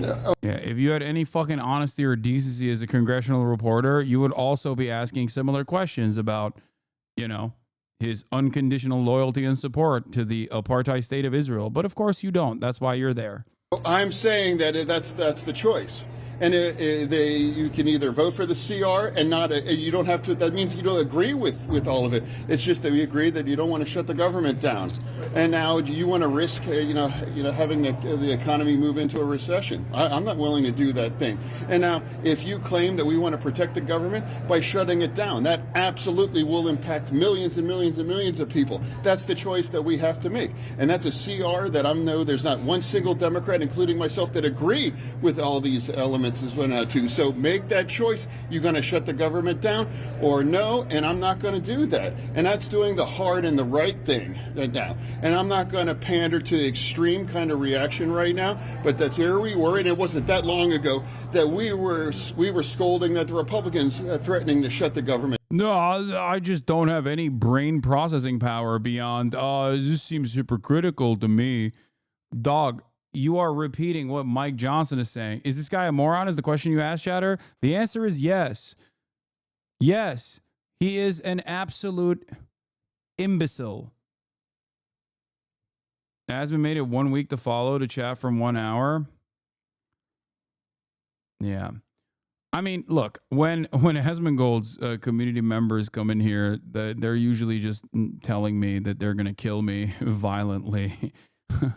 I suspect that the reason why he wanted to moderate his chat is because people in his own community or people coming from outside of his community are like, hey, why are you wrong about this thing that you've been advocating for? Like on the fundamentals, like just wrong about the facts of a matter. Yeah. Anyway, I forgot to mention two things. One, this is, I hate to do it to him, but Christopher Murphy, who apparently had a relatively human reaction to what the fucking government is currently doing to Mahmoud Khalil. A young man by the name of Mahmoud Khalil, an immigrant and a legal permanent resident of the United States, is being held right now in prison, even though no criminal charges have been filed against him. And I want to tell you why that should matter to every single American. Khalil is a recent graduate of Columbia University. He opposed Israel's military operation in Gaza. He has deep animus toward Israel's policies and the U.S. support for those policies. He helped organize the protests over Gaza at his university. Notice how he's not saying it's anti-Semitic and saying he has deep animus towards Israel's policies and America's support for Israel's policies, because that's correct. That is framing the issue on the boundaries of truth. That is not greatly overemphasizing lies that the Republicans are telling in an effort to justify this clear-cut violation of free speech. If Biden were in power, he'd be saying it was anti-Semitic. Let's be fucking real. Probably. You're not wrong about that. Chris Murphy, post Kamala Harris defeat, has certainly changed his attitude a little bit. But, you know, just like with my support for Al Green and the actions that he took at the joint congressional address, I'm not going to immediately slap down Democrats. The reason why I'm not going to is because whether I agree with them or whether I think they're being cynical or not doesn't matter in this process, because we have to fucking lock in and actually expect them to do the right thing, to demonstrate moral courage, to actively fight back against this fucking administration.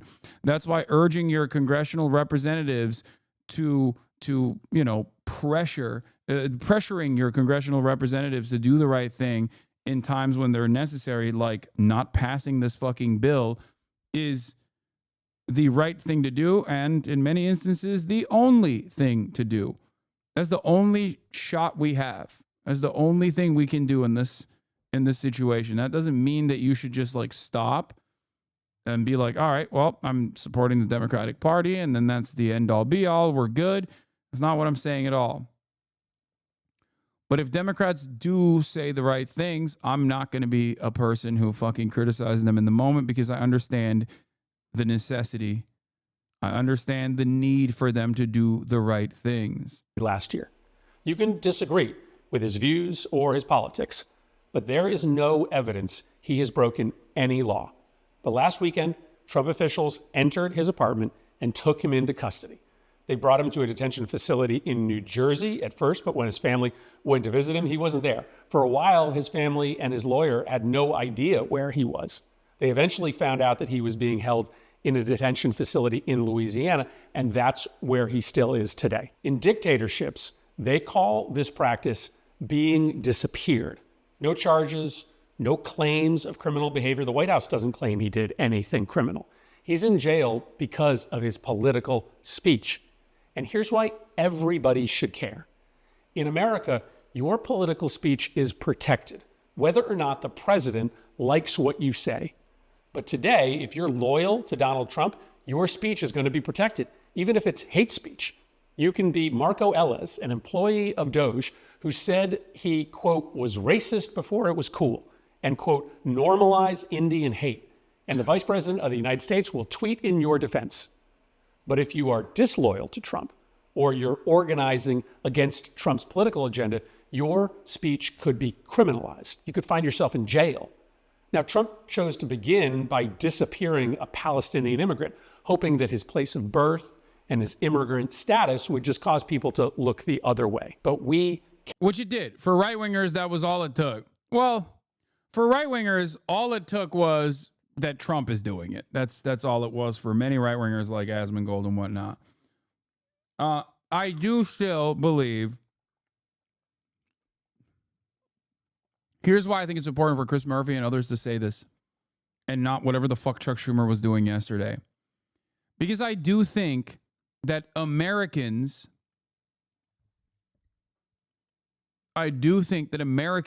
don't like when the government goes, yeah, fuck free speech, okay? But Americans, myself included, we're all kind of stupid. So we need someone to go on television and say exactly what's going on, with no ands, ifs, or buts. Just directly address what the fuck is happening. That is why we need the Democrats, whether I agree with them or disagree with them. That is why I criticize the Democrats. And that is precisely the reason why when a Democrat comes out and says the correct thing, okay, without sheltering the public from the truth or without lending any credence to the falsehoods and claims being made by the Republicans, I will celebrate that. Do you understand?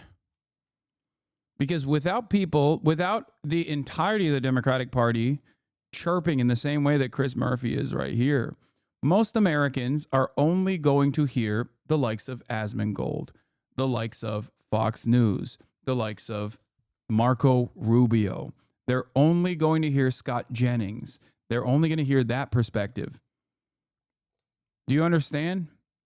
And then they're going to think, yeah, this isn't a fucking severe violation of free speech. This is a terrorist getting pack-watched. Do you see what I'm saying? Cannot. Because once it becomes normal for the regime to disappear people simply for protest against the regime's policies, once a citizen or a resident of America can be locked away with no charges against them simply because they protested, there is no going back for America. Even if you're a hardened Trump supporter, this practice should cross the line for you. Even if you disagree with Khalil's views, this practice should cross the line for you. This has nothing to do with supporting Trump. This is about supporting an American value. 100%. Maybe the most important American value, protecting free speech, even if it's speech you disagree with. If our new reality is that a president can disappear an opposition protester with no charges filed against them, we are not America any longer. Today it's Mahmoud Khalil. Tomorrow it's me or you. He's right. You keep acting like Democrats aren't controlled opposition. Their function is not to disagree or obstruct with the Republicans in any way. Dude, what are you talking about? I know that the Democrats de facto operate as the controlled opposition, but this is one instance where the fucking dude in front of you is not behaving in that way. So my hope is that if you give people like this their flowers in this specific moment, not in any other circumstance, okay, because they're playing a very important role. Look, I don't know how to describe this, okay? I don't know how to describe this to people who just refuse to understand. I don't agree with Chris Murphy on much, okay? I think his support for populist leftist positions are cynical, but it doesn't fucking matter because Chris Murphy has the bully pulpit. Maybe not the same to the same degree as the president, but he still has a platform. He still has power. And without people in positions of power, stop saying talk is cheap. Talk is not fucking cheap. Talk is very expensive. Shut your stupid bitch ass mouth up, okay? Shut the fuck up. Talk is not cheap in this situation. Because the point is,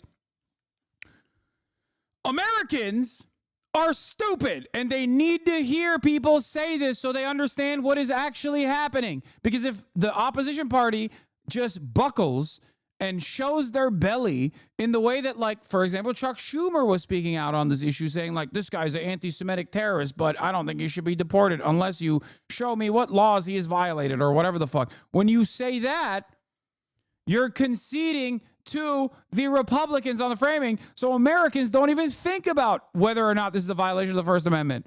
They can only think about it if someone is fucking saying that is a clear-cut violation of the First Amendment. You need people to fucking say it.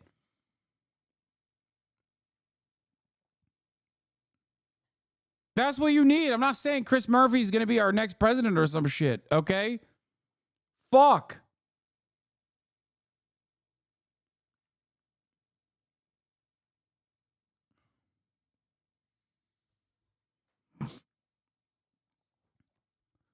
If the entire field of conversation is dominated by right-wing misinformation, you'll always turn around and go, wow, how do we get here? Well, we got here because no fucking opposition party actually spoke out. Do you understand?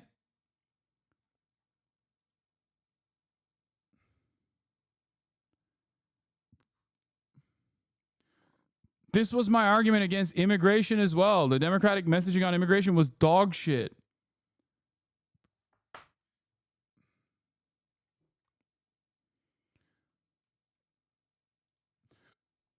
Oh, where is the... I have another thing. I want to show you a video of Mahmoud Khalil.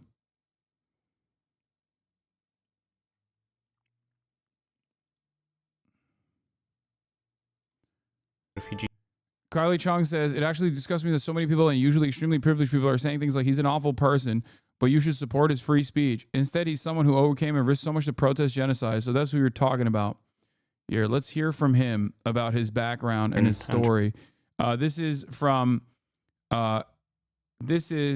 Khalil's background and his own story in his own words, how his family ended up in a refugee camp where he was born and his aspiration for a free Palestine. This clip is from The Encampments, which features Mahmoud. It was set to be released this year by Watermelon Pictures and executive produced by Macklemore. We're releasing it today to counter the torrent of lies being told about him. Follow the links below to sign the petition for his freedom and to make a donation to his family. This is what Breakthrough News posted. Raised in a Palestinian refugee. I was born and raised in a Palestinian refugee camp in southern Damascus in Syria. My family's history in Palestine actually goes back to as long as my grandparent could trace it. They lived in a very small village right next to Tiberias. Mostly they were farmers. My grandmother, she used to tell us that she had Jewish neighbors. They would share a piece of land where they would farm it. Tiberias was one of the first cities that the Zionists targeted in 1948 with ethnic cleansing.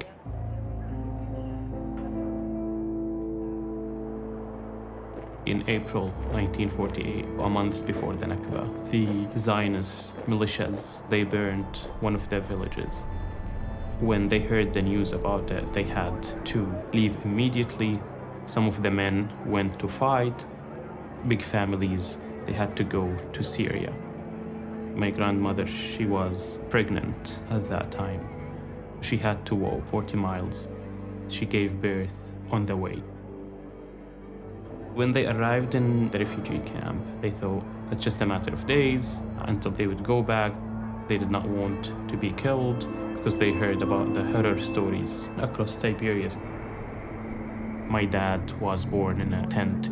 His family lived in that tent until like mid-70s when they upgraded to small structures. In the 90s, they finally kind of like had concrete buildings. To us, it was always a temporary home until we go back to Palestine.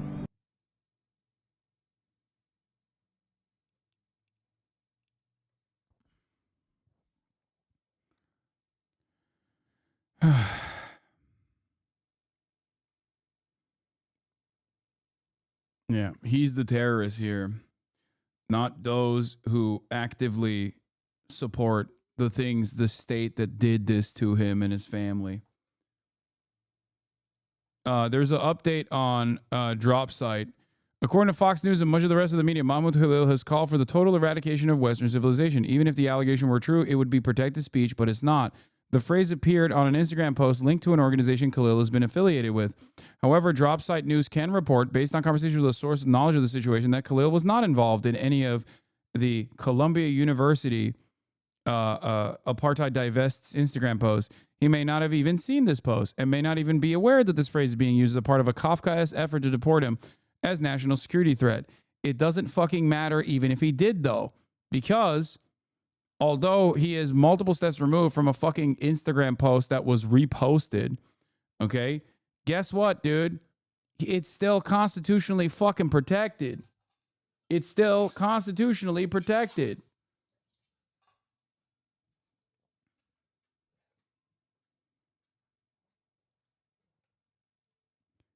In a government document obtained by the Washington Post detailing the legal case against Khalil, the U.S. State Department cites Section 237A4C1 of the Immigration and Nationality Act as the sole legal justification for his arrest and deportation. The statute allows for the deportation of a visa or green card holder if the Secretary of State has reasonable ground to believe an individual's presence or activities in the United States would have potentially serious adverse foreign policy consequences for the United States.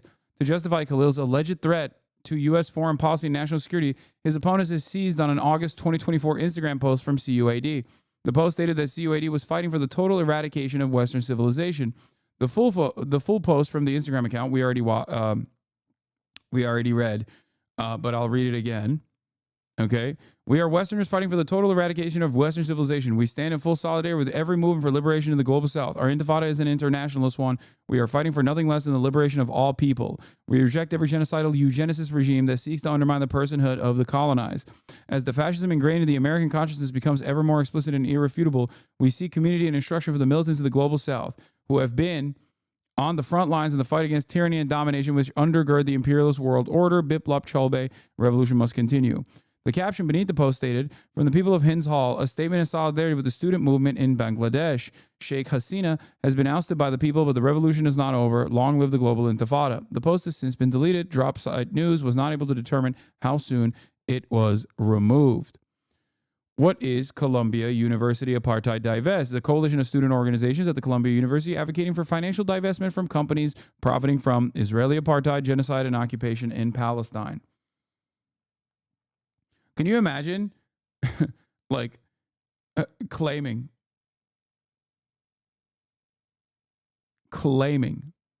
that if you are even tangentially involved, or if you saw a post, or if you like the post that the American government doesn't like, then you can be deported? Like, I cannot believe how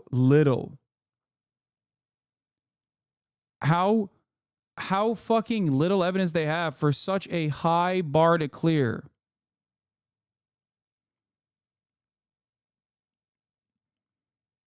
how little evidence they have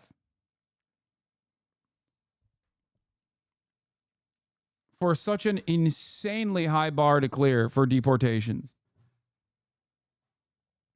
Like, I'm genuinely shocked at the incompetence demonstrated by this administration every single day, even on issues that they ostensibly care about, like fucking finding reasonable grounds to do like insane deportations. This is a pretty significant move, right? If you want to undermine the First Amendment and say, nope, we're setting a legal standard, a new precedent that you do not have First Amendment rights and protections if you are a legal permanent resident. That's a major difference in the way that things have taken place thus far. The very fact that they, one, initially thought that he was on a student visa and then found out that he was a green card holder is insane to me. Like, you didn't do basic research. If you wanted to make this person an example, there's probably a bunch of students that they could have made an example of. Like a student that has said some edgy shit, okay? A student that has come out and been like, yeah, long live the Intifada, I think Zionists don't deserve to live, or some shit like that, okay? That would still be legally protected, okay? Even if you are a student visa holder. But the very fact that they went after a green card holder thinking that he had a student visa, found out that he had a green card and still continued with this deportation process, and the person they went after, they couldn't find a single piece of evidence to even like massage the narrative, is shocking. They are shockingly incompetent at trying to use the pre-existing legal structure to undermine those protections. It is crazy.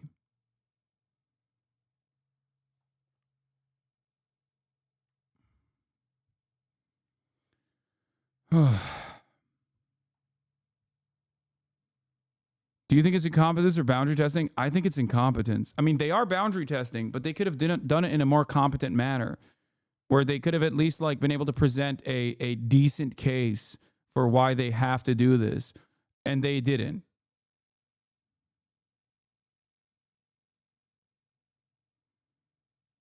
That's what's incredible about this. Like that's also kind of shocking about this, you know? Here. But I guess it doesn't take much for dumbasses to still advocate for the complete erosion of free speech here in this country.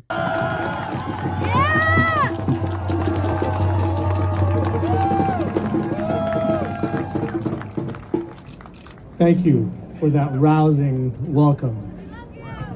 Love you, man. Love you back, and really, that's the only thing. That's the only thing I have to say. I just want to thank all of you, and express not just my admiration for your courage and your persistence in showing up for Mahmoud, for the rights and lives and dignity of. Yeah, like all those people are also terrorists now. Why? I decided. Sorry. I'm denying you your fucking rights now. Why? I decided it. There's not much you can do about it. Sucks to suck. The Palestinian people in Gaza and beyond, for everything that you all have been doing for as long as this tragedy, this genocide has been going on.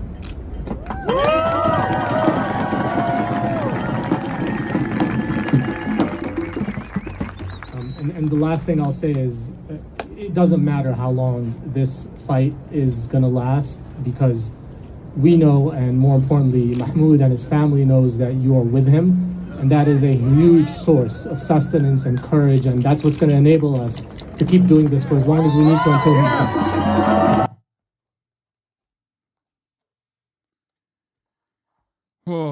If this was a student visa, people wouldn't care as much. The fact that it's a green card holder married to a U.S. citizen that's 8 months pregnant. Yeah, I mean, they should care. Even if he was on a student visa, they should care. It's still a fucking direct violation of the First Amendment. I'm just saying, it's shocking that they didn't even, it's shocking that they literally were like, oh, he's not a fucking student visa holder. Well, doesn't matter to me. Still, I'm going with it. It's fucking nuts. and they couldn't even figure out they couldn't nab him on anything. Like they had nothing. It's just, I can't believe they couldn't even find like a heated moment or some shit. You know what I mean?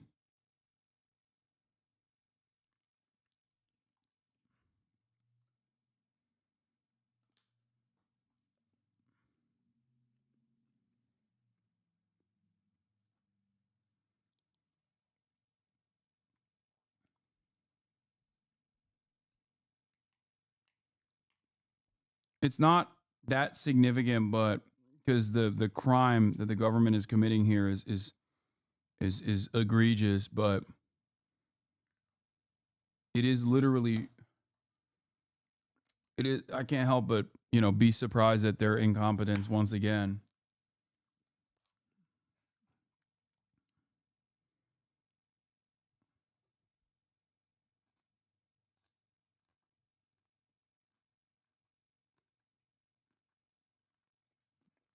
All right.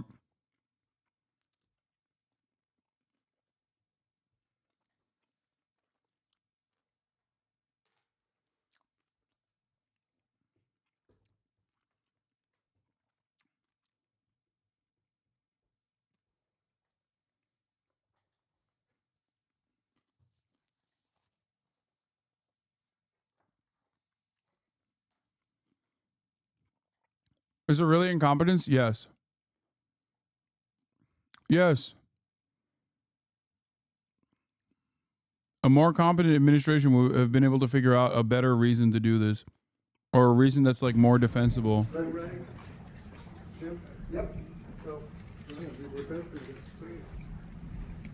Thank you very much. It's a great honor to have Micheál Martin, Taoiseach, Ireland. It's a special place, and he's a very special guy. He did it the hard way also. He served, and then he took a little time off, and then he served again. I've heard about that. That happens on occasion. And he's done very well. And we knew each other from a long time ago.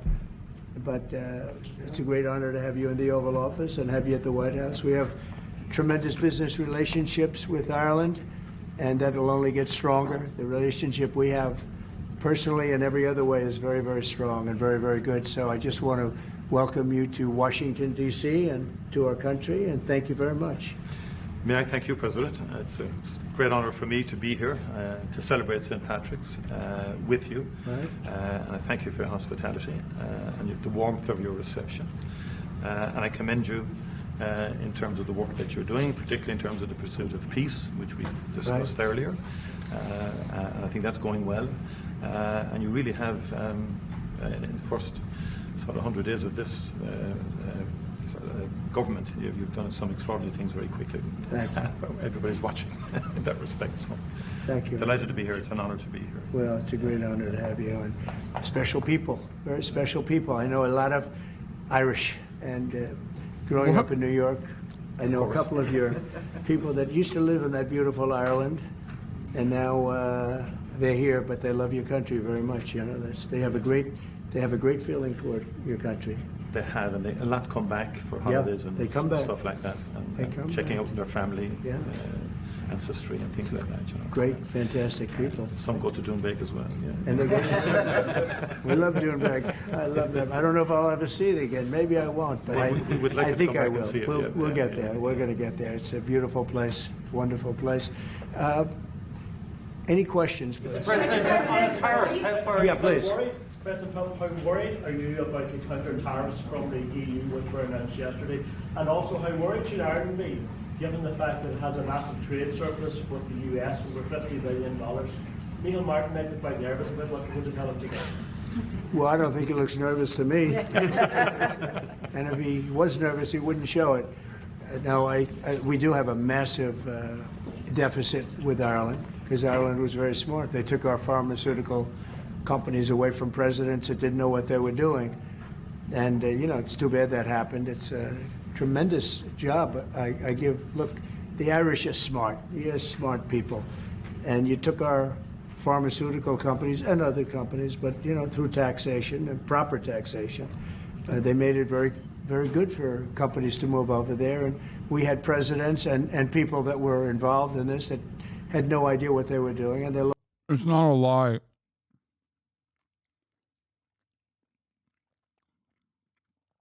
He's not lying. Ireland is a tax haven. Lost big segments of our economy. The European Union treats us very badly. They have for years. I saw that. I had it out with them in my first term. It did well, but we had to solve other problems, and we did. But European Union's been very tough, and it's our turn too. You know, we get a turn at that also. But they have not been fair. They sue our companies and win massive amounts of money. They sued Apple, won $17 billion, and they use that for other reasons, I guess, or to run the European Union. So I'm not knocking it. They're doing what they should be doing, perhaps, for the European Union, but it does create ill will. And as you know, we're going to be doing reciprocal tariffs. So whatever they charge us, we're charging them. Nobody can complain about that. Whatever it is, it doesn't even matter what it is. If they charge us 25 or 20% or 10% or 2% or 200%, then that's what we're charging them. And so I don't know why people get upset about that, because there's nothing more fair than that. And we had a problem with Ontario, and they dropped that when I let them know what we were going to be doing. They dropped it immediately, so I'm glad, because electricity, you shouldn't be playing with electricity. It affects people's lives. Actually their life. I mean, it can affect, depending on weather, it can affect their life, so we can't do that. And it doesn't make sense that our country allows electricity to be made in another country and sold into us. Who did that deal for the United States? Okay, I looked at that long ago, and I said that's not something that's very smart. So we've had a lot of bad trade policies, and yet we're doing very well right now. But we're doing well because I won the election. If I didn't win the election, you would have had a very bad period. I think a lot of the stock market going down was because of a really bad 4 years that we had.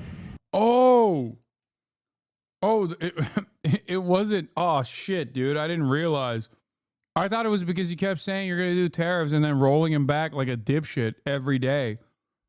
It turns out, no, it was Biden again. Damn it. God, he's so good at this. How can he keep doing this? When you look at inflation and all of the other problems, wars and inflation and so many other problems. But we're going to have very good years. We had, I don't know if you saw a little thing like the cost of eggs. Little to you, but big to people out there, down almost 30% in the last few days.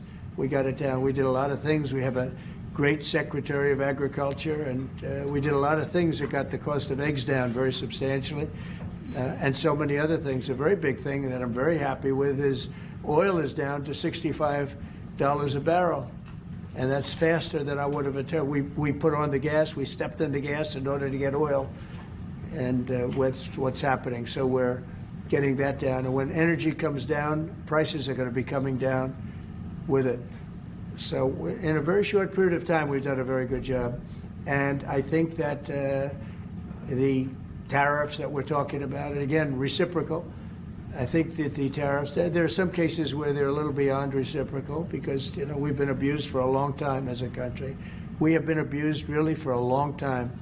And we will be abused no longer.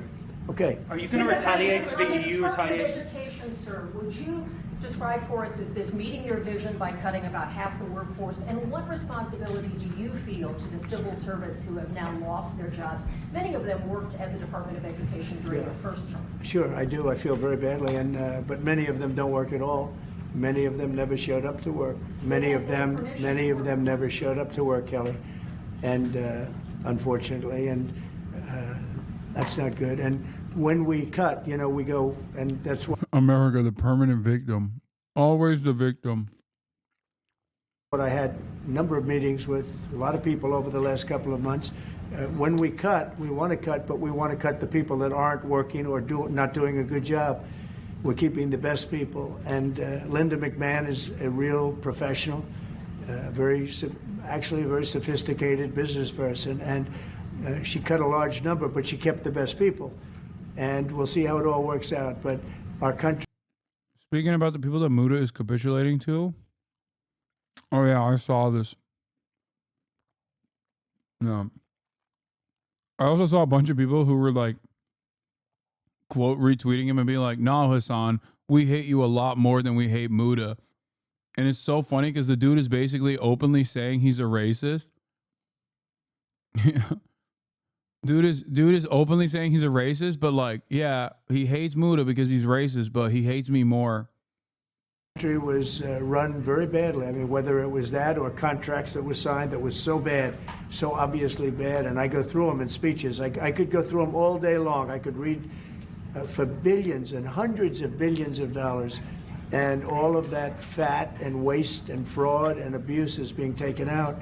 But it's incredible what's happened. Now, Department of Education's maybe more so than any other place has a lot of people that can be cut. They're, number one, not showing up to work. Number two, they're not doing a good job. And if you take a look at our education process, and if you look at the charts, because they have numerous charts where they do the top 40, we're at number 37, 38, 39, and 40. And recently they hit, during Biden's last few days, they hit last. So they were number 40, and yet we're number 1 in cost per pupil.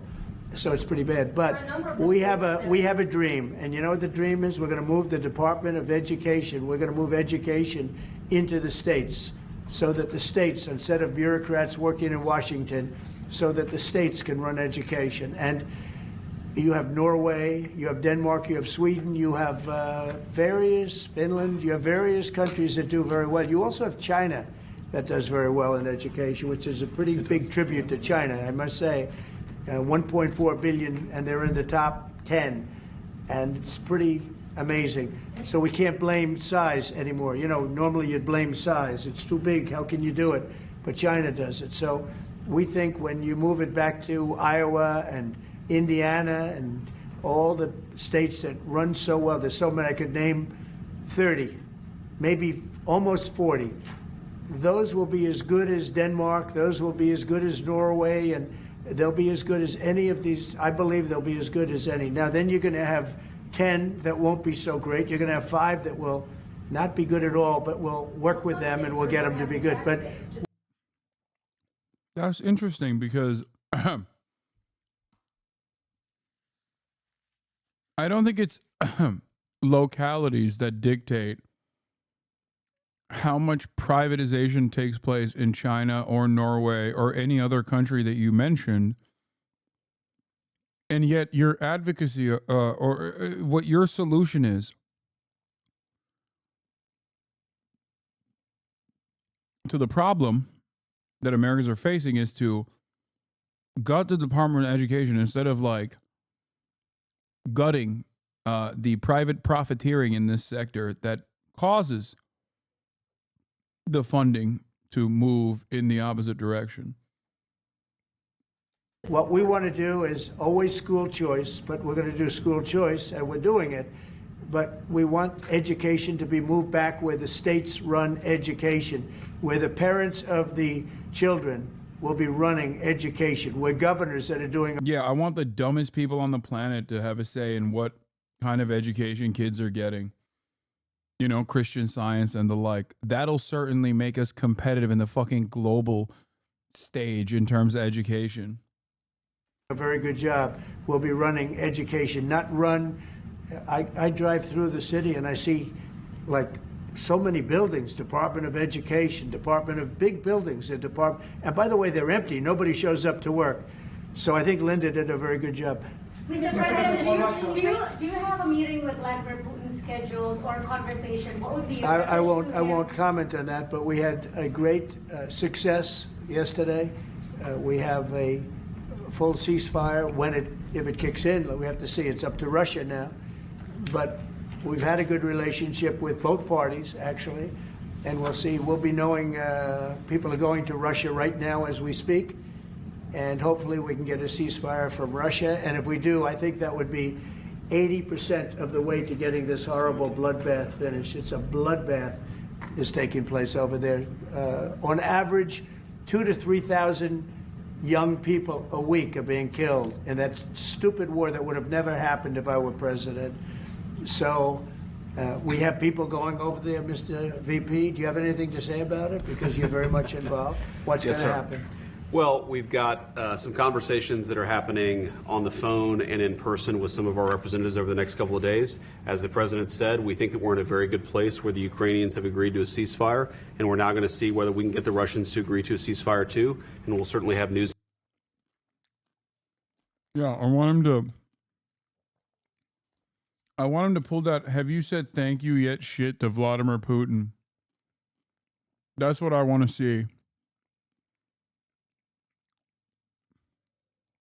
Have you said thank you yet? Yeah. Say thank you to fucking Adolf Hitler, okay?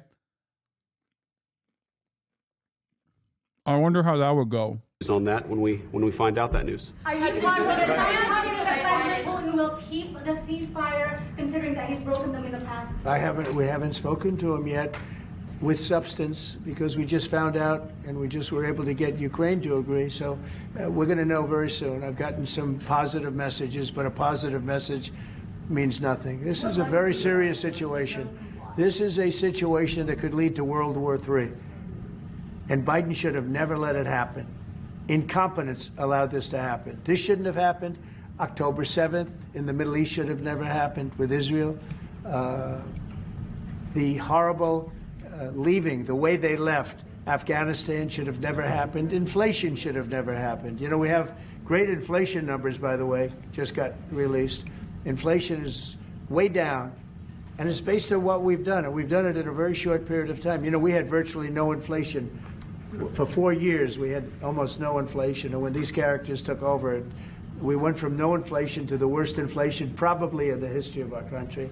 So it's very interesting. Go ahead. Are you going to retaliate against me? And by the way, I have to speak of inflation. I love these socks. What's with these socks?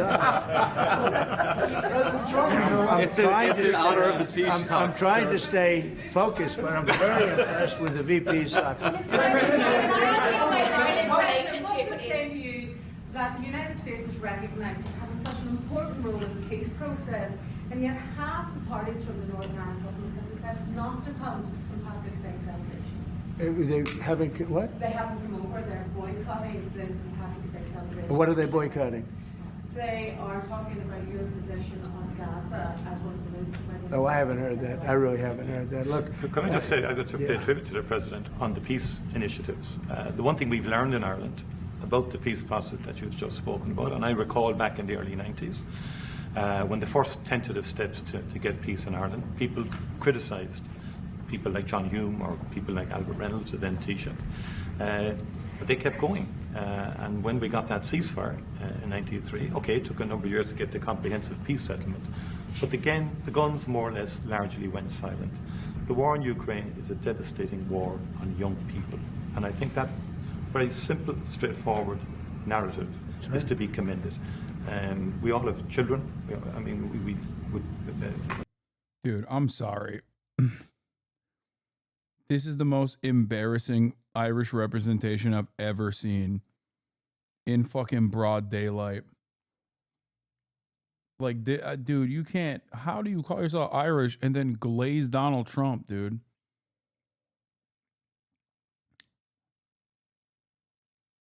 This is completely unacceptable. I guess you got to do that. You got to genuflect. You got to kiss the ring.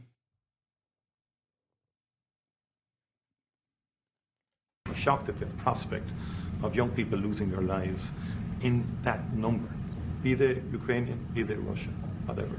Anything we can do to stop the violence, I think, is an extremely positive day. And there will be all sorts of people having qualifications on it and all the rest of it.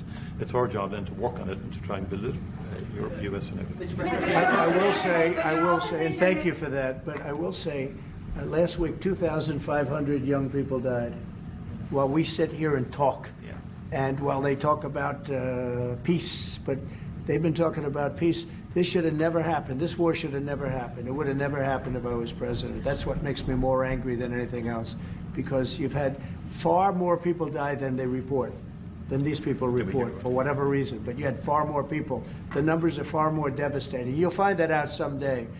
And it doesn't affect you very much. They're not Irish, and they're not from my country. They're from Russia mostly, almost all from Russia and from Ukraine. And people could say, why are you doing this? Why are you involved in that? Bro, he's a Dugan truther.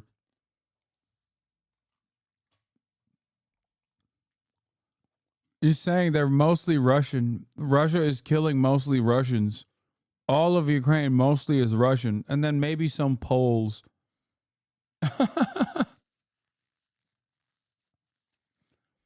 This guy, Alexander Dugin, he's got a lot of good ideas. Ukraine, do you mean more Russia?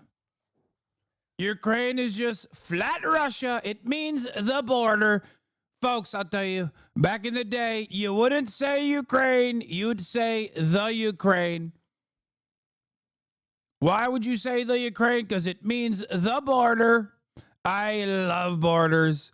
I love borders so much. I want to build the wall. Keep the Polish out of Ukraine. We must restore Russia to its glory by allowing it to maintain its beautiful border, also known as the Ukraine. Because 2,000 people a week are dying. And they have families, and they have mothers, and they have fathers, and they have sisters, and they have brothers and friends. And they're dying. And I've seen the pictures, the satellite pictures that we see all the time. And it looks like Gettysburg in its prime, because that was, they say, one of the most horrific battles ever. You have kids lying all over these fields that are dead, because the weapons today are unbelievable, between drones and various types of guns. I'm not even talking about beyond that with the big babies. You understand what I mean? I hate to even mention the name, the nuclear. The big babies, the nuclear name. I hate to mention it, but you have weapons today that are so powerful. And I see kids every week. I see pictures of kids laying all over the field dead. They're dead. Beautiful kids. They're dead. And they're not from here and they're not from where you are, but he's working very hard. We're all working hard to get this thing finished. It's crazy over nothing, and it's not going to go anywhere. It's just a terrible situation. And I think we have a chance to get it done. So we've gotten half of it as a ceasefire, and if we can get Russia to stop, then we have a full ceasefire, and I think it'll never go back to war. I think something will happen. Can I ask you about Ireland's relationship with Israel? There's been a lot of talk recently. The government are looking to bring in what's called the Occupied Territories Bill, which would ban goods from occupied territories. Top of the morning! Prime Minister Netanyahu recently. Did Ireland come up in that conversation? Did he raise any concerns about the Irish government? One thing I'll tell you, you're not from Israel, that's for sure, huh? She's definitely not from Israel. It's an interesting question coming from you. We talk about everything. Israel has been under siege, as you can see, and they had to fight back. October 7th was a terrible thing. People don't like to mention it, but it was a terrible, terrible day in the life of the world. And it's amazing the way people don't mention that, but it was... I've never seen anything like it. Those are other clips I get to see. You know, as president, you get to see clips that you'd rather not see. But I see clips, and that was a terrible day for the world. And, terrible clips. We're working hard with Israel. We're working hard to see if we can solve the problem. I will say I just saw 10 hostages, and they were treated really badly. They were really treated badly. I was shocked. I asked them, was there any kindness shown? They were in there. One was in there for 500 days. One was 323 days. I said, was there any, 10 of them, I said, was there any kindness displayed? Like, did they ever, like, say, don't worry, you'll be okay? Or give you a little wink, or give you, like, an extra slice of bread or something? And everybody said, all of these people said, zero. It was hatred. It was pure hatred. So mean, that's a very deep-seated problem. You have a, Would you give the Taoiseach some advice? Would you give the Taoiseach some advice? Ireland is in the midst of a housing crisis now, and I know you have a lot of experience as a businessman. How can the state build tens of thousands of houses at speed? You know why they have a housing crisis? Because they're doing so well. They can't produce houses fast enough. That's a good problem, not a bad problem. That's a pretty good answer, President. Congratulations. No, it's true. Will you put more tariffs on the EU, Mr. President? Mr. President, will you? Everybody should have that problem. That's okay. Will you put more tariffs on the EU? I know this gentleman. He'll get it solved. Will you put more tariffs on the EU? Will you respond to their retaliation? Oh, of course I'm going to respond. You will retaliate. The problem with more is tariffs. our country didn't respond. Look, the EU was set up in order to take advantage of the United States. Including Ireland? Is Ireland taking advantage of the US? Of course they are. I can't, you know, I have great respect for Ireland and what they did. And they should have done just what they did. But the United States shouldn't have let it happen. We had stupid leaders. We had leaders that didn't have a clue. Or let's say they weren't business people, but they didn't have a clue what was happening. And all of a sudden, Ireland has, you know, our pharmaceutical companies and other, this beautiful island of 5 million people has got the entire U.S. pharmaceutical industry in its grasp. And, you know, you mentioned housing and you mentioned other things. I mean, I have property in Ireland, as you know, and I love it. It does great. But I'd like to see the United States not have been so stupid for so many years, not just with Ireland, with everybody. You know, I looked at trade deals. I was telling the group yesterday, I looked at trade deals in term one. It's one of the reasons I decided I had to do this, because somebody had to straighten it out, and I didn't see anybody that was going to. I looked at trade deals that were so bad, I'd actually say, how is it possible that this could have happened? Who would have been so stupid to let these deals happen? For instance, when the pharmaceutical companies started to go to Ireland, I would have said, that's okay if you want to go to Ireland. I think it's great. But if you want to sell anything into the United States, I'm going to put a 200% tariff on you. So you're never going to be able to sell anything into the United States. You know what they would have done? They would have stayed here. So do you want to He's so lucky that I wasn't. He's so lucky. What's really funny about this conversation is that he's not technically wrong. Okay.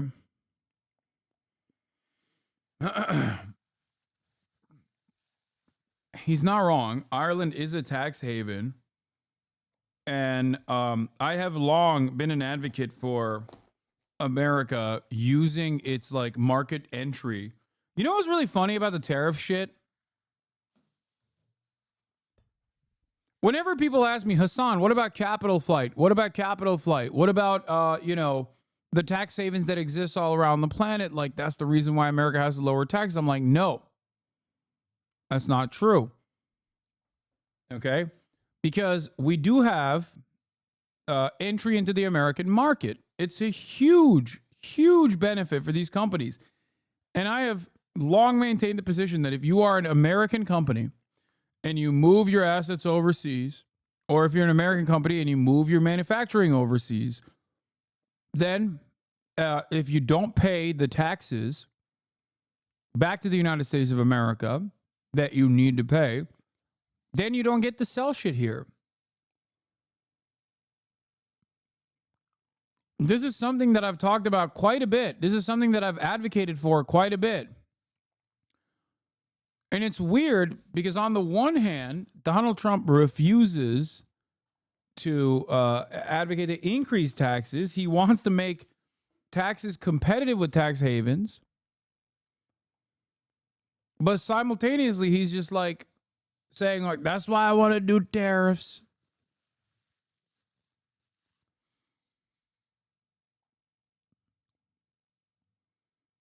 Yeah, do fucking taxes. Do taxes and also apply tariffs if you want in terms of companies leaving the country. And if they don't pay taxes and they want entry into the American marketplace, fucking tax the shit out of them at the point of entry, or just shut them off from the American marketplace.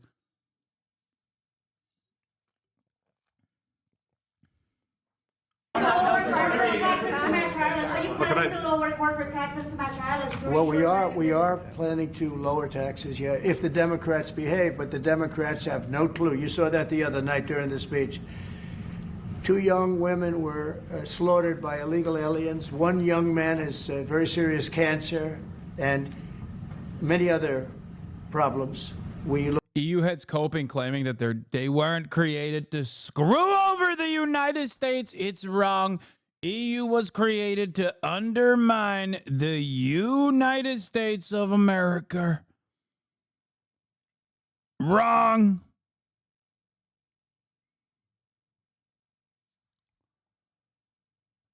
That's why the EU was created. Look at the people up there. They all had difficulty, very serious difficulty, but... Yeah, he's like, oh, I can't believe Democrats didn't clap for the kid with cancer. Cancer baby. Had him on stage. Democrats didn't clap for him. They like when kids have cancer. They didn't clap for me when I said I'm going to deregulate the EPA so more children can also have brain cancer from chemical exposure. When we're talking about 2 young girls, beautiful young girls, Lake and Riley, you know the whole story that... He's literally like, look at all my props that I put forward, and the Democrats didn't actually, entertain them. How messed up. That evening was a disaster for the Democrats, in my opinion. And I would mention, and I'd see 2 mothers that were inconsolable as they stood, crying. Their daughters have been absolutely just destroyed, killed, viciously killed. And the young man who loves the police departments, he had cancer and has cancer, very bad cancer. There wasn't from people sitting there, Democrats, there wasn't a hand clap. Nobody stood. They were just stone-faced. These people are sick. There's something wrong with them. There was no standing for anybody. The only thing they liked is when they heard about the death taking place with Ukraine. They were happy about that. They were happy about that. Pocahontas was very happy. She's the one that was slapped. That's why I looked at her. I said, oh, it's Pocahontas. These people are sick. They don't know what's happening in the real world. The Democrats have to get their act together. And if they don't vote, then what you're going to do is you're going to have taxes that are going to go through the roof. You're going to have a very bad time. You're going to have some very bad things happen. And people are going to blame the Democrats. And Schumer is a Palestinian, as far as I'm concerned. He's become a Palestinian. He used to be Jewish. He's not Jewish anymore. He's a Palestinian. Okay. On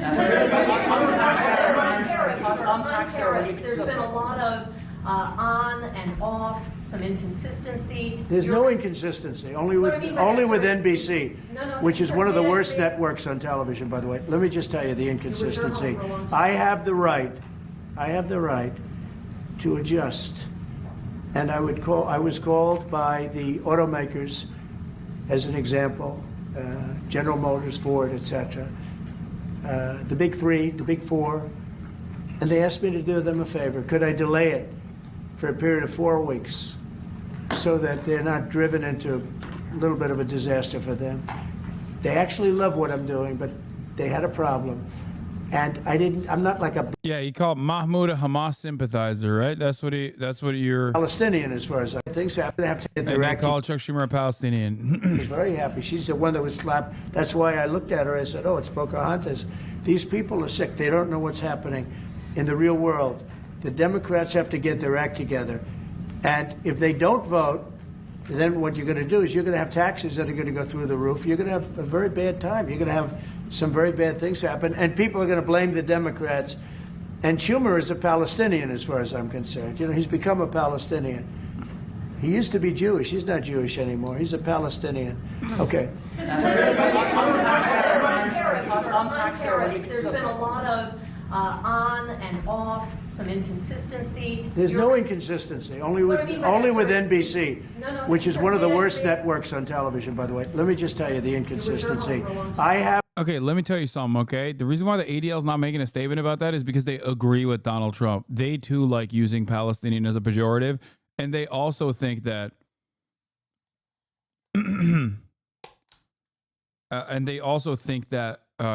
Chuck Schumer is not harsh enough.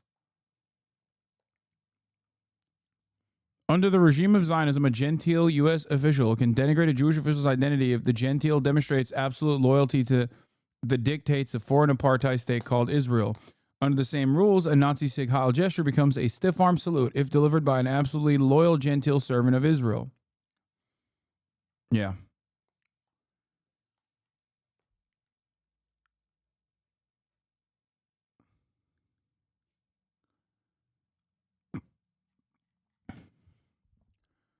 That's true. You can say whatever the fuck you want. You can be the most anti-Semitic dude on the planet. As long as you're pro-Israel, it don't matter. A lot of these people don't care about actual anti-Semitism. They simply care about being pro-Israel. If you're pro-Israel, you're A-OK. You can say whatever you want.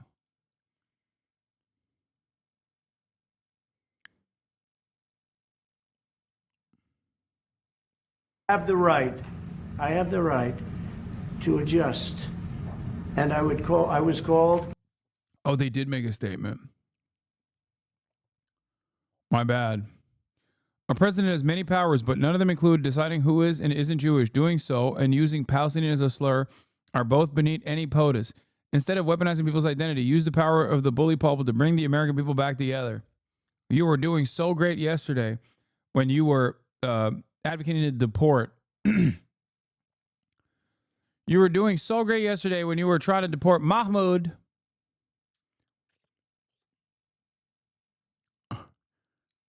Now you're calling Chuck Schumer a Palestinian. ADL defending Schumer. Yeah. Softest condemnation of all time. Oh, yeah, it's not serious. Nobody gives a fuck. Nobody gives a fuck what ADL has to say, bro. I'm sorry. By the automakers, as an example, General Motors, Ford, etc.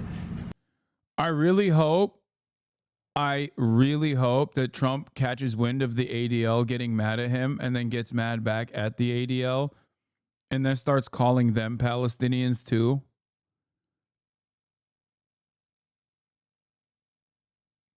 That'd be sick.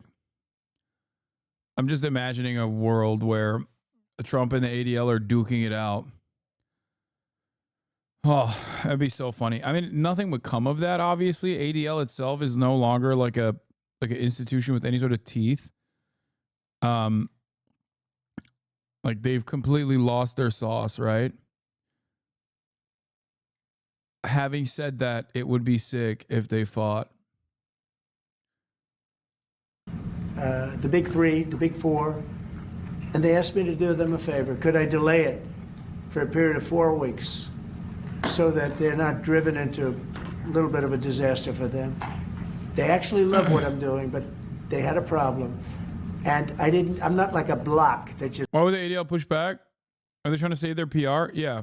They want to come across like a legitimate institution because if all the normies... A lot of normies basically lost confidence in the ADL. They just like kind of dropped ADL in its entirety.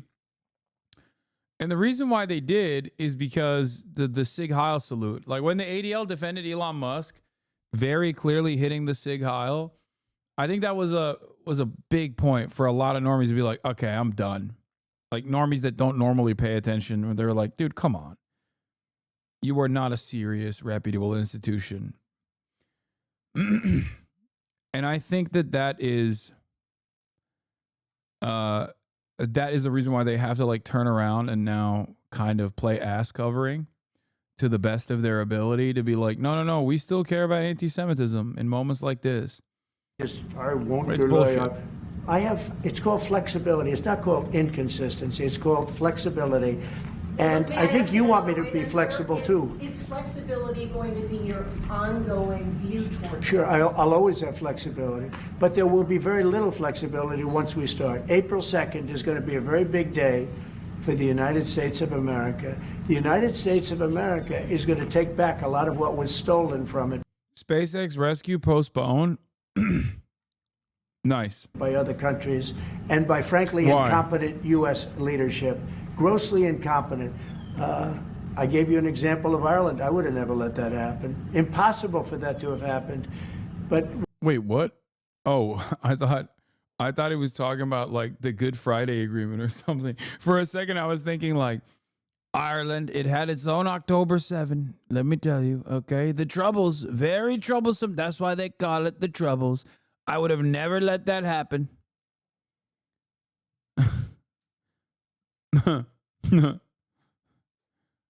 Ireland would be united.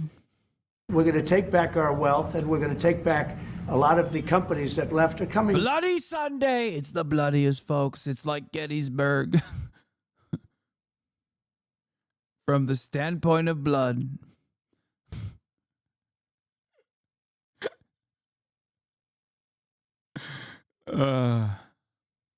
Back, if you haven't read, we have the biggest computer chip company ever, has virtually all of the market. I didn't call them, they called me. And they called for two reasons. Number one, we had a great election of somebody that they want running the country. And we won in a big mandate. We won every swing state. We won by millions of votes. We won by 2,750 districts to 500. Think of that, 2,750 districts to 500. That's why the map, when you looked at it, was entirely red, meaning Republican. Not meaning communist. Meaning so anyway, look, this country needed somebody to defend it. It's this big, beautiful place that was being ripped off by illegal immigrants coming in from prisons, coming in from mental institutions, gang members, gang leaders, drug dealers, pouring into our country with the open borders. I am so angry at. Do you think they're still going to be talking about this election win in 3 years? Yes.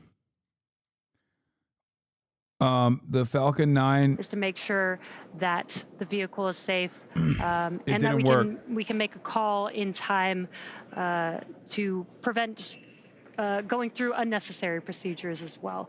So again, we didn't load propellants on the vehicle. That does make this egress a little bit easier, a little bit faster for the crew.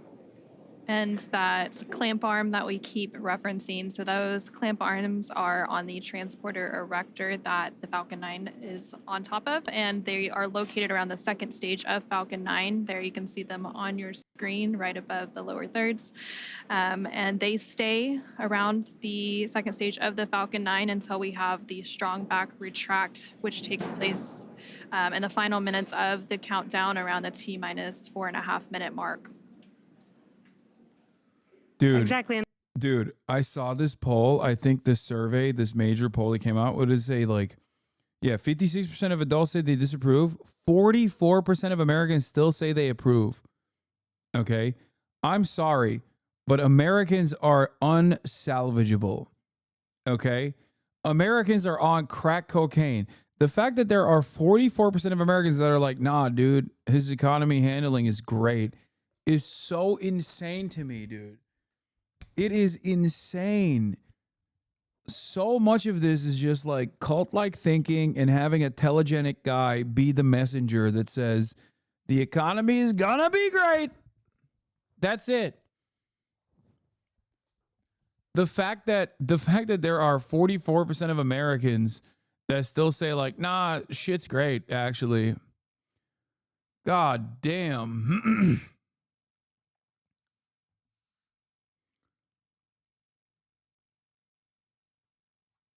God damn.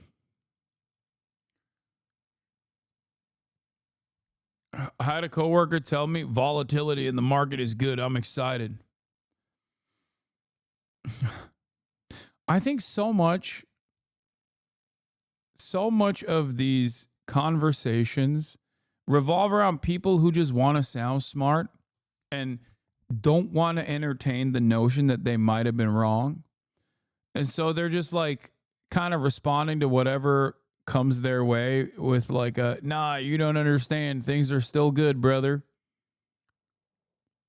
Like, I think that's what's going on. Because what your coworker told you, what your coworker just told you is unironically the dumbest coworker take of all time. It's such a classic, incredibly stupid coworker take coming from a guy who just wants to sound smart. Is the Patriot double down? Yeah. Stock market volatility is good, just not for you, okay? Definitely not good for you because under our handling of the stock market, the gains are privatized, but the losses, well, the losses are socialized. That's how it works.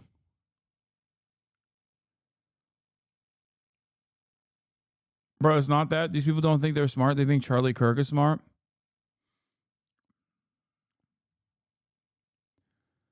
Incredible stuff overall. Every time I learn a new thing about the state of affairs in America, I lose even more confidence. It's not like I had a lot of confidence to begin with, but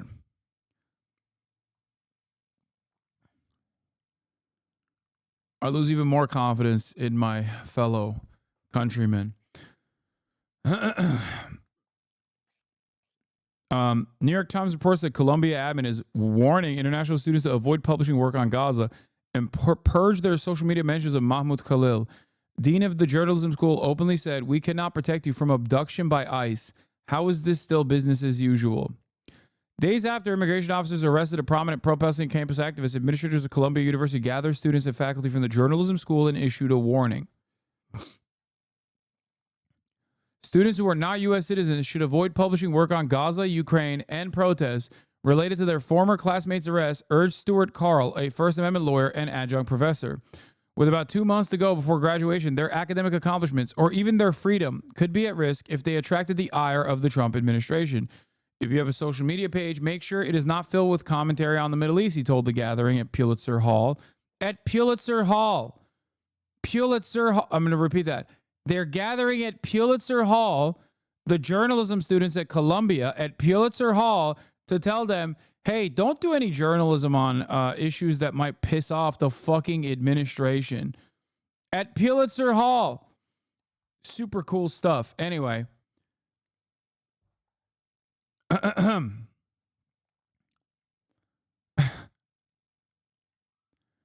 When a Palestinian student objected, the journalism school's dean, Jelani Cobb, was more direct about the school's inability to defend international students from federal prosecution.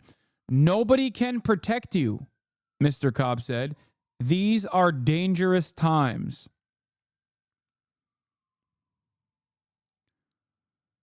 What good is it that you are a school if you are not going to forcibly purge ICE from your fucking campus? If you're not going to go to New York State to say, we do not want ICE on our campuses, they are not allowed to come here. What good is it? Like, what good are you doing as a school?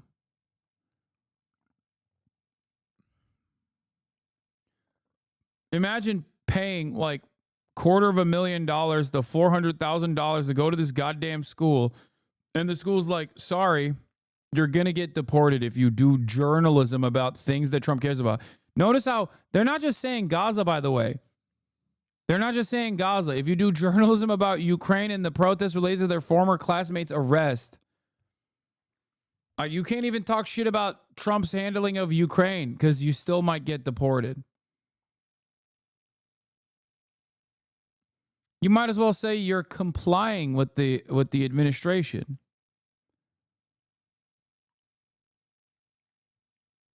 What a fucking ridiculous, what a crock of shit, dude. What a gross violations, what a gross violation of human rights and all norms is fucking crazy. Yale suspends scholar after AI-powered news site accuses her of terrorist link. Wait, what? I read that and it didn't even register. Yale suspends scholar after AI-powered news site accuses her of terrorist link.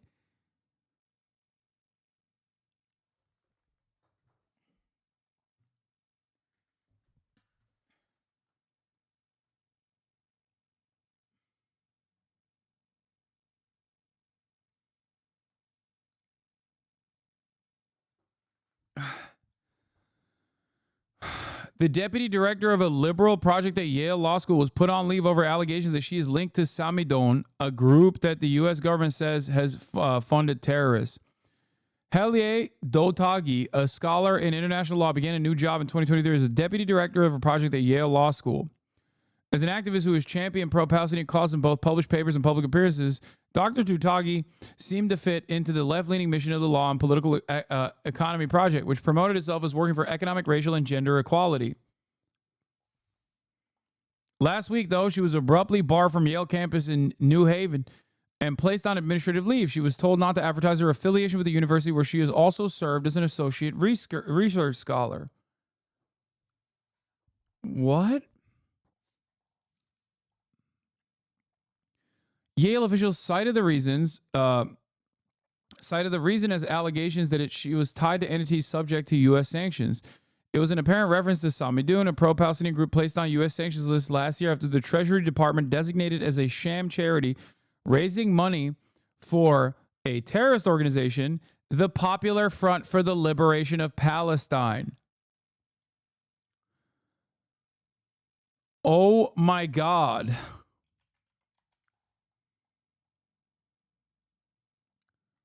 Oh my fucking God. Samidun, by the way, is only a part of the Treasury Department's designation as a sham charity because, for the record, like, I don't even know about her links to Samidun, but the only reason why it's considered a fucking terrorist entity or a pro-terrorist entity is because Israel decided it was a pro-terrorist entity. Samidun, whose information I have relied on in the past, right here, by the way, you can see it, is the Palestinian Prisoner Solidarity Network. It is a prisoner solidarity organization. Do you want to know why the Treasury Department designated it as a terrorist organization?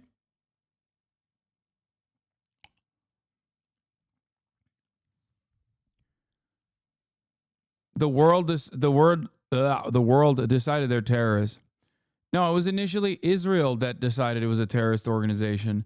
Now, this person isn't even, I don't know if they're actually linked to the, I don't know if they're actually directly linked to Samidun. Okay? And make no mistake, I do not care if they're affiliated with the Popular Front for the Liberation of Palestine. I do not care about that even one bit.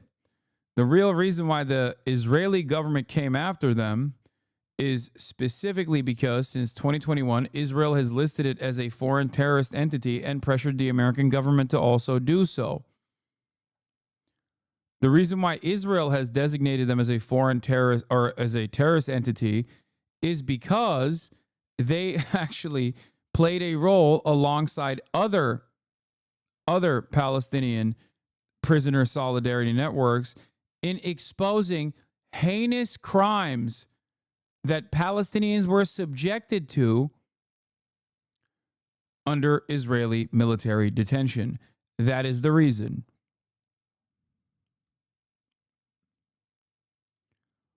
The decision came 3 days after a news site, powered at least in part by artificial intelligence, published a story about Dr. Dotagi's connections to the group.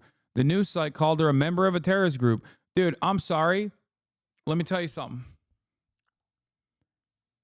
I think a lot of this stuff is escalating because Israel is spending more money on tarring and feathering virtually anyone that has ever even been tangentially critical of Israel. The sole purpose of this is to stop people from criticizing Israel completely. They know that the public opinion is the lowest it has ever been in the 76 years of Israeli history. Okay, whoa, Alex Jones, though. Yeah, call me Alex Jones of the left if you want, even though the Israeli government itself said that they have to do this and that they're spending more money doing this. Also, let me explain something to you. It's not a fucking stretch. It's not a stretch to make this assertion when Israelis themselves, like the Israeli Knesset itself, does not hide it. They're very open. Yeah, here it is. From the Jewish News of Northern California, Israel has spent millions trying to win hearts and minds abroad. It's about to spend 20 times more. The Israeli government plans to offset wartime spending and an economic slowdown with tax hikes and deep cuts to public services. Nice. Austerity, baby. Let's go. That certainly won't cause people to fucking leave Israel. That'll keep them there for sure. But the proposed budget for 2025 also includes a massive new allocation towards pro-Israel advocacy efforts abroad. Under the new budget, Israel's foreign ministry will receive $150 million on top of what it gets for its existing activities for what is officially known as public diplomacy, or in Hebrew, hasbara. Oh no, the horror. I thought Ethan Klein decided that this was a slur. I thought Ethan Klein decided that the thing that the Israeli government actively says it's doing, using the term that the Israeli government uses, the Hebrew term, that I thought was a slur now. Oh no, ban incoming. Why are they saying slurs? That sum is more than 20 times what such efforts have typically been allotted in the past years. He thinks it's a slur only if you use it. Oh, it's a slur when I use it. Okay. He said Hasbara means lying Jew. Lamafel.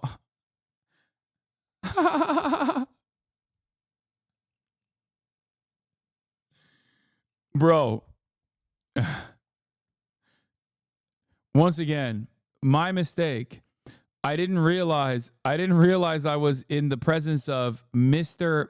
I'm the one who dictates how you protest against the genocidal apartheid settler colonial enterprise. I didn't realize I was in the wrong again. Dude. Shit. The dramatic expenditure is a result of the political deal that the Israeli Prime Minister Benjamin Netanyahu struck last month to shore up his governing coalition. Yeah, anyway. So, there you have it. His point makes sense if you're really stupid. No, he didn't. He said it means propaganda. They're lying to you. No, I heard that. What do you mean, no, he didn't? I literally watched him say it.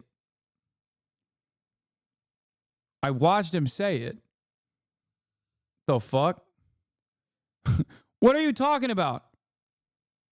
I don't know if you've ever been right. Wait, what? Asman don't want no smoke from Hossie Daddy. Big dog, woof, woof, woof. Call his bitch ass in Discord. Okay, it seems like you've figured out a moment where I was right.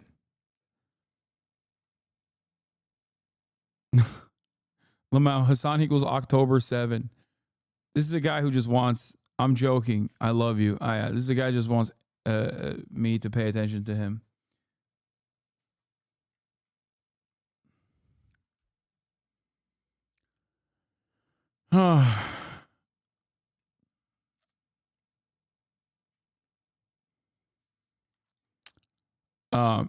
All right, let's continue. Yeah, it was a notice me senpai moment. In an interview, Dr. Dutagi, 30, called herself a loud and proud supporter of Palestinian rights. I'm a scholar, she said, adding, I'm not a member of any organization that would constitute a violation of U.S. law.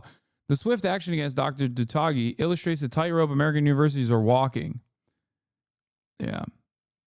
Last week, after being named on a list of schools accused of tolerating anti-Semitism, on Monday, the Trump administration announced Yale was among 60 schools that could face funding cuts if federal investigations show evidence that they've permitted anti-Semitic behavior. My bad. I didn't see him say that. Wait, what? Then why did you come in and say, no, he didn't? He said it means propaganda. They're lying to you. What the fuck? God damn, dude, you were fucking, you had your convictions and then you just dropped it. What happened?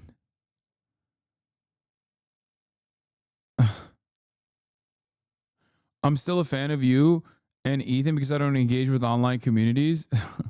Okay. Well, more power to you, brother or sister.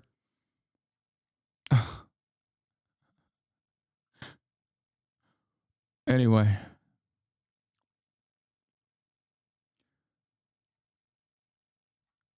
Let's continue.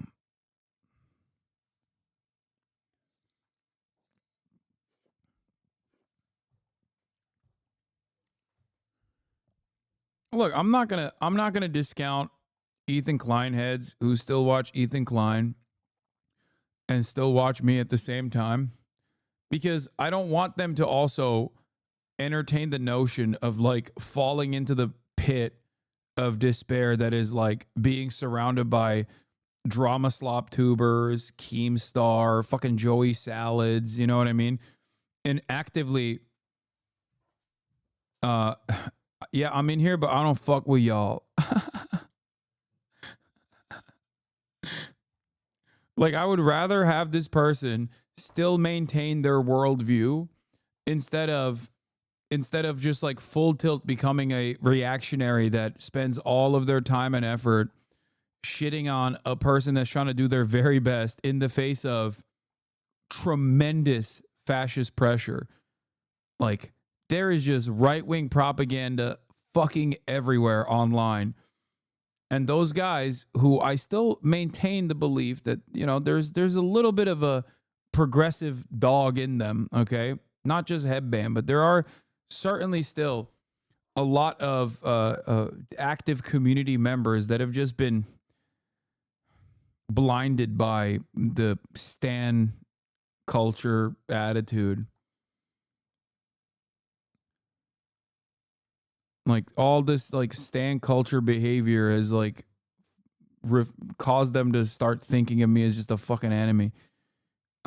No, there isn't. Stop saying that shit. No, there is. There certainly is.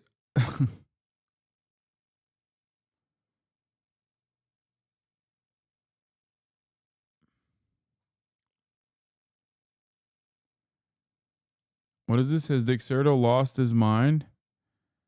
Twitch unbanned Smash Pro Zero after 5 years. Streamer went from 400 pounds to 188 and now is a bodybuilder.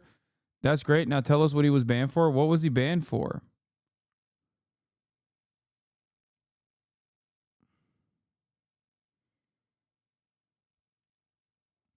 However, Barrios was permanently banned on Twitch back in 2020 when multiple pros and Smash community members were accused of sexual assault and misconduct. What the fuck? Grooming and pedo stuff?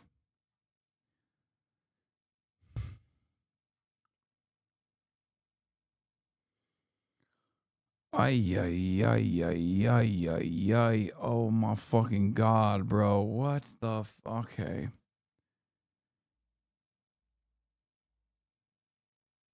He told a 9-year-old girl, okay, you have to be lying.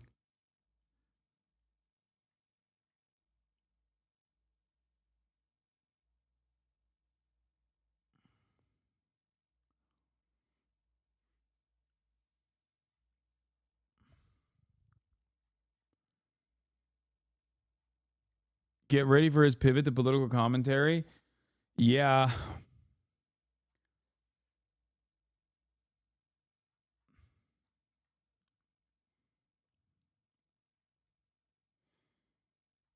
Relax. At least he never criticized Israel. True.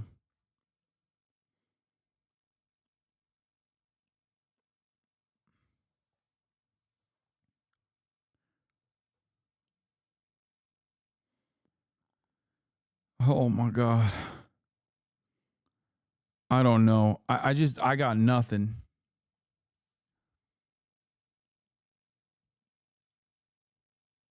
Partnership sexual misconduct allegations.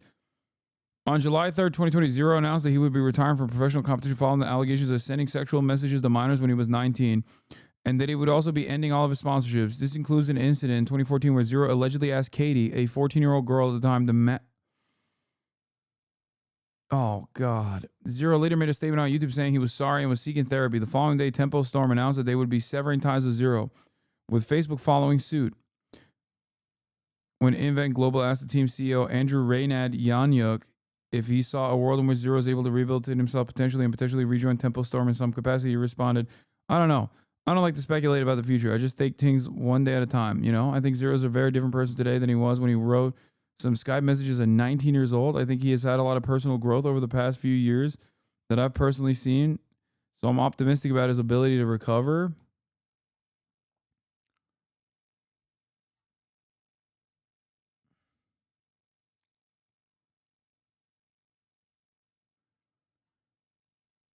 Asmin viewers, free speech. He's been doing anti-cancel culture stuff on Twitter for like 3 years.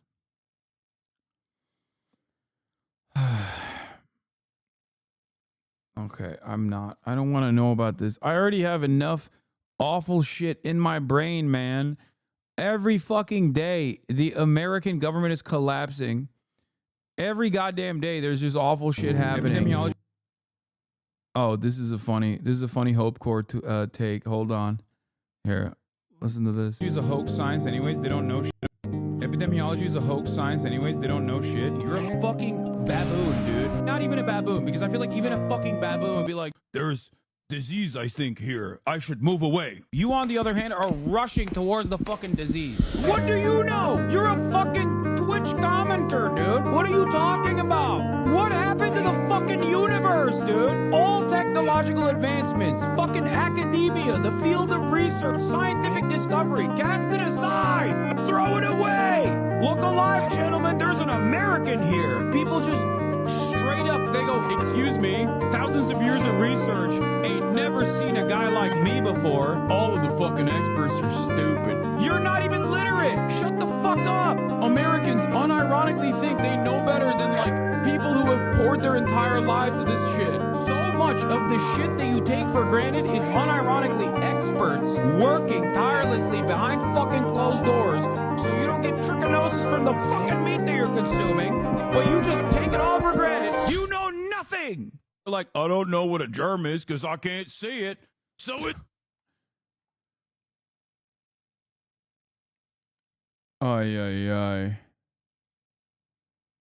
What is this? This is another one that's popping off? Oh, shit. I think that this liberal world order needs to be thrown away completely, and I think Christian nationalism would be a good alternative. Okay. Get the fuck back to your seat. Get the fuck back to your seat. Women should be seen and not heard. Why are you here? Frolicking about. Why are you here and not barefoot and pregnant in your home in the kitchen serving your man? Why are you talking to me? Why are you talking to cameras? Are you a witch? Are you a witch? Shoulders uncovered? Frolicking about like a harlot? What is this? Fuck you mean you want Christian nationalism? I actually think that... Oh, that's, man, I crack myself up, you know?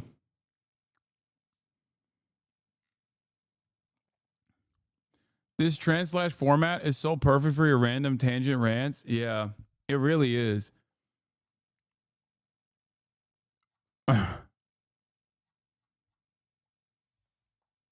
I'm hilarious. He right, though? Thank you.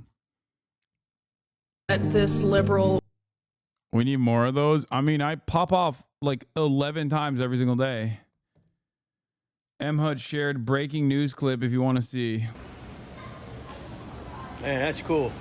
You see that? What? The dinosaur? That's it's a woolly mammoth. Yeah. Yeah, they just recently found one where I'm from in Philadelphia.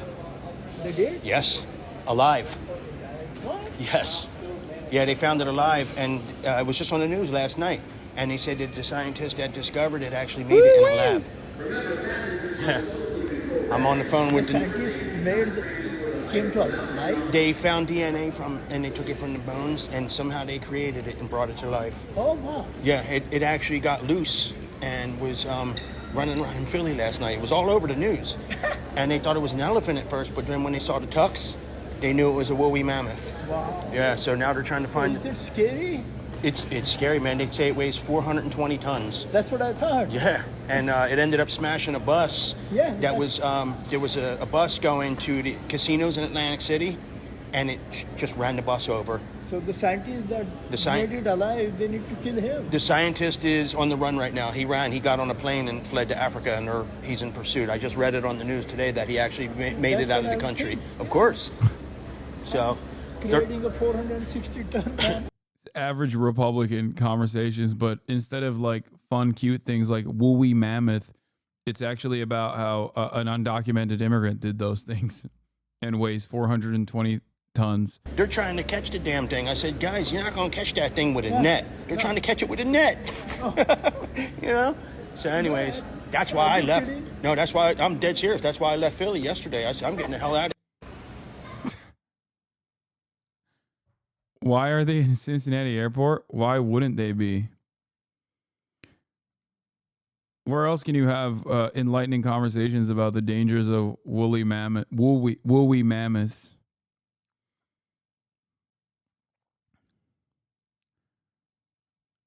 Oh my God. Oh my God.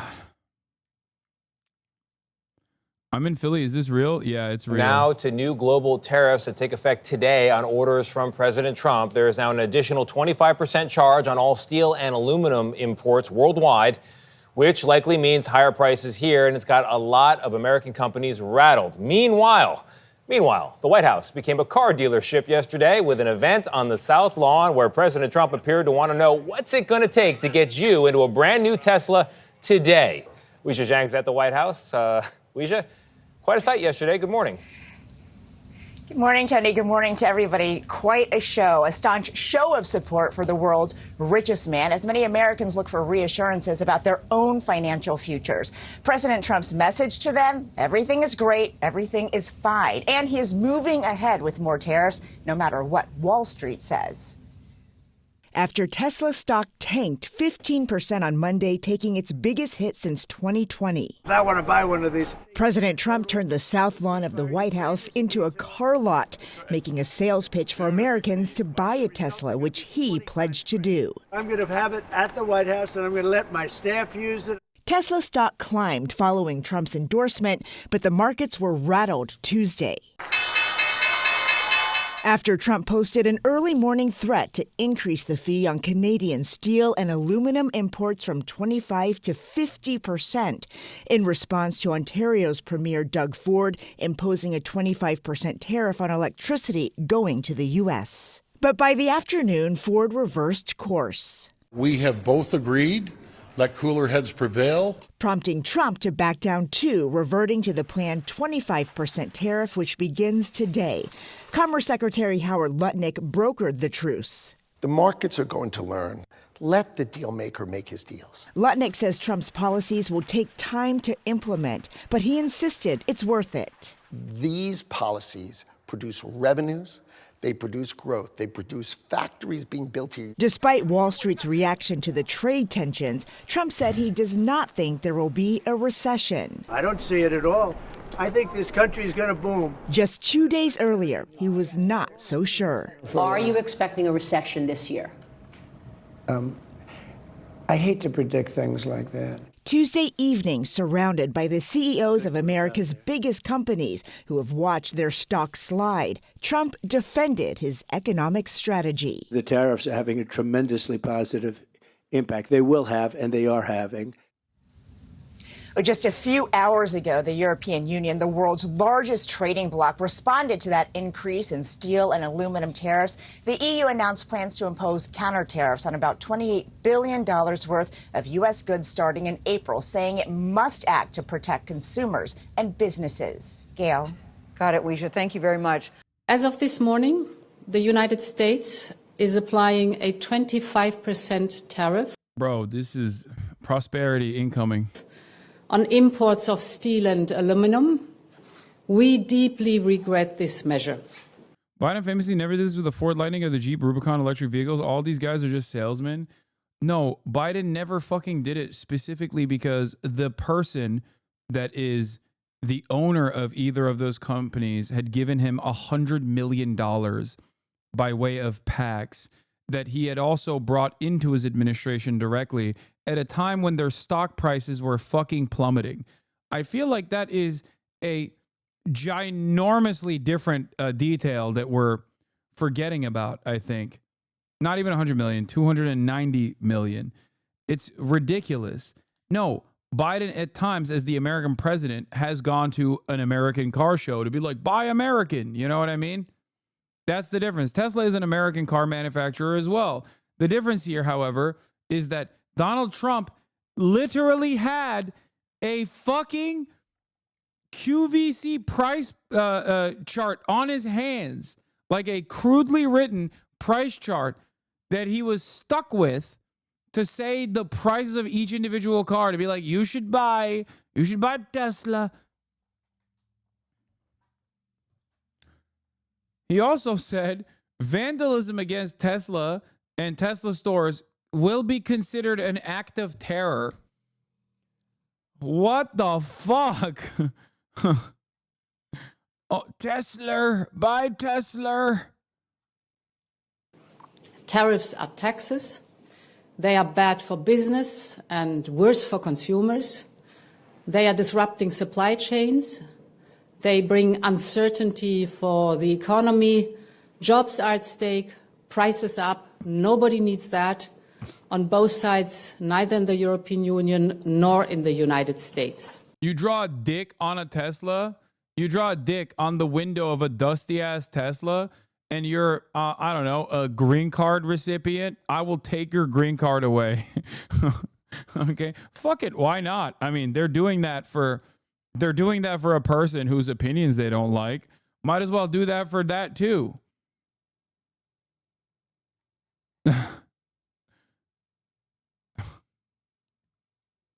The European Union must act to protect consumers and business.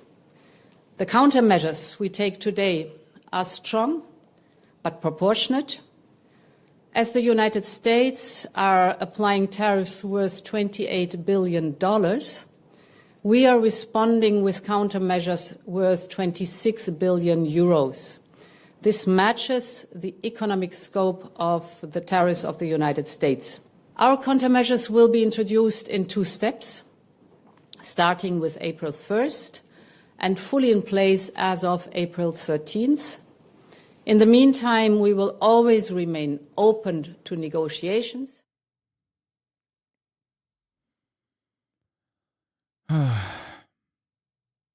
Today, I am announcing that the Government of Canada, following a dollar-for-dollar approach, will be imposing, as of 12:01 a.m. tomorrow, March 13th, 2025, 25% reciprocal tariffs on an additional $29.8 billion of imports from the United States.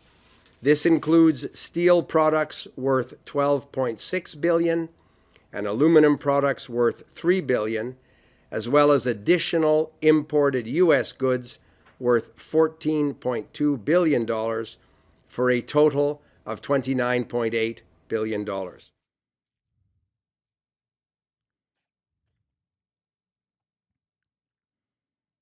So we'll do a Canadiano. A coffee shop on Vancouver Island and a quiet act of defiance. Should have a Canadiano. You want a Canadiano today? Please. Sure, let's do it.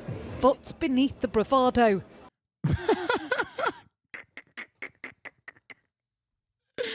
Canadiano. No, they're doing freedom fries, bro.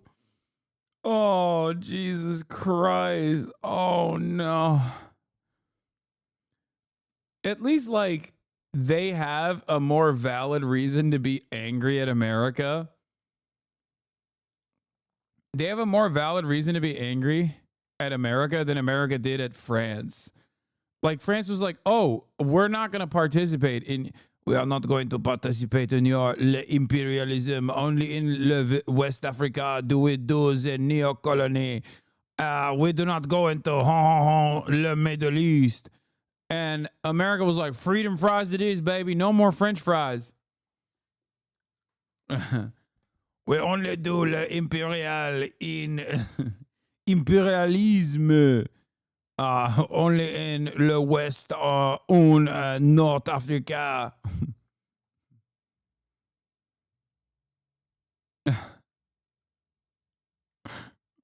And then we were like, how dare you? How dare you? I'll show you what. Is giving French Zelensky? I know. I've been stuck on Zelensky. Mr. President. A seething sense of betrayal. Next up, the Capuchina. This bullying, we're a tenth of the size of that country, 300 million or 400 million people in the States and about 40 million in Canada, but we picked no fight. Canadian here, definitely BDSing U.S. goods and cancel our New York City trip the next month. Fuck the U.S. Hey, I'm right there with you, baby. But also keep subscribing to at least This American, who is also anti-America, right there with you, and offer support to your cause. Use your Canadian dollary dues here at the broadcast for $6, or I guess it's 12 Canadian, or for free with a Twitch Prime by connecting your Amazon Prime account to your Twitch account. You can also get gifted a sub, even if you're Canadian or not. How much is it? Subs are $8 in Canada, not $12 dues. Don't send HasanAbi your money. You disrespecting Canada, and it's upsetting. I'm not. I'm saying I cannot explain to you how much I am in support of Canada shitting on America. We deserve it. There is not a nation that deserves it more than us, okay? Yeah, but it just keeps coming to us. On the top shelf, Alan hides the labels of American-made bottles. Tennessee, Wayne Gretzky cream, and it's just about empty anyway. Wayne Gretzky cream liqueur. Oh, wait, they also hate Wayne Gretzky now, right? Because he's a cuck to America. Yeah, that was really messed up, that Wayne Gretzky is just like so pro-America. It's like, dude, how are you going to do that to your own people? Once a Canadian ice hockey hero, now considered a traitor for his support of Trump. He's proven that he doesn't even respect our country anymore. It's now government policy in British Columbia not to sell any American-made booze, a clapback at US tariffs on Canadian goods. A decision taken by its premier. Very nice to meet you. Nice to meet you too. But the threats don't end at tariffs. Trump wants to make Canada the 51st state. I've been speaking to people, British Columbians, today, yesterday. They're genuinely fearful of annexation. Do you think that's a possibility, and are you scared? So I find it deeply unsettling. The advice that we get continually about the president is to take him seriously, but not literally. I would love to have that kind of luxury. And the danger, I think, is not taking him literally and seriously. On the ferry which links Vancouver Island with the mainland, news lands of Donald Trump's fresh threat to impose 50% tariffs on Canadian aluminium and steel. Thanks for saying the BC ferries. Then it was revised back down to 25% for now. There's real tariff fatigue here, confusion surrounding the on-off tit-for-tat nature of these policies. What do you think the end game of all this is? Just to cause chaos, that's what I think. So yeah, not too thrilled about it, but it's kind of galvanized Canadians together, so that's the silver lining. I was planning a trip to Las Vegas. We've canceled that. Now we're going to Salt Spring Island. When I go to the grocery store, I look for the Canadian, the little maple leaf that a lot of grocery stores have put on the shelves to, try and purchase Canadian items or Mexican items, anything other than the United States. You think his main aim is to make you weaker? Without a doubt. Yeah, that was his game plan from the beginning. So it had nothing to do with fentanyl going in. What's your theory on why Trump is whacking Canada so hard and not Mexico as hard? He likes Claudia Sheinbaum. Also, Mexico plays ball on immigration. But more importantly, he likes Claudia Sheinbaum, and he thinks Canada is a libtard nation. There's all of the EU, with the exception of Viktor Orban, Canada, and the entirety of the EU, Canada and Ukraine are all like libtard countries. Okay? They're all libtard countries. So he hates them with a passion. He's like, this is just more Democrats. In his mind, he's like, this is Kamala Harris. And here you have Zelensky, which is more Kamala Harris.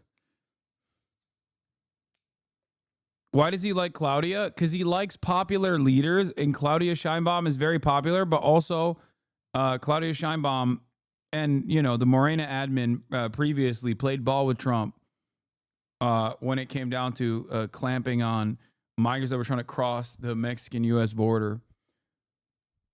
But also because she's a boss lady.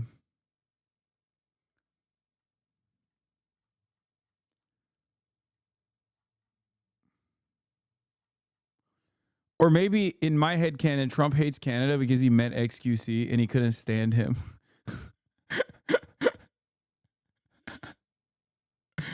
He just met XQC, was like, I'm done with this country. We're putting sanctions on Canada. Especially Level. That's what happened. In my head canon, that's what happened. Into the United States, that was just a ruse. Fentanyl is a national tragedy shared by Canada and the US. The streets of Vancouver, a painful reminder of that. But the Trump administration claims there are secret fentanyl laboratories across Canada and that the ruinous opioid is flooding. Or maybe he does want to legitimately annex Canada because climate change, which is both woke, gay, and fake, is actually not so fake, and that all of Canada is going to be the best possible real estate.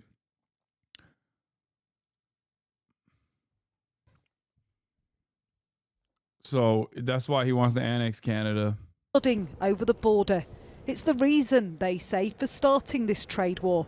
A bogus excuse, say others. There is no one who knows anything about drug markets in North America who would agree with the statement that Canada is a substantial part of the problem in the United States. It's simply a fiction. It's simply a lie. No question that fentanyl has devastated the United States. Fentanyl is devastating Canada. And so I think in that way, it might be a potent way for Mr. Trump to whip up enthusiasms and to justify this aggression. Whatever the reason, invented or otherwise, for this trade war, it's making an enemy of this ally. The question is, what power does Canada really have in the face of its much bigger, far wealthier neighbour? Martha Kellner, Sky News, British Columbia.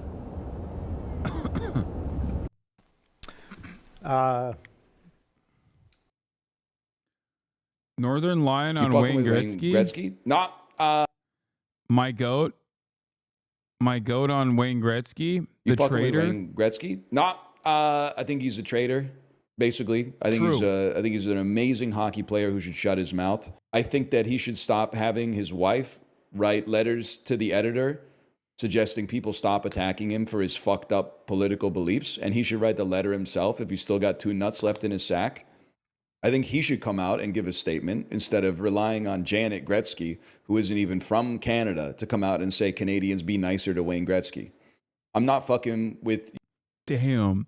This is the most serious I've ever seen Northern Lion get. He does not play around with his Wayne Gretzky hate. What the fuck? Yo, I don't give a fuck about hockey, but now I hate Wayne Gretzky even more than I did prior. Your opinions. I'm not fucking with your wine. I'm not fucking with your gambling ads, and I wish you would go away. Bobby Orr, too. You guys can fuck off together, as far as I'm concerned. This is bigger than hockey. Who's the best I often ponder? Steve Yzerman would never, maybe. I don't know. It's Steve Yzerman is a Canadian millionaire born in the 1960s who lives in Tampa Bay, Florida. I don't want to know his political opinions, but at least Steve Yzerman is keeping his fucking mouth shut, okay? That's the least you could do. Imagine if LeBron was a MAGA guy. It would break me, dude. I'm not even kidding. It would be so sad. Holy fuck. I don't even want to imagine. I don't even want to imagine LeBron becoming like an incredibly reactionary figure after retirement. Oh no. He would never do that. He would never do that to me. Y'all are just racist, bro. Y'all are just racist for thinking you just want to bring another black man down, okay? That's what it is.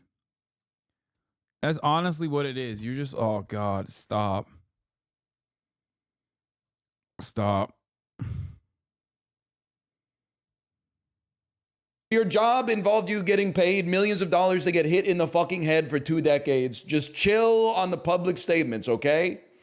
I don't think Gretzky has CTE. He was silky smooth on the ice. He barely got hit, and when he did, McSorley was there to fuck him up. I think it's just it's like money poisoning. It's the small hits that get you, and it's all small hits, right? We should ban money. From now, the third decree. From now on, there will be no rich people and poor people. There will just be that. Hang on, I got to think about that for a minute. Stick to my stomach, fam. The Gretzky Follies. This Merlot is as weak as his namesake's moral fiber. Leaves the aftertaste of anything from a modern day Tim Hortons. Pair with boiled raccoon. Dude, they fucking... The Canadians hate Wayne Gretzky. You know what's funny about this? I respect that. Americans would never take ownership over a beloved iconic figure like changing sides. You know what I mean? Americans would still ride for it no matter what. The closest we got to that was with Dennis Rodman, who didn't defect to North Korea, but basically became like an ambassador. And Americans still fucking ride with Rodman, which I do as well, but I don't have a problem with North Korea.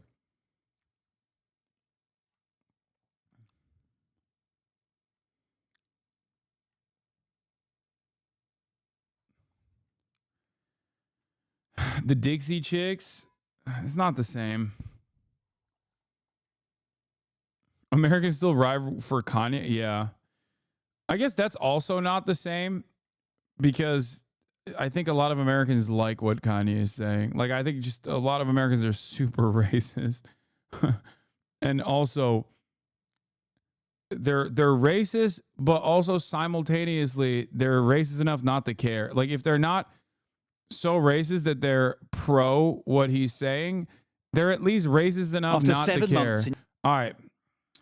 Let's get back to Russia. Russia makes military advances as world awaits ceasefire Ukrainian decision. hands, the town of Sudzha is apparently Russian once more. Moscow's forces here are on the march. Kiev's incursion appears almost over.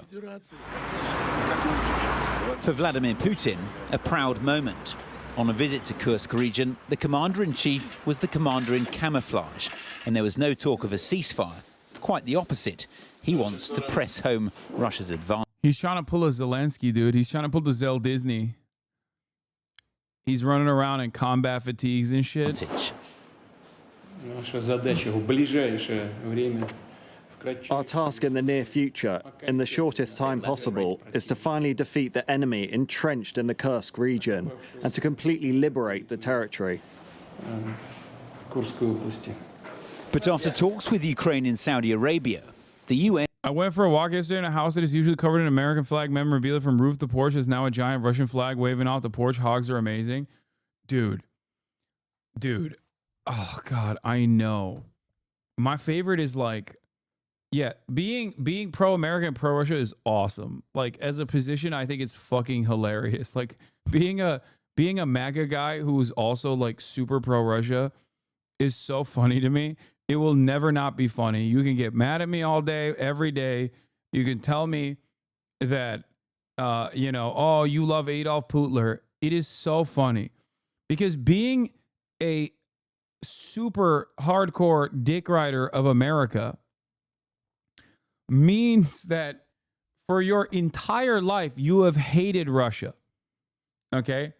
For your entire life, you have despised Russia because Television Man told you that Russia is communist, USSR bad, communism bad. It's at the root of all evil in your life.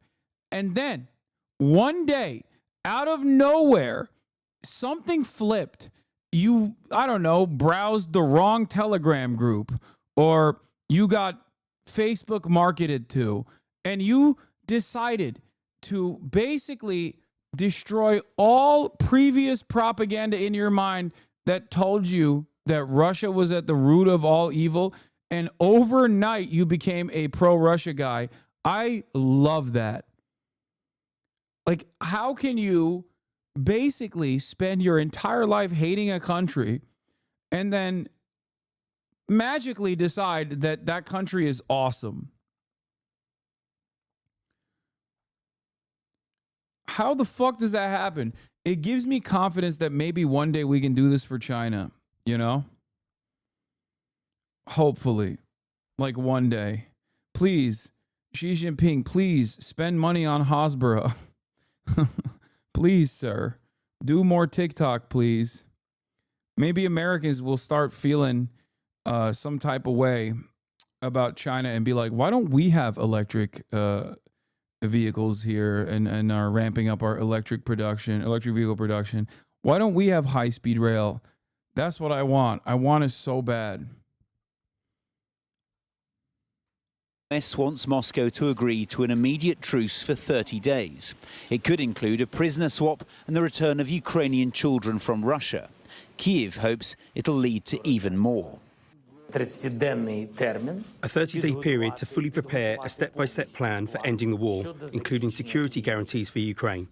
If all of this is done, then after the plan is prepared and its gradual implementation begins, this will lead to the end of the war.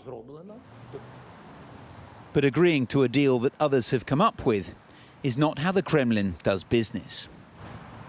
Vladimir Putin likes to be the one in charge. And for the past few weeks, it looked like he was, appearing to have Donald Trump's ear. But now, all of a sudden, he's on the receiving end of the American president's demands.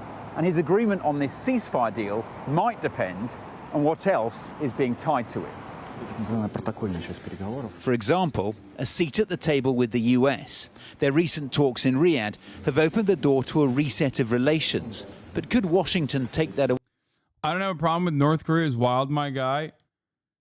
Bro, I love your taste, but I don't have a problem with North Korea is literally hilarious, bro. Really is hilarious to you? What the fuck kind of motion does North Korea have? What do they have? They got nothing.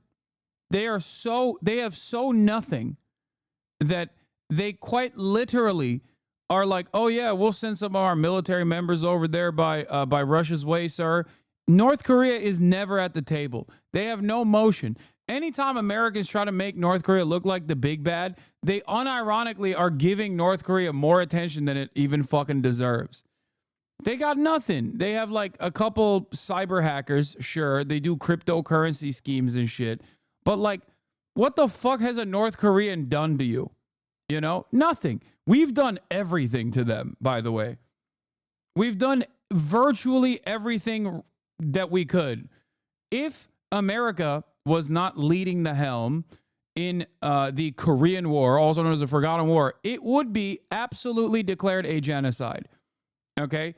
If our international organs of justice actively worked to litigate all genocides, no matter who's doing it, even the hegemonic superpower, they would have considered what we did in Korea to be a fucking genocide. Okay? Because that's what we did. Now they got nothing. Why is their foreign policy all that matters to you? I don't know, because I'm not living in the fucking Democratic People's Republic of Korea. Do I look like... What happened? Last time I watched Cholima on the Wing and sang along, did that cause you to think that I'm fucking North Korean? Like, does that make you feel better about America when you fantasize about how fucking terrible it is to live in North Korea? Does that make you feel good? Where you're like, yeah, things aren't so bad. At least we're not fucking North Korea. Nice, man. What a healthy attitude to have. That's the only reason why you give a shit about this stuff. Like, why is there foreign policy all that matters to you? Because that's the limited impact that they actually have. Okay? That is the marginal impact that they have on the planet. That's it. They have no impact in general, but the limited amount of impact that they do have is on a little bit of fucking foreign policy. They're giving artillery shells to Russia. That's it. Half of them are fucking duds anyway, but it doesn't matter. He said, nah. He's like, I'm going to take matters into my own hands, big dog. I'm going to fix the DPRK politics. Okay, dude, have fun with that, okay? Get in there. They have tourist visas now. Go through China, get the fuck inside the DPRK, go to Pyongyang, and tell them what's what, okay? Brave soldier. I agree. I just don't get being charitable to them. Why wouldn't I be? Why wouldn't I be charitable?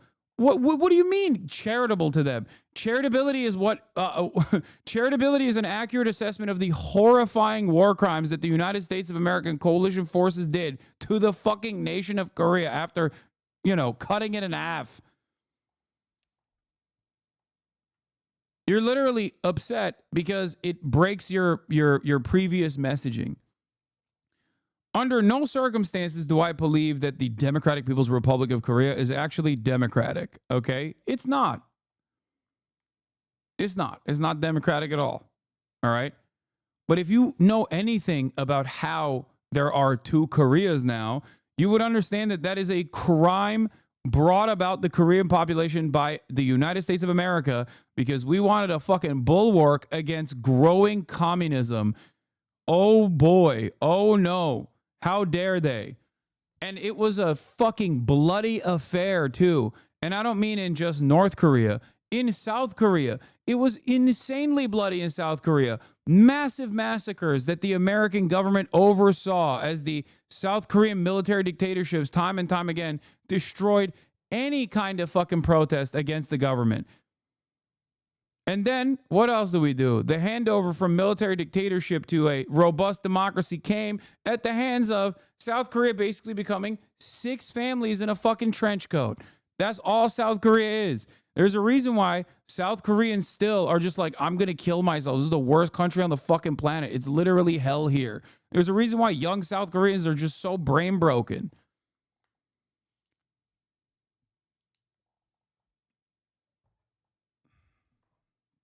America isn't an excuse for a one-party freedomless dictatorship. Brother, where did I say that? Why? Why is it so difficult for you guys to go, you know what? Probably bombing the fuck out of every standing building in a parallel that we've designated as like the socialist side was probably going to cause the country to experience a lot of issues afterwards.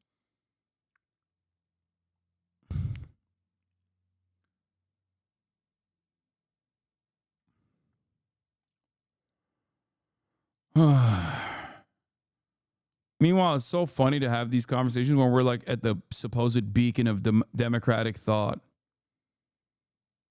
The United States of America. Yeah. It's additionally funny to have this conversation in the heels of the American government.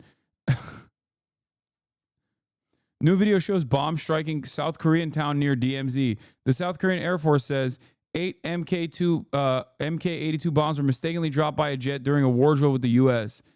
The Mark 82 is a U.S. manufactured 500-pound bomb. 15 people are reportedly injured. Like, that just happened. That happened last week. Yeah. Why do people automatically hate North Korea? Because a couple reasons. One, because people don't know shit about Korean history. They don't know shit about North Korea. And also because a lot of people are like, there's valid criticisms against North Korea, and valid criticisms work so well for Americans. You know what I mean? They have no way of like shedding that propaganda. People just tell you these guys are bad. They hate America. They want to kill Americans. And then that's it.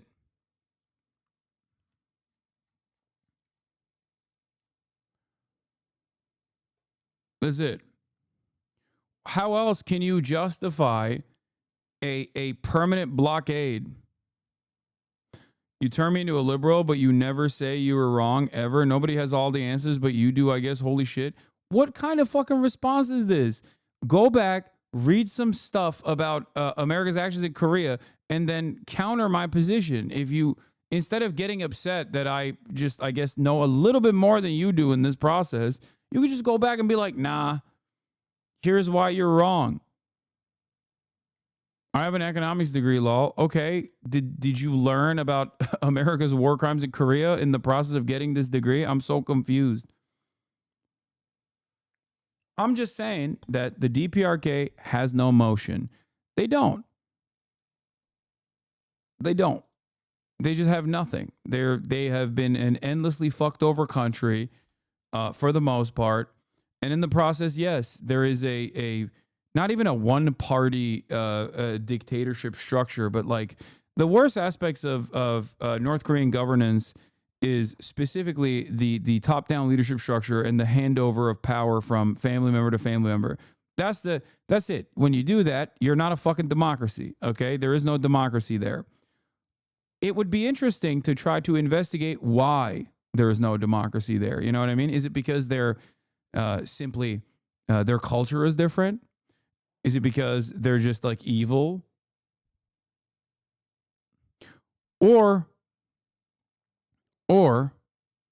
maybe there's a different reason. Maybe they've been fucking bombed into oblivion and basically tried to recover, had mass famine, and America never actually scaled back the economic warfare it waged against North Korea, not even one bit, which led to so much death and destruction, especially post-90s, especially after America also destroyed their one fucking ally, the USSR.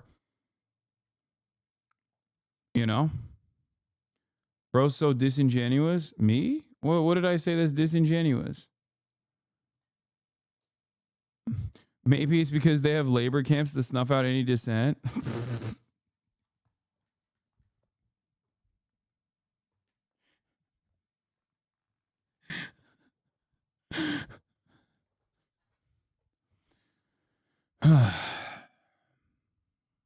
You're right.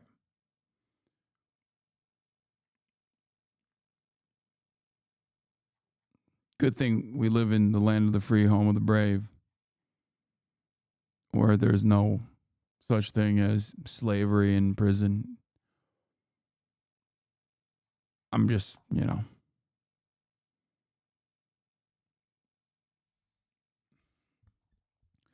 I'm glad that the United States of America would never actually actively go after political dissenters.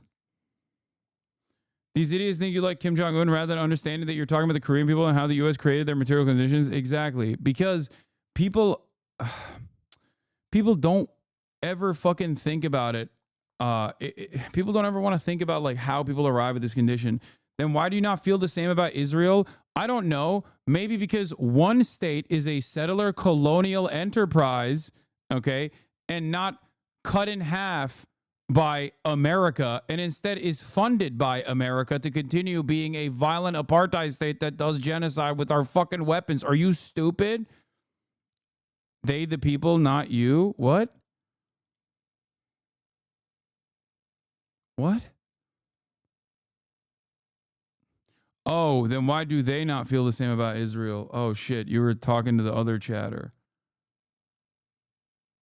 I'm Canadian. Y'all both fucked up.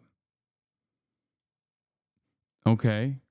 Dude, Canada would be less than North Korea if it wasn't comfortably in the bosom of American empire. What the fuck are you talking about? Don't get me started on goddamn Canada, okay? Mister, we'll come along with any violent enterprise that America is engaging in. Get the fuck out of here. Don't get me fucking started on this shit. Talking about Canada.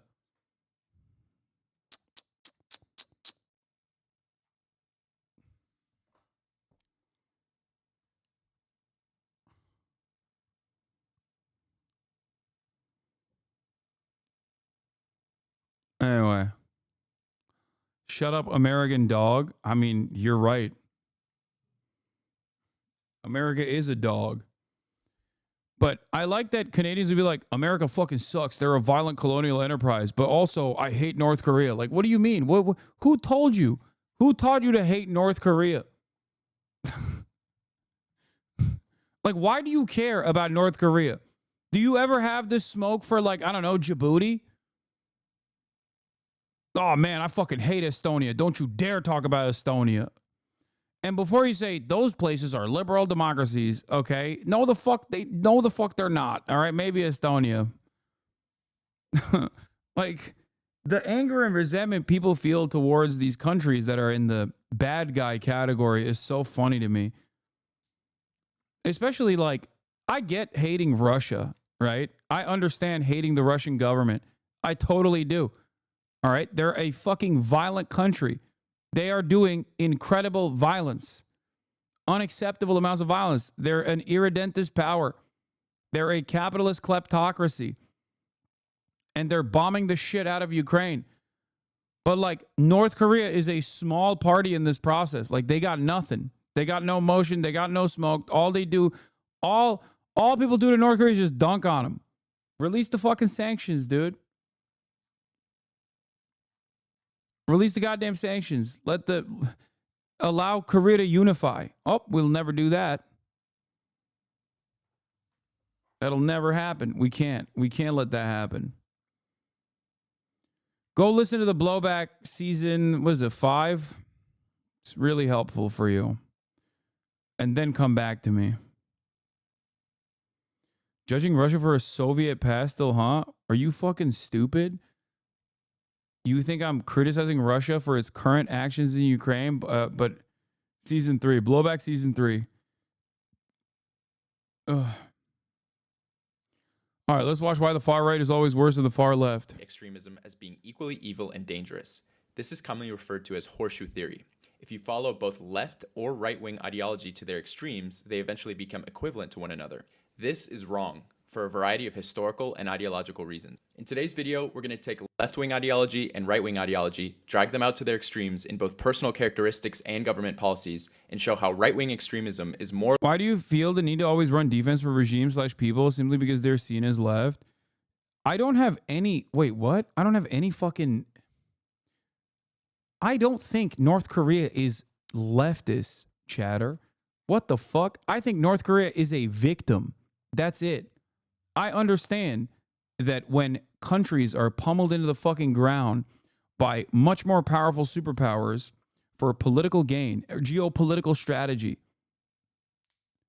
that they are understandably going to develop resentment, be infinitely more sheltered, and also behave in dictatorial ways, authoritarian ways. I don't think that North Korea is closer to a fucking monarchy than it is a robust leftist democracy. I don't think that they're leftist. I understand. I just don't think it's wrong to dismiss their domestic policies because they don't affect you. No, dude, it's fucking honest, okay? That's what it is. It's honest. You're dishonest. You act like you give a fuck about what kind of North Korean policies are happening at the domestic level. You don't know, and neither do I, by the way. That's it.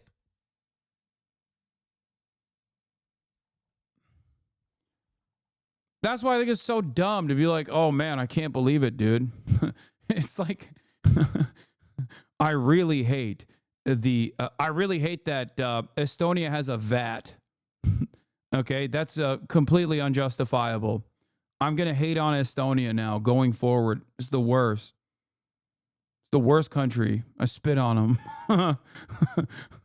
How dare they?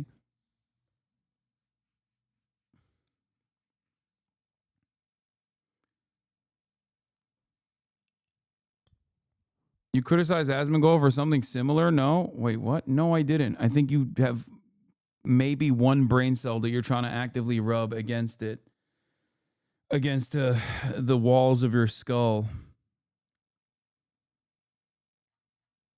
What did I criticize Asmongold for that you think is similar to what I'm saying here? I'm saying that there is no way for me to change North Korean domestic policies. And not only is there no way for me to change North Korean domestic policies, I think it's far more important to talk about how North Korea got to the position that it got to. Okay? That's it. Especially as an American citizen in the United States of America, where there is a metric ton of propaganda. Okay? You criticize him for saying he would vote for someone who hurt people in ways that did not affect him, rightfully so. I don't expect you to change North Korean policy. You think that me saying that selfishness being inherent in your political ideology when making decisions about politics is the same as me saying I have no power over fucking DPRK's domestic politics and neither do you, and the overwhelming majority of anti-North Korea sentiment coming from the West is actually just a justification to continue having a fucking crippling sanctions regime on DPRK, and then that's the major reasons as to why North Korea is also so sheltered and this like weird monarchist style government still to this goddamn day. Is those two things are the same for in your mind?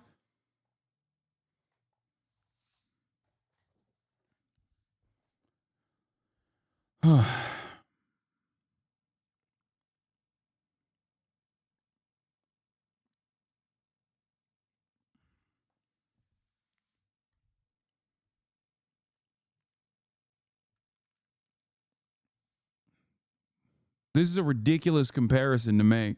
Maybe I'm too lived up. I just think it's immoral to dismiss bad policy because they've been victims of U.S. I'm not dismissing bad policy, dude. No, this is, oh my God, it's fucking brain rot every goddamn day of the week. Every time I talk about any country that is outside of the sphere of Western influence, people fucking lose their minds. Okay? First of all, you don't know a single fucking Korean policy, North Korean policy. And to be fair, I don't either. Okay? Let's just get that out of the goddamn way. And most of what you heard about North Korea is just like ridiculous lies for the most part. Does that mean that there isn't a monarchist style form of governance there? No, there is. That much is true. We know that. We know that. We know that people are not just simply voting for members of the fucking Kim dynasty. Okay? I like that this entire conversation started off because I said, I'm not North Korean. I have no say in North Korean domestic affairs. I can simply tell you what we have done to North Korea, and we fucked over that country a million times over in ways that, if we were being honest, people would consider to be a genocide if it wasn't America doing it. That's it. And now everyone's like, bro, you don't understand. Like, seems like you're defending North Korean policies. Like, no, I'm not. The policies that I do know of North Korean governance, I'm not defending. But that doesn't matter. My criticism of North Korean policies don't fucking matter. My criticisms of American policies don't even matter, and I'm a goddamn American, and America's supposed to be a fucking democracy. Oh.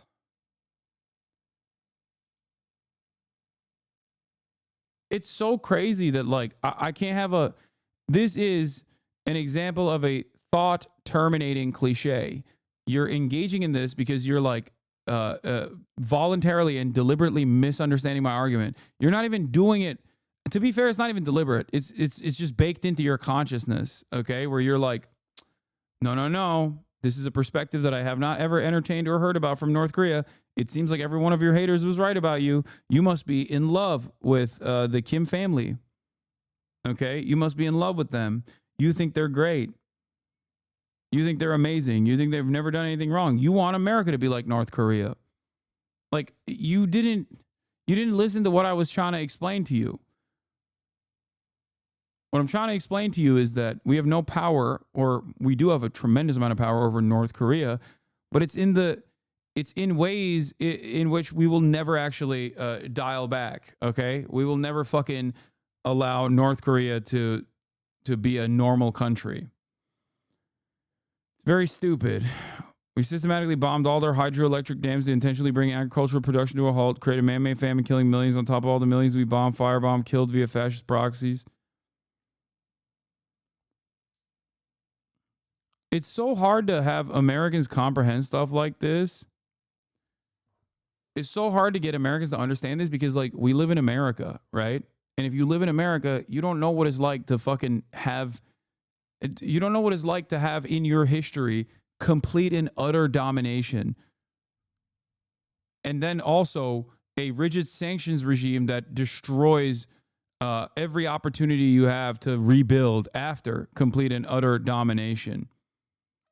It's propaganda-induced faith in deterrence that actually doesn't just not work. It has the opposite effect that the American media and educational system told Americans it would have. Yeah. So when y'all hear this shit, you're like, nah, dude. Nah, it makes no sense.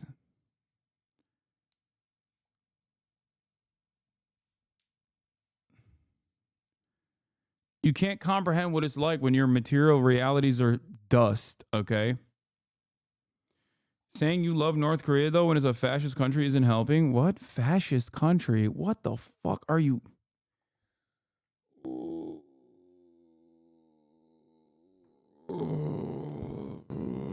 Words have no meaning. I swear to fucking God, dude. Holy shit.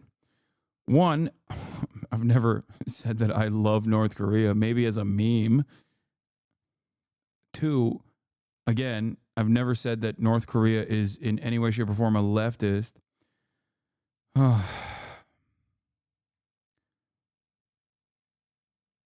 don't know if you could consider it a fascist country. I don't even...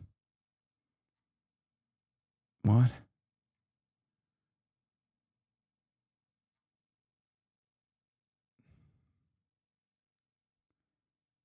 Teaching a liberal foreign policy is like trying to remind you your dementia-ridden grandma who you are. Yeah, it's kind of wild. Maybe that's why, you know what? Maybe that's why fucking dummy Republicans are way easily duped and will change their minds on Russia after being taught that it is like, after being taught that it was like the USSR and the root of all evil. But liberals are like, no, you don't understand. Rule-based national order. If I repeat it to myself like Beetlejuice over and over again, it'll become real, okay?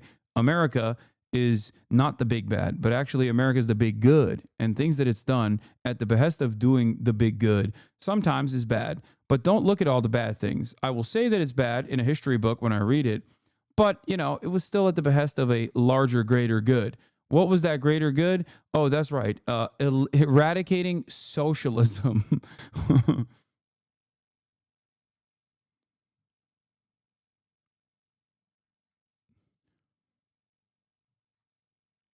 It's so weird. All of this, I'm reminded, all of this started because I said, I don't give a fuck about North Korea. They got nothing. They got no motion. Poor guys. Morally worse and a much bigger threat. Let's first establish general left versus right values, starting with the left. The left is broadly progressive. The left believes in caring for all and uplifting the poor. They believe in limiting the power of moneyed interests and corporations, and most importantly, view politics through material conditions. This means how much money people have and their access to housing, food, healthcare, employment, and technology. These material conditions are seen as the biggest determiner in how a society functions. Violence, poverty... I mean, you know nothing about North Korea? Invite an expert on North Korea. Your explanations are confusing. Yeah, I need to get Yami Park in here right now. Pronto.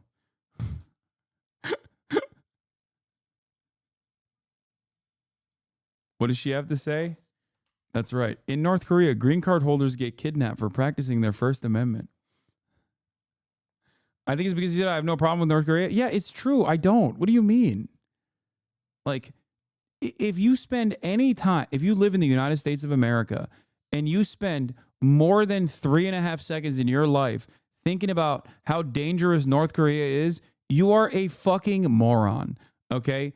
Sorry. That's just, I don't make the rules except for that one. I just made that rule up. You are a rube, a mark, a sucker. They have not the GDP of like Mississippi, but instead the GDP of like a fucking town in Mississippi. And you're out here being like, no, they're a part of this scary coalition force that is actively trying to undermine America and the Western world. Like, they got nothing. The fuck? We fucked them over. It's all dust. It's all rubble. Okay? That's it. We will never address the crimes that we engaged in Korea. Oh. Anyway, let's continue. And general social dynamics are at their core influenced by material conditions above all else. The left believes in wealth redistribution and a strong central state that can provide infrastructure and meet the basic needs of all people. The left believes in strong social safety nets and making sure that people in weaker positions, like the old, disabled, and minority groups, should be uplifted. They lastly value internationalism and solidarity amongst the global working class. Now let's take a look at right-wing values. The right is conservative, praising tradition over progressive ways of thinking. The right typically opposes political and social reform. Being inherently opposed to progressivism and new ideas, the role they play is often an oppositional reaction to social and economic reforms proposed by the left, hence the term describing them reactionary. The right typically values past traditions and usually wants to return to a time in the past where the society supposedly had better values and was more prosperous. The right believes in natural hierarchies. There are always winners and losers, and the human condition cannot overcome these natural ways of living. Hard work and morality are the biggest determiners in your place in society. Right-wingers believe that the conditions of society, like poverty, social dynamics, and crime, are not the result of people's material conditions. Poverty and crime are a reflection of personal and moral failures. They therefore believe in equality of opportunity, not equality of outcome. Oftentimes, this hierarchy is tied to nationalism, race, or religion. They prefer a smaller government but large military and value national interest. Now let's briefly touch on the center. The center wants to maintain the status quo. The center in modern times is reflected in what many often refer to as... Why did North Korea end up the way it is, whereas Cuba made so much better progress in fields like medicine? Easy answer. North Korea's reliance on the USSR was far more significant than Cuba. Cuba, out of proximity, was very far away. And also, Cuba had a successful revolution. North Korea, as a nation state, was invented through genocide. Like, that's it. Cuba had a successful revolution. It's not like North Korea was like, oh yeah, we're having our own revolution. It was more so that like the popular figures at the time, led by Kim Il-sung, were pushed into the north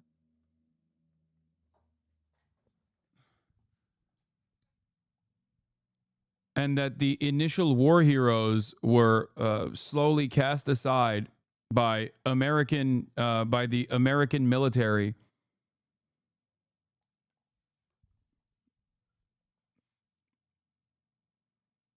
And the ridiculous leadership that they planted. Also, even Cuba is struggling. It's not like they're doing great. Also, North Korea had a massive famine too. After the USSR's dissolution.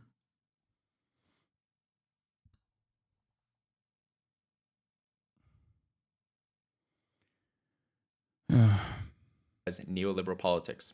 They do not believe or want to fundamentally change the economic system. They believe in free markets and much less constrained capitalism. Liberals do not believe in a hierarchical society as conservatives do.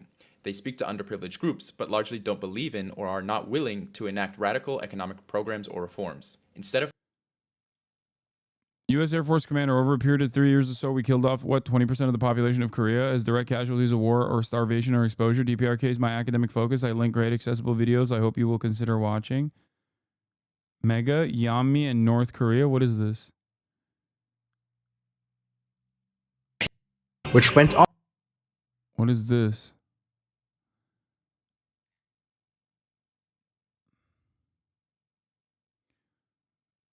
North Korea has a worse embargo than Iraq before the 2003 war, dude. I don't even know how the fuck they've been functioning. It's so sad.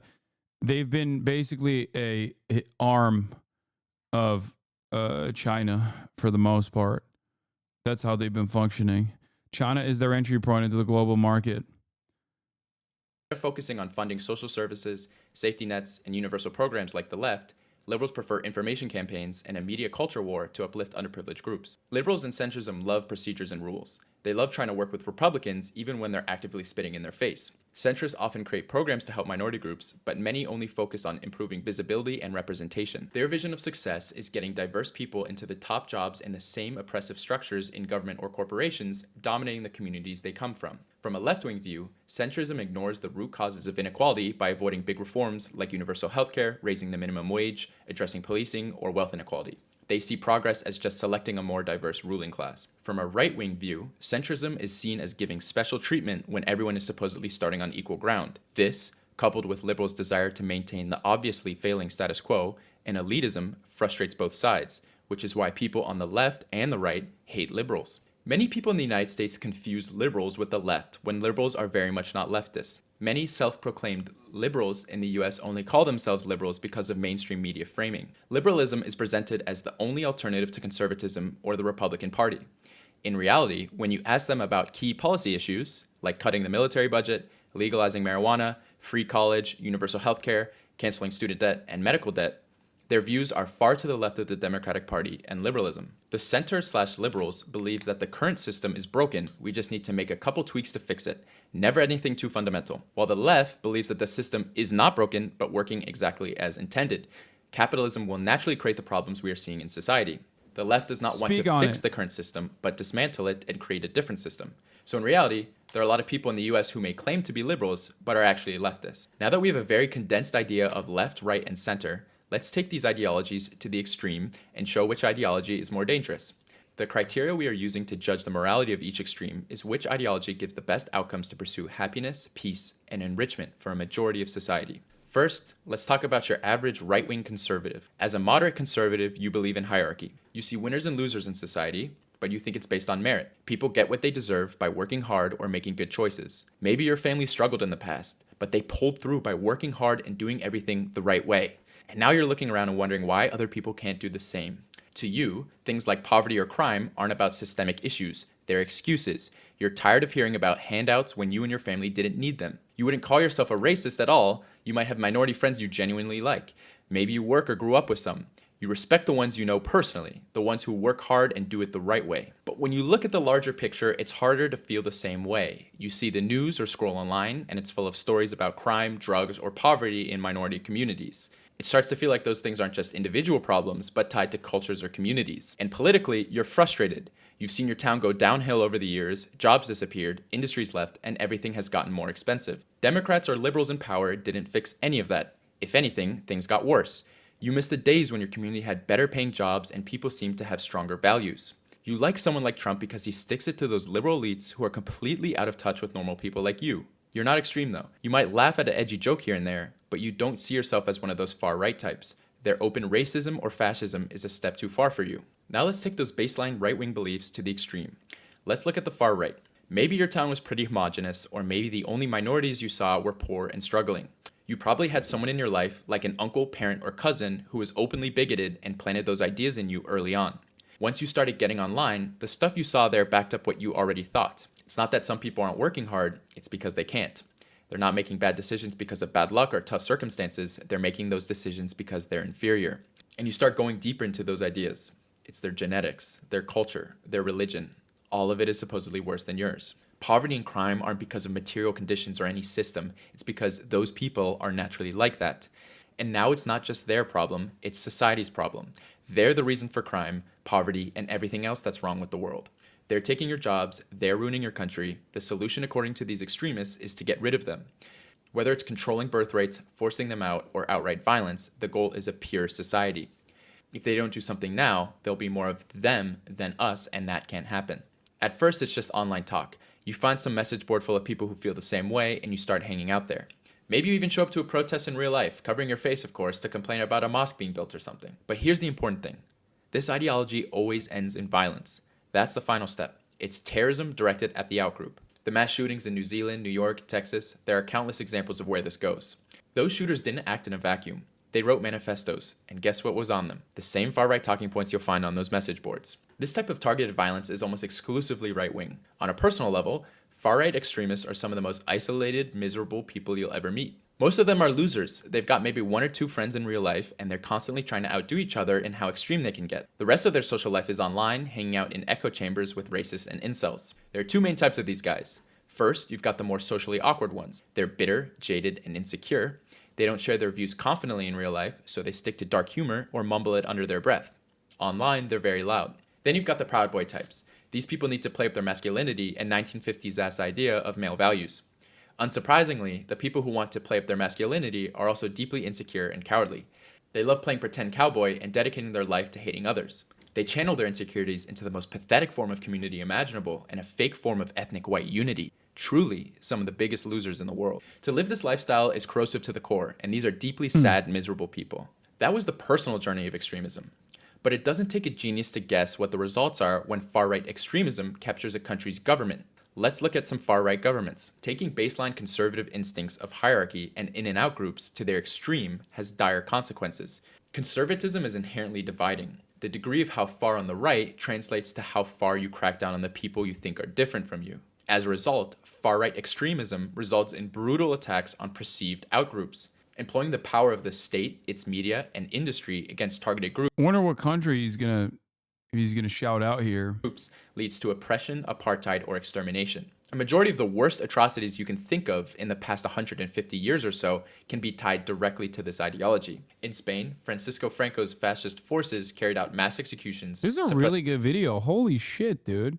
This guy's got 232 subs.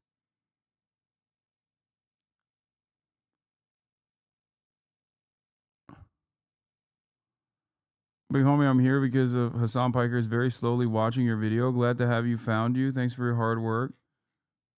Suppressed languages and cultures and killed hundreds of thousands of civilians and political prisoners. In Central America, Nicaragua, Guatemala, El Salvador, and Honduras all experienced right-wing. Link it? I wonder if it's linked. I wonder if it's a video that we linked on the top of the chat.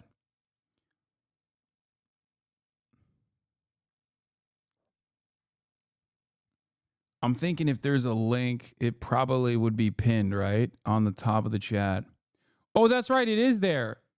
Why do fucking chatters always do this? You literally will. No, because you never link anything. No, because you never see it. It's always linked. Literally, always. It is always linked. The video that we're reacting to is always linked to the chat. The problem is you don't fucking see it, and then you just assume that it's not linked. It's linked every time.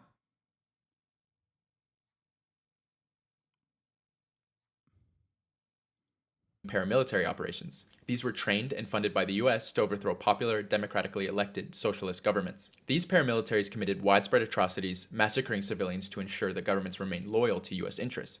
Combined, these actions resulted in the deaths of hundreds of thousands of people. In fascist Italy, Benito Mussolini embraced an extreme right-wing ideology rooted in ultranationalism, militarism, and the subjugation of perceived inferior groups. Mussolini's government orchestrated the mass murder of political opponents and marginalized groups through internment camps. During wars of expansion in Ethiopia and Libya, fascist forces used chemical weapons, razed villages, and imprisoned civilians in brutal conditions. In Chile, socialist leader Salvador Allende was overthrown in a US-backed coup, leading to Augusto Pinochet's brutal regime. Pinochet's government tortured, killed, and disappeared tens of thousands of people. In the United States, the Ku Klux Klan terrorized and killed tens of thousands in a campaign of racist violence and terrorism. Japanese fascism, often overlooked in these discussions, justified its atrocities with a belief of ethnic and cultural superiority. This ideology led to an estimated tens of millions of deaths across Asia. In China alone, Japanese forces directly killed 10 to 25 million people and indirectly caused the deaths of up to 50 million through starvation and other means, all the while committing some of the most depraved atrocities imaginable, such as human experiments and the infamous rape of Nanking. The most infamous example, of course, is Nazi Germany, which industrialized mass murder to an unprecedented degree, resulting in an estimated 15 million deaths. You could go on for much longer, touching on the far-right extremism and fascism in places like Indonesia, Greece, Portugal, and so on. These examples underscore the devastating consequences of right-wing extremism when it captures state power. Whether targeting groups based on ethnicity, religion, race, or ideology, the result has consistently been terror and mass killings. These are just some of the most infamous instances. Okay, now let's take your average left-wing person. If you're left-wing, you've got at least a basic understanding of capitalism and how it is tied to poverty, homelessness, and crime. When you see someone struggling, your instinct isn't to judge them or feel disappointed in their actions. You're asking, what can society do to help them? And empathy is in front and center in your worldview. You'll point out the flaws in the capitalist system, but you're not about to overthrow the whole thing. You're skeptical of revolution, but looking for big changes, and you think we can get there without tearing everything down. You still believe in the current institutions, and maybe you're imagining something like social democracies in Europe, especially those in Scandinavia with stronger social safety nets and fairness baked into society. Look at how popular Bernie Sanders was in 2016 and 2020. That's the kind of left we're talking about here. You're not necessarily diving into Marxist or revolutionary ideas, you're focused on making changes happen within the system as it stands. Now let's take those baseline left-wing ideas to the extreme. They're just as empathetic as your average leftist, but you're a lot more direct and critical about calling out capitalism as the root of the problem. For you, it's not about fixing the system, but overthrowing it. Capitalism isn't just flawed, it's the crux of the problem. And if that means violent revolution, you're ready for it. In fact, most believe that violent revolution might be the only way to remove the ruling class. You probably participate in or organize labor unions, political parties, or activist groups. You're uncompromising in your beliefs, and you have no patience for fascists or racists. Max left. Similar to the far right, your ideology can sometimes make you stand out or even feel isolated in mainstream social settings. You might be more out there in terms of appearance with tattoos, piercings, or clothing. Far left groups are typically diverse, and there really isn't an out group. Everyone is generally accepted except for the far right. When it comes to violence, far left extremists have much different targets and philosophy compared to the far right. They're not out targeting random civilians or marginalized groups. They're going after fascists or the state. Antifa is the common boogeyman and is painted as the worst of leftist extremism, the left's version of a school shooter. Unless you are a fascist or a Nazi, which we can all hopefully agree are universally bad ideologies, you have nothing to fear. Their violence is directed towards fascists so that they can never feel comfortable enough to march openly and attack minority groups. The media would like you to believe horseshoe theory that Antifa violently defending minorities is the equivalent of a mass shooter going into a grocery store and indiscriminately killing minorities. The left extremist goal is an objectively more admirable goal than wholesale massacre. Shameless. Despite what media might say, far-left violence is almost always directed at specific targets, not innocent random people. The Center for Strategic and International Studies in 2020 revealed that over the previous 25 years, the vast majority of terrorist attacks and plots in the US were perpetrated by far-right attackers. 90% of all terrorism in 2020 alone was right-wing. Of the remaining leftist terrorist attacks, there were acts like assaults, firebombings, and arson. Even environmental protesters sitting on roads or treetops were often registered as acts of terrorism. Actual targeted attacks on individuals with deadly violence from a leftist is exceedingly rare. The most recent prominent case being Luigi Mangione. I'll let you decide for yourself if that violent act is the equivalent to a right-wing person targeting a random black person or immigrant in a grocery store. I'm not saying you cannot find examples of left-wing extremists killing innocent people, but looking at targets and frequency, it's not even a question of which is worse. Meanwhile, we have constant right-wing attacks year after year to the point where it's a fairly common occurrence. Now, I know what many people associate with the far left, especially Americans, is identity politics. While the far right is fairly universal in their messaging, the far left tends to splinter, particularly with messaging around identity. While all leftists want what's best for everyone in marginalized groups, there can be a large difference in the messaging and way to achieve that. There are broadly two camps. The first method focuses on universality, meaning focusing on uniting everyone on an equal field and speaking to every group at the same level. There may be specific groups that are struggling more, but the best way to help them is by focusing on raising all working. I got into it with someone about the horseshoe theory recently. I tried explaining that prejudice against trans people and vulnerable groups is not the same as prejudice against the wealthy and Nazis, but genuinely told me that they are the same thing.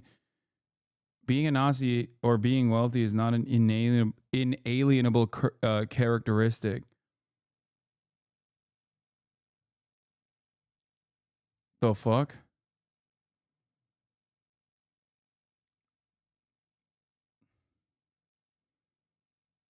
They're immutable.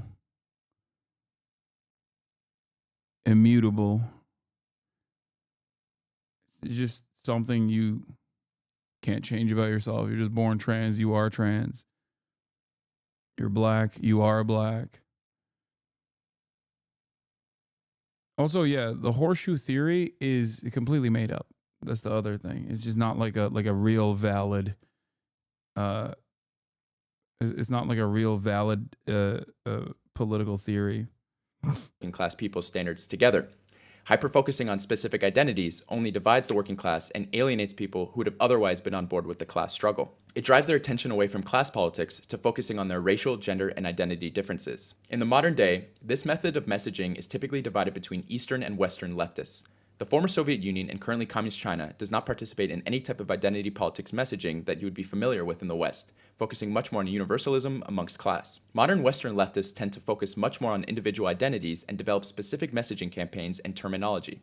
They attempt the impossible task of trying to accommodate catered messaging to every possible difference between different groups, usually to the dissatisfaction of every group. While this is certainly done in good faith and by well-intentioned people on the left, the alienation that this has done on the working class is undeniable. The rules specify that when we have a gender non-binary candidate or officer, the non-binary individual is counted as neither male nor female, and the remaining 6 offices must be gender balanced.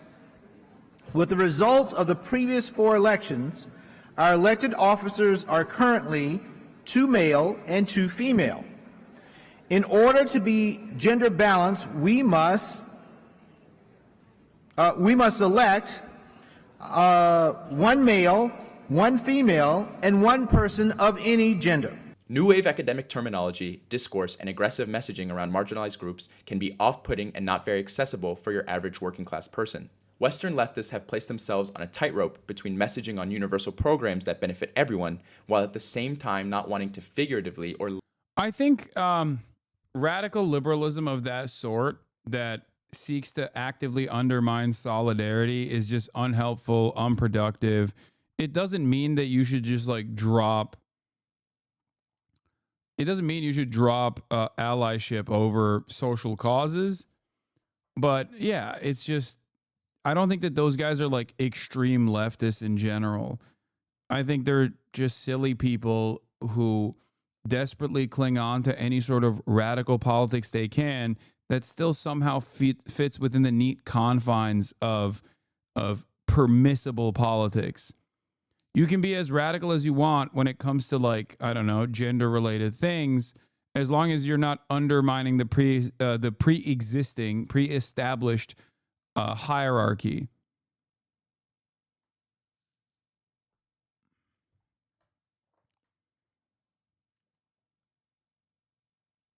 Bro, that was at the DNC election. There's nothing radical there. No, I know it's not, but that's why I'm saying that it might come across as a radical ideology, but that radical, why are you scared? I'm not. I don't know what you mean by that.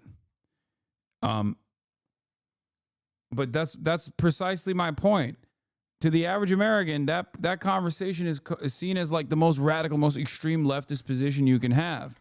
And yet it's at the fucking DNC. Do you see what I mean? That's the point that I'm making, which is like the way that Americans think, like liberalism to its highest extent, is that's what they think.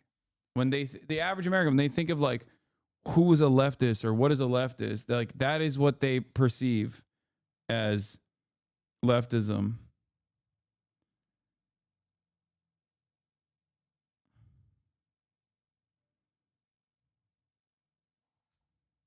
Literally abandoned specific groups. This has undoubtedly contributed to the failure of the left in the West. The right wing capitalizes on this weakness by using working class people's annoyance with identity politics to vote completely against their best interests and focus on the culture war. Now let's get to the far left government. Before we get into discussing the far left government, please take a second to subscribe and like the video. Thank you. Let's look at what happens when these far left beliefs are... Okay, this dude is definitely a HasanAbi head.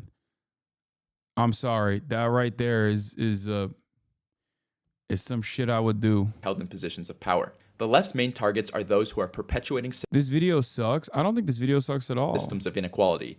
Capitalists, wealthy elites, and landlords. Unlike the far right, where violence is directed downward onto marginalized outgroups, far left violence is directed upward to those in positions of power. The left's targets are a very small, highly powerful elite and fascists, in stark contrast to the far right's focus on much larger portions of the population, entire ethnicities, religions, immigrants, or those with different sexual orientations. It is undeniably more just to challenge those exploiting others than to persecute individuals based on inherent traits or identity. Far-right governments seek to reinforce or expand existing hierarchies through policies of apartheid, genocide, or ethnic cleansing.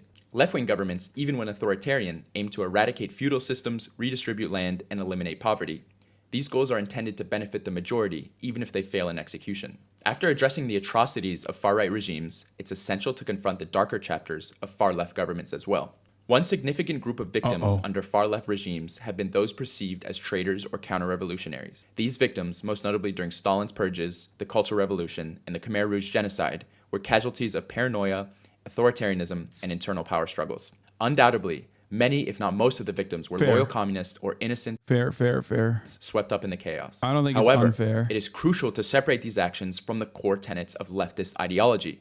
Nowhere in Marx's works does it advocate for purges, paranoia, or suppression of intellectuals. These killings were products of authoritarianism and power struggles, not intrinsic to leftist ideology. This is a fundamental difference between the far left and far right. These are traits that can manifest in any regime, right-wing or left-wing. To act like these are exclusively communist or left-wing traits is absurd.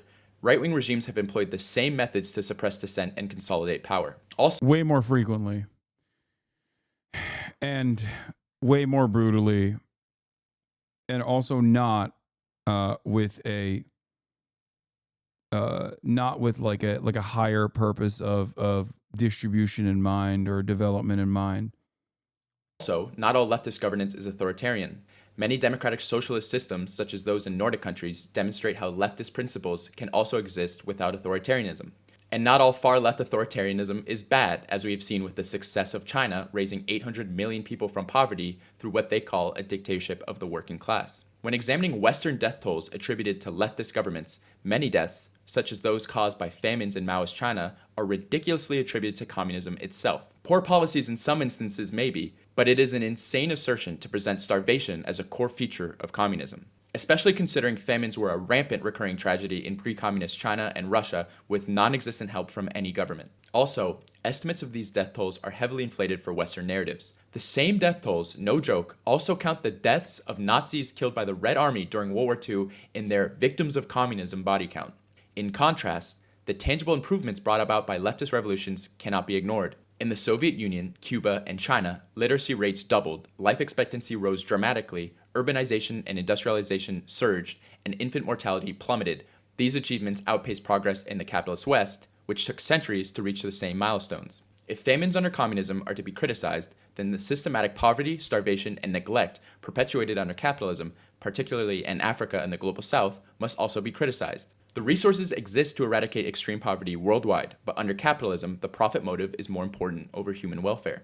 Communist China, for instance, has not only eliminated abject poverty, but is bringing the global South with it through its Belt and Road Initiative. Meanwhile, capitalist countries are controlled by oligarchs and face rising poverty rates and rapidly declining living standards. Blaming communism for starvation and suffering ignores the mass suffering under feudalism, monarchy, and capitalism, which is never examined. If you take left-wing ideology to its extreme, it means doing the best for the majority of the underprivileged by any means necessary. The bad things that happen are in the context of implementing a noble aspiration of a just and equal society. Taking the right to the extreme always results in the subjugation, othering, and usually destruction of whole populations of people. Maybe you're off-put by extremism in general and think of yourself more as a moderate. You want to pick a side and fall somewhere in the middle. I think it's better to choose the side that's end aspiration is a classless, stateless utopia, compared to an ethnically homogenous, divided world amongst nation-states built on hierarchies. Taking baseline conservative views and extending them must lead to an outgroup, a scapegoat, and inferior. It also doesn't address the underlying problems. I've talked about this before, like, let's take the Pareto principle, right? Something that incels used to talk about all the time. Incels on their own personal journey to becoming like right-wing, reactionary, white nationalist weirdos oftentimes start as people who believe and abide by the Pareto principle, where, you know, the top 20% of guys fuck 80% of the women, right? So what's interesting about that is that a lot of these people will look to that. A lot of these incels would look to that and go, oh, but if we have, like, you know, a white nationalist, more traditional society, then we will get laid as well. Not realizing that a white nationalist society does not change the underlying problem. It doesn't address it at all. It would be the top 20% of Aryan dickheads that would be having sex with 80% of the Olgas and Helgas in a white nationalist society. Your ass, as an incel, would still not be getting pussy in the white nationalist dystopia that you envision for yourself. Okay? That's it.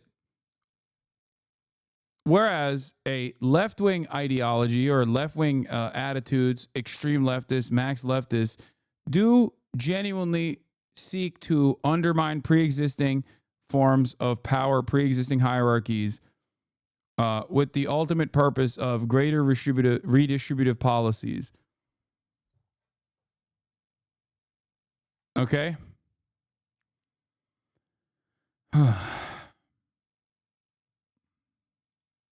How far you go on the right spectrum is the degree of intensity in which you hate or attack a certain group, starting at personal bias and bigotry as a moderate to death and extermination at its furthest.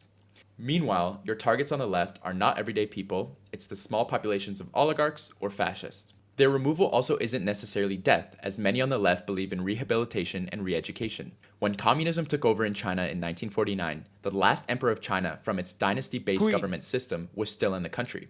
Instead of killing him, Mao just educated him on communism and gave him a normal-ass job. You should never feel threatened by a far-left person. Unless you are an open racist or Nazi, which I hope you shouldn't feel concerned for, then you are within the 99% of people who are not a target. In personal relationships, it should be universally clear which side of the spectrum's extremists you would rather deal with. For one, leftists seldomly commit acts of terrorism. When they do violent acts, it's often targeted at corporations or government infrastructure, like vandalizing weapon plants, sending arms to apartheid states. They never intentionally target innocent civilians. Far-right people are jaded, antisocial, violent, openly misogynistic, and racist. They are insecure and full of hatred. They are inherently dangerous and nihilistic. Identity politics and left messaging can be cringe and annoying, but like, what's worse?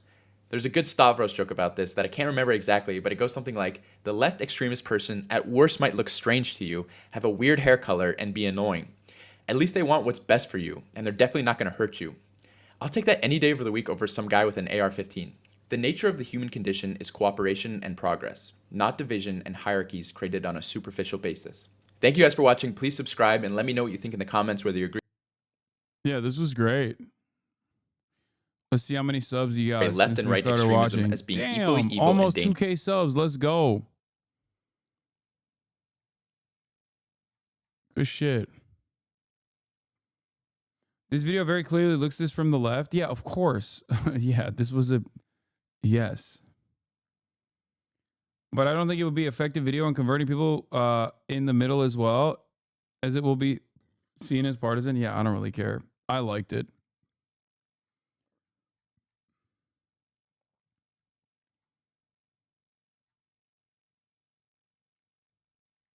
He's apolitical.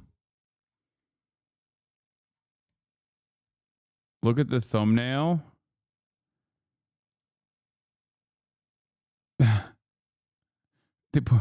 He put me there with Mao and a faceless Antifa guy.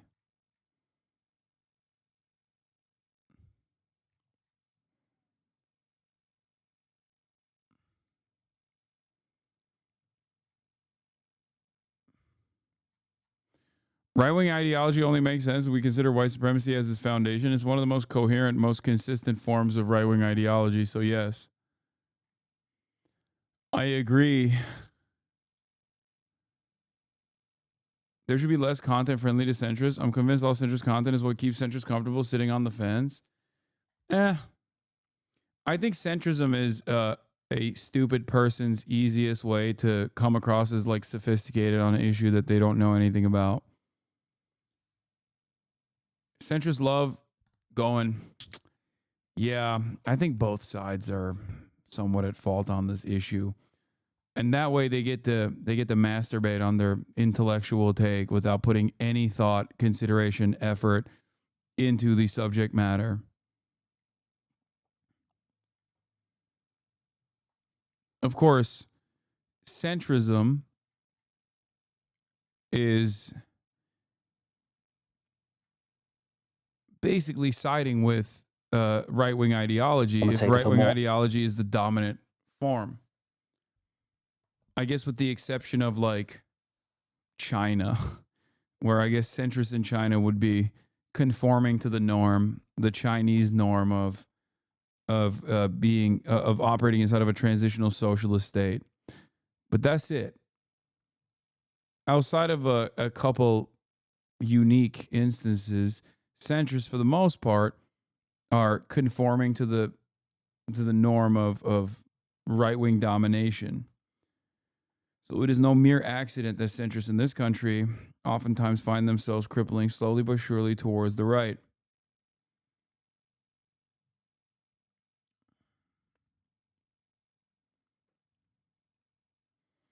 Can confirm as an ex-centrist, it was mine and many others' first step in criticizing the status quo, though. It led me here, although many centrists find themselves elsewhere. Yeah.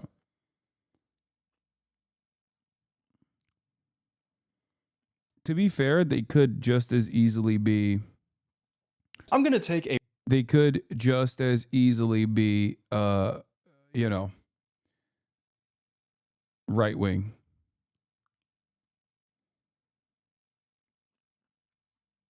wild guess and assume that this isn't your first time on the internet. I'm also going to assume that during your time on this big, beautiful invention we call the World Wide Web, you've probably come across a grifter before. As a quick refresher, a grifter is defined as a person who engages in a small-scale petty scam. Well, in today's modern and politically charged world, these scammers, swindlers, and con men have taken on a new, more lucrative form. And a lot of them just so happen to be conservatives. But I can safely say I've never felt more optimistic about the United States. Really intervened, like we need this guy to come back in and make America great again. But let me know your honest thoughts. I think it's incredible. Ted, Trump knows there's plans to kill him. One of my favorite things Trump has ever said. Seems like just about everyone and their dog is grifting their way through this. Yeah. Doesn't this alarm liberals who spend an insane amount of time fucking being like, Hasan, you are the greatest evil of America. You are the greatest evil America's ever seen. Like, don't you just like kind of feel creepy about how heavily dominated the discourse is by right-wingers who are becoming increasingly more reactionary, more openly right-wing? Genuinely, the reason why I always do this call out to liberals is because you know, that's it. That's the vein. That's where I need to tap. That's where I need people to wake up to the reality that it's unfolding in front of them.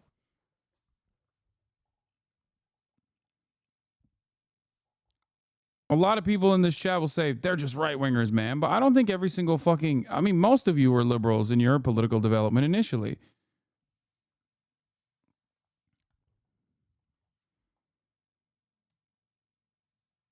Like, I don't think every liberal is so cynical and personally invested in propping up the right so that they can feign moral superiority while simultaneously turning the other way, looking the other direction when the right basically follows through on a lot of the violent agendas that they would also personally love.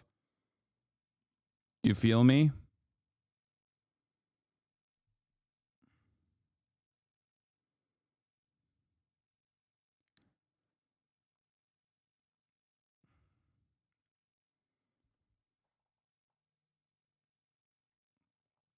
Mass cultural right-leaning vibe shift. And with all of these people wanting to profit and get their hands on a slice of this big right-wing pie, I thought it'd be helpful to walk you through exactly how to pull this off. So today, we're gonna go through my 12 essential steps. And by the end of this video, you too will have all the tools necessary to grift some right-wingers. Don't worry, folks. It's not as hard as you'd think.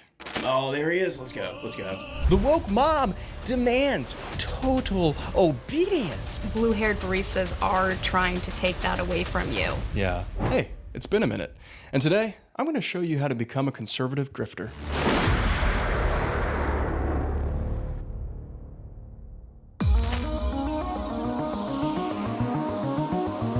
So first things first, if you want to be a good conservative grifter, you need to craft a unique style, one that will stand out against your competitors while still feeling somewhat similar. Let's start I put the apolitical cap on for this one. with the head. Now, we have a few options here. We could do a yarmulke, but I'm not Jewish. We could do a Great Clips haircut, but I unfortunately don't have one near me. Or we could do a hat. I think we'll just go with a hat.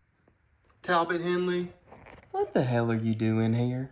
Okay, now for our clothes. Looks like our only two options are a black shirt or a suit jacket, so let's just do both. Now, big bonus here if you are a white guy, but if you're not, that's totally fine. You can still pull this off, and I'll show you how in these next few steps. Well, I'd say we were just about done, and all we need now is a name. Something cool, maybe a little bit edgy, but still smart. A moniker that screams Patriot Freedom Fighter. What about Slade? Strider Slade.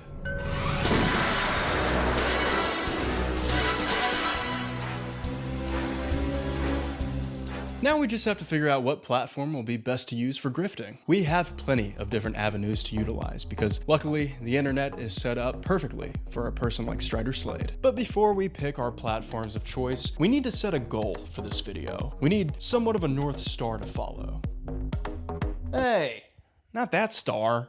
So I decided that the objective would be to try to upload one video a day covering a current political he's doing dogma or newsworthy event. And wow, was there a lot for Strider to cover for the 2 weeks that were about to take place. I thought that 2 weeks of daily uploads would give us some idea of how successful our grift was. But before we start making our own content, we have to understand how those on the right are thinking.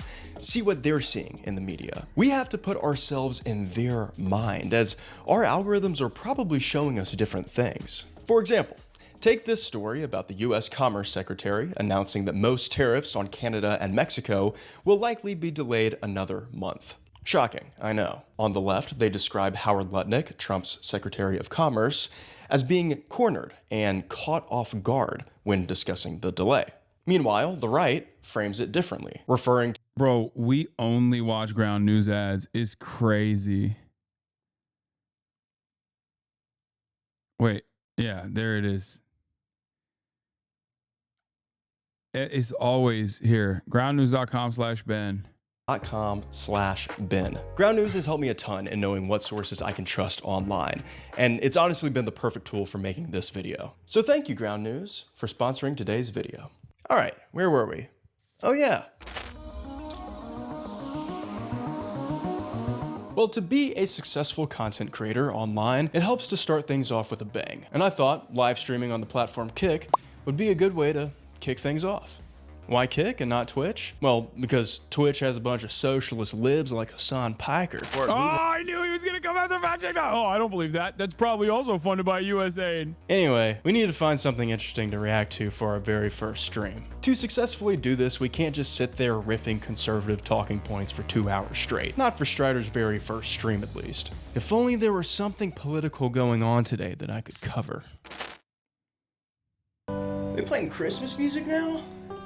What's up, guys? If you're just tuning in, we're watching the inauguration of Donald Trump.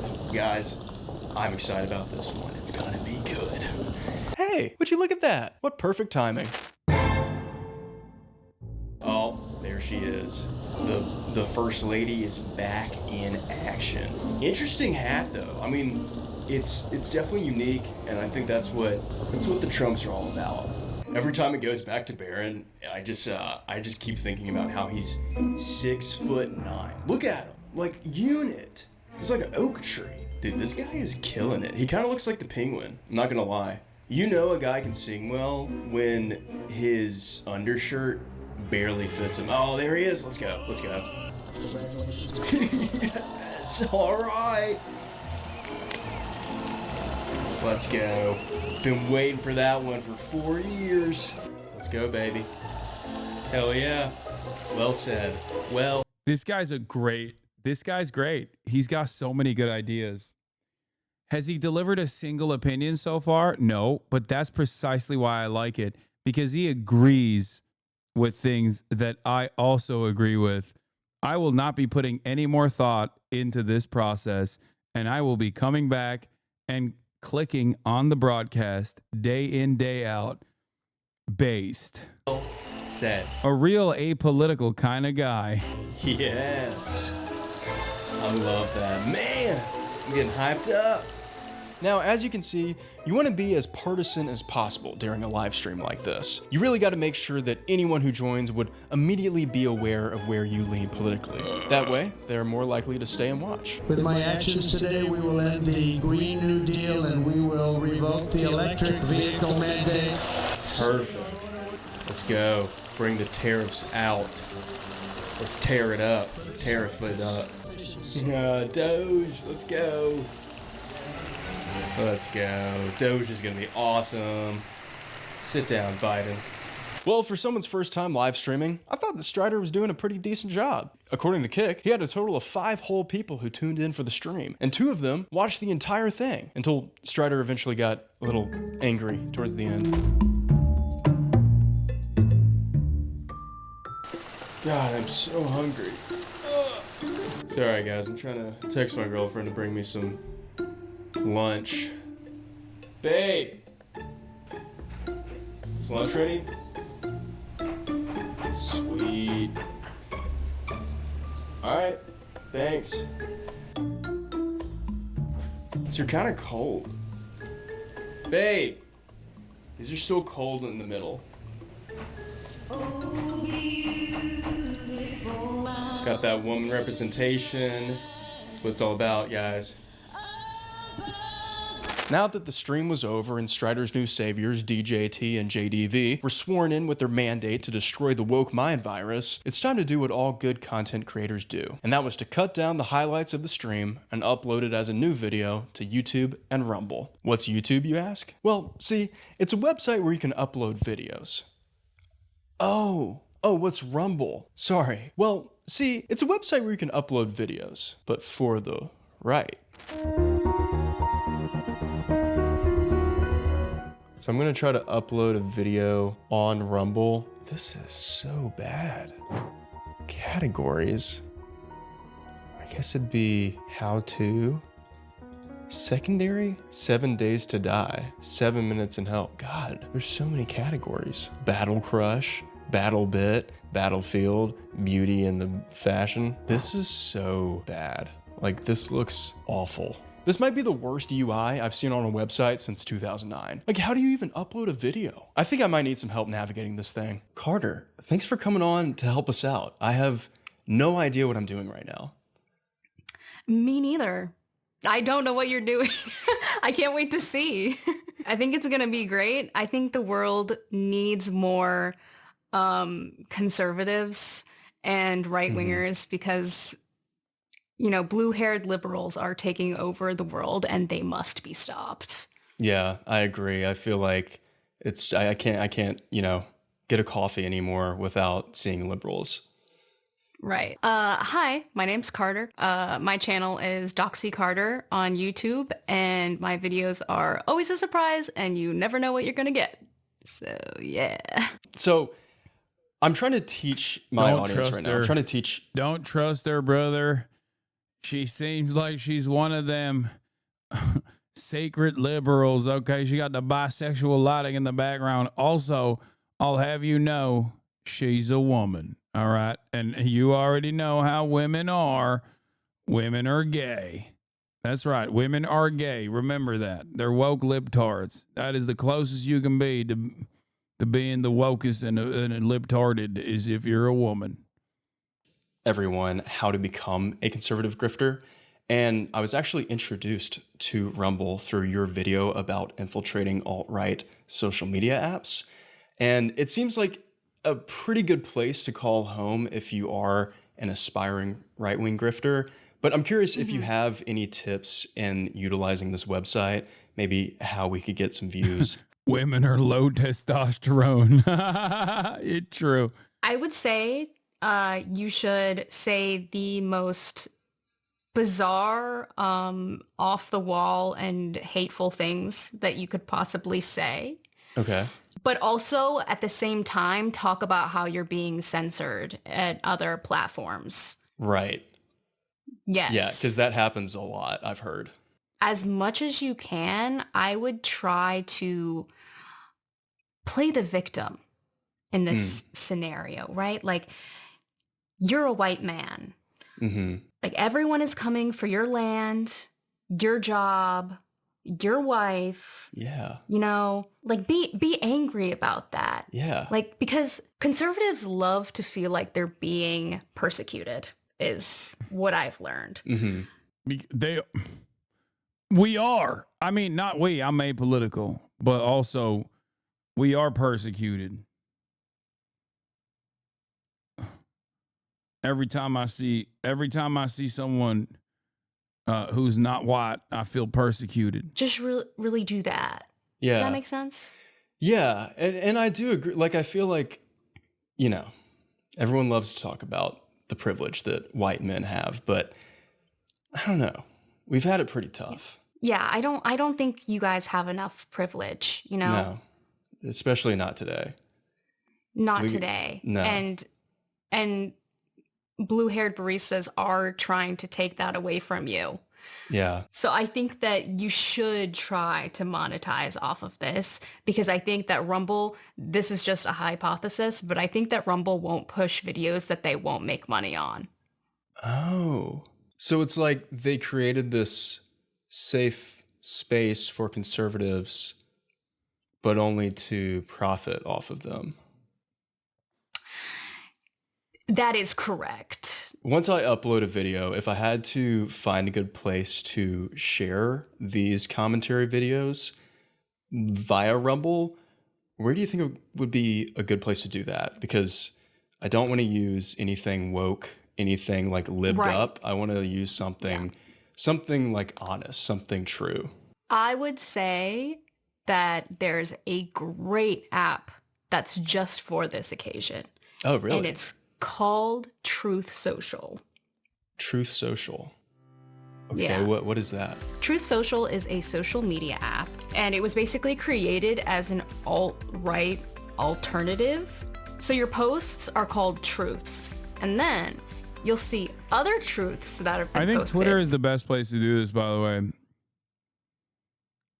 I think Twitter is better than even True Social, because like True Social, sure, you're reaching most of the like you're reaching almost entirely conservatives, but like Twitter is definitely better because it has a larger market, and also is entirely comprised of right-wing dipshits now. And guess what you can do? What? You can re-truth it. Oh, that sounds like a unique feature. Yes. Wow. Is it true that you can't tell a lie on Truth Social? Okay, so now that we had a better idea of how to use these apps, Strider Slade's content machine was up and running. This is the part where we need to start honing in on the type To be fair, he did do a Twitter one already, so of personality we want portrayed in our commentary videos. What type of conservative grifter is Strider going to be? A crypto fascist? What does a fascist mean? A vaccine denier? That the vaccines are causing you can do all of it. injuries, including death. 52%. A facts don't care about your feelings kind of guy? I know a few females. We were still kind of working out the kinks of Strider, but I thought as long as I kept making more and more content, his true personality would eventually shine through. Let's start with the Federal Bureau for Intimidation. Oh, sorry, the Federal Bureau for Investigation, whatever. So now this leads us to arguably the most important part of becoming a successful conservative grifter. And with this part, you can kind of do whatever you want, as long as you follow this one rule. Both agencies have been running cover for the deep state. RFK Jr. and Kash Patel will declassify all of it, from secret pandemic deals to the FBI's political blackmail.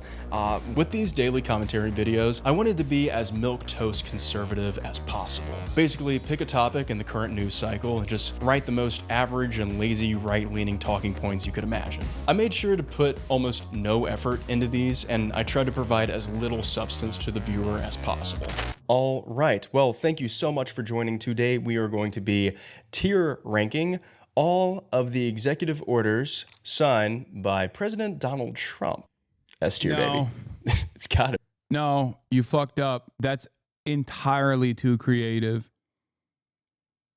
That's entirely too creative. No, conservatism, like being a top conservative commentator means you shouldn't be doing that. You should not be doing that. That's too smart. It's too creative. You fumbled. Okay. Yeah.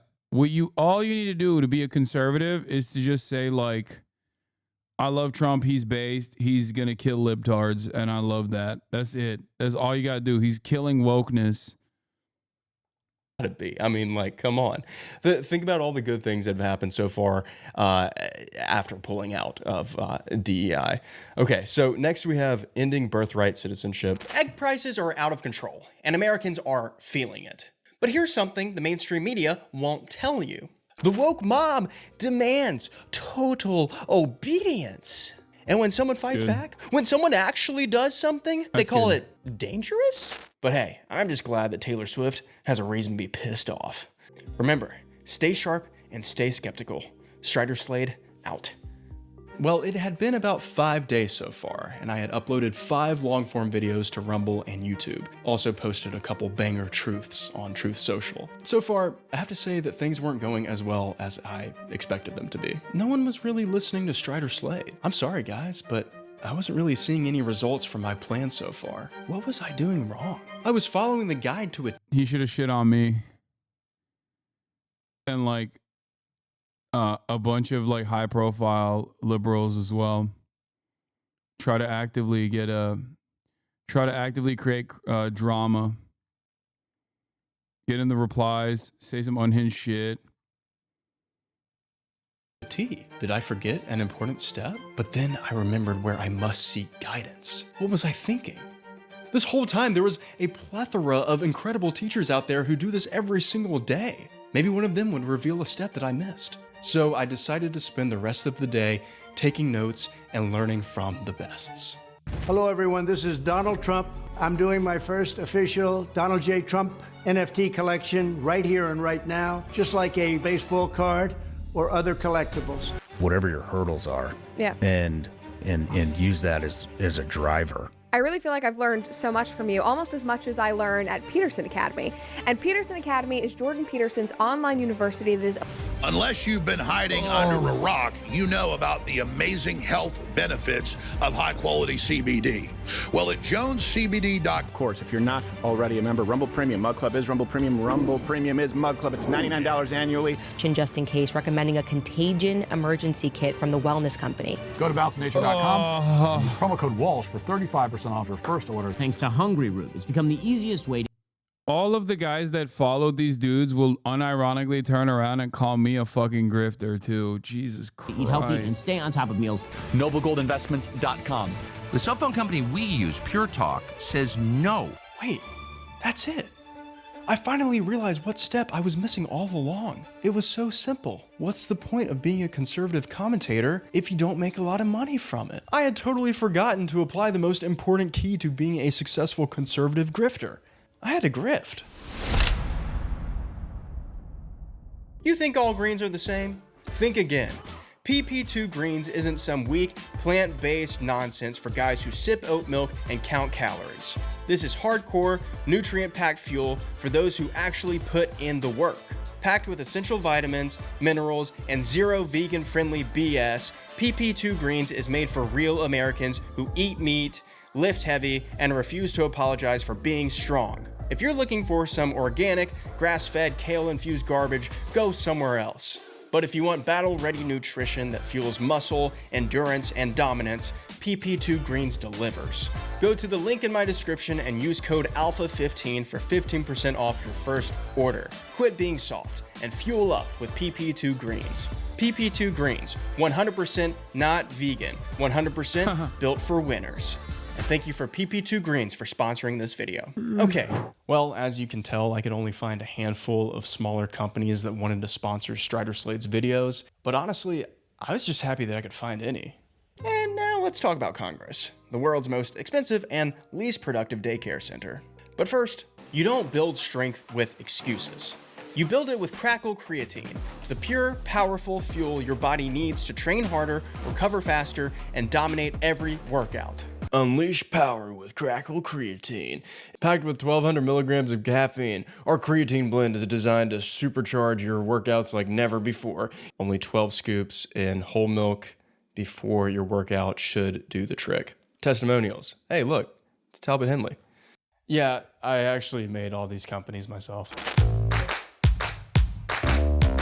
America runs on hard work, grit, and a damn good cup of coffee. And that's exactly what you get with Big Tank Coffee, founded by a former US merchant marine. So for this step, you have a few options, and don't be afraid to get a little experimental here. You can either make your own products to sell like Alex Jones does, or you can just get sponsors for your videos, or you could take my route and make 4 fake companies, buy domains for all of them, create websites that showcase unique products, making them look like actual sponsors, but in actuality, they don't exist. Now, to be clear, you can't order anything on these websites because I didn't want to actually scam people. That would be what a lot of lawyers call not that legal. And if you want to find Crackle Creatine, Their address is 123 Main Street, Asgardia, Minnesota. And after doing my research on sponsored conservative products, I think I kind of hit the nail on the head here. Also, just wanted to point out that some of these ads take up over 50% of the entire video. That's real American content right there. All right, now we're cooking. And I'm not just talking about Graham Grunt's Peanut Brittle. Today's sponsor, Graham Grunt's Peanut Brittle. I think we're finally gonna be getting some much deserved attention. Soon, Strider's newfound voice was going to be piercing through every conservative screen in the nation. Oh, and don't worry, I didn't forget to put multiple ad reads into one video. Just like my mentors taught me. Because remember kids, there's no point in being a conservative unless you want to, say it with me, make a lot of money. So I don't have anything to show for this part because I actually tried to reach out to the companies about my payments for the sponsored ad reads, but none of them ever got back to me. I can't even find a website with contact information for PP2 greens. I guess starting a dropshipping company is a pretty good way to grift too. Just because I know everybody wants to see it, I'm gonna go through some of the results after posting a video almost every single day on YouTube, Rumble, and Truth Social for 2 weeks straight. So here are my results after following 11 of the 12 steps. YouTube, I got this many views and this many subscribers. Truth Social, I had this many likes, this many retruths, and this many replies, and this many followers. And Rumble loved Strider Slade because I got this many followers and this many views. So now this leads us to our final step of becoming a conservative grifter. Now, I actually haven't seen any of the other big ones get to this step yet, but maybe it's just because they don't know how to do this part. So, to all of my conservative grifters out there, here's the very last thing that you need to do. True. I never thought I'd make this video, but I can't keep lying to you. So here is what I know. For years, we called the woke mainstream media. It's not that he's not good at the bit. It just takes too long. Content creation is a difficult endeavor. And also on top of that, it takes a long time to, and you need a tremendous amount of luck. When I say it's easier to grift to the right, I simply mean that once you are established or out of the established content creators, it's infinitely easier to grift to the right. The enemy. But let's be real. We are the mainstream now. Money drives the industry, and right now the money is on the right. That's why corporations are ditching DEI. It's not because they're buckling under pressure, it's because it's more profitable for them. Conservative media isn't about truth, it's about power. Billionaires fund it because it serves them. Tax cuts, deregulation, political influence. Meanwhile, real leftist media struggles because under capitalism, leftism isn't profitable. The Daily Wire, Blaze Media, PragerU, Turning Point USA, they all push the same fear-driven narratives. Cultural Marxism, the Great Replacement, fringe conspiracies made mainstream. The far right isn't lurking in the shadows anymore. They won the culture war. And I played right along. I pushed narratives I knew weren't true because it's what my audience wanted. It's what the algorithm rewarded, and it's what the movement demanded. I get why my videos resonated with you. I do. But here's the truth. Conservative media is designed to keep you afraid, take your money, and make you vote against yourself. They manufacture your anxiety and then sell you the cure. The Republican Party, led by Trump and funded by Musk, isn't fighting for freedom. They're seizing power for the billionaire class. And they've built a media machine to keep themselves in control. But this isn't the only grift. The Democratic Party sells you hope but protects the status quo. They promise progress while serving the same billionaire class. They just keep enough change on the table to stop us from demanding more. The system isn't broken, folks. It's working exactly as designed to keep us powerless. It's time for something new, something real, a movement that puts people over profit, a true third way. The grift must end. So remember, stay sharp and stay skeptical. Strider Slade. Mainstream is left, dumbass. That's right, dude. Mainstream media is actually all socialist, and all of the platforms that seemingly keep pumping out right-wing content everywhere are also socialist. That's why the largest content creator, the largest political content creator on this socialist website, owned by socialist Jeff Bezos, owned by socialist Amazon, His name is Asmongold, who is a right-wing political commentator. That's why Asmongold also is the largest right-wing commentator on YouTube as well, which is another socialist website. That's why the entire field of podcasting is completely dominated by, even though they're socialist companies, dominated by right-wingers. Look at the top 10 podcasts on YouTube, on Apple, anywhere you go. They are all, you know, people like Candace Owens, Tucker Carlson, Ben Shapiro, Charlie Kirk. This is precisely the reason why, you know, I always say, no, you don't understand. All of these companies are socialist, and all these guys are actually socialist. That's why the most popular mainstream news broadcaster is Fox News, another socialist company. Asmongold isn't right-wing. He's a slightly right-leaning centrist, at least by American standards. You are out of your fucking mind. Okay? Slightly right-leaning centrist is also insanely right-wing when you say by American standards. The fuck? He said he was going to dress up as Ash Ketchum to do fucking border detentions. Yeah, he's just center right. Out. Ooh, we got a comment. Good riddance, libtard. Fucking owned. Fucking owned. All right, I'm tired. All right, ladies and gentlemen, that concludes today's episode of the hellish nightmare that we live in.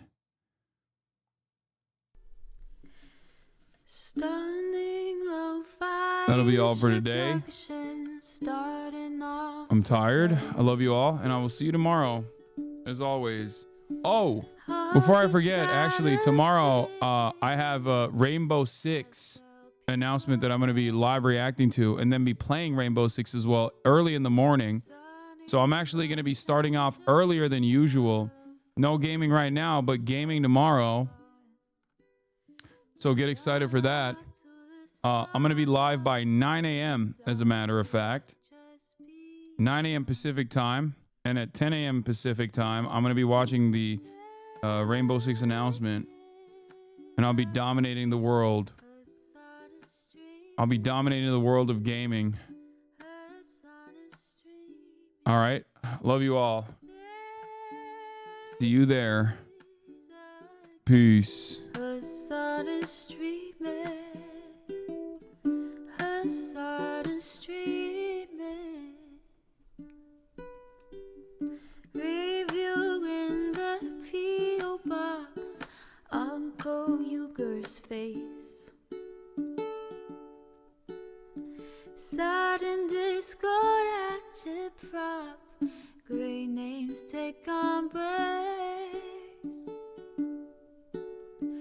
Tiny Bernie Sanders, LGBTQ Air Force. The whole left at your fingertips, on at your door. H3 crowded debate, the Young Turks online show. 3 full fucking years of this, plenty more to go. 90-day fiance talks of champagne bourgeoisie. A Trump rally live reaction, a mass riot at DC. There he is again, Hasan is streaming. Hasan is streaming. There he is again, Hasan is streaming. Hasan is streaming. Reading live stream fair comments, Austin show chat advice. And all the ways the right-wing pipeline can suck you in online.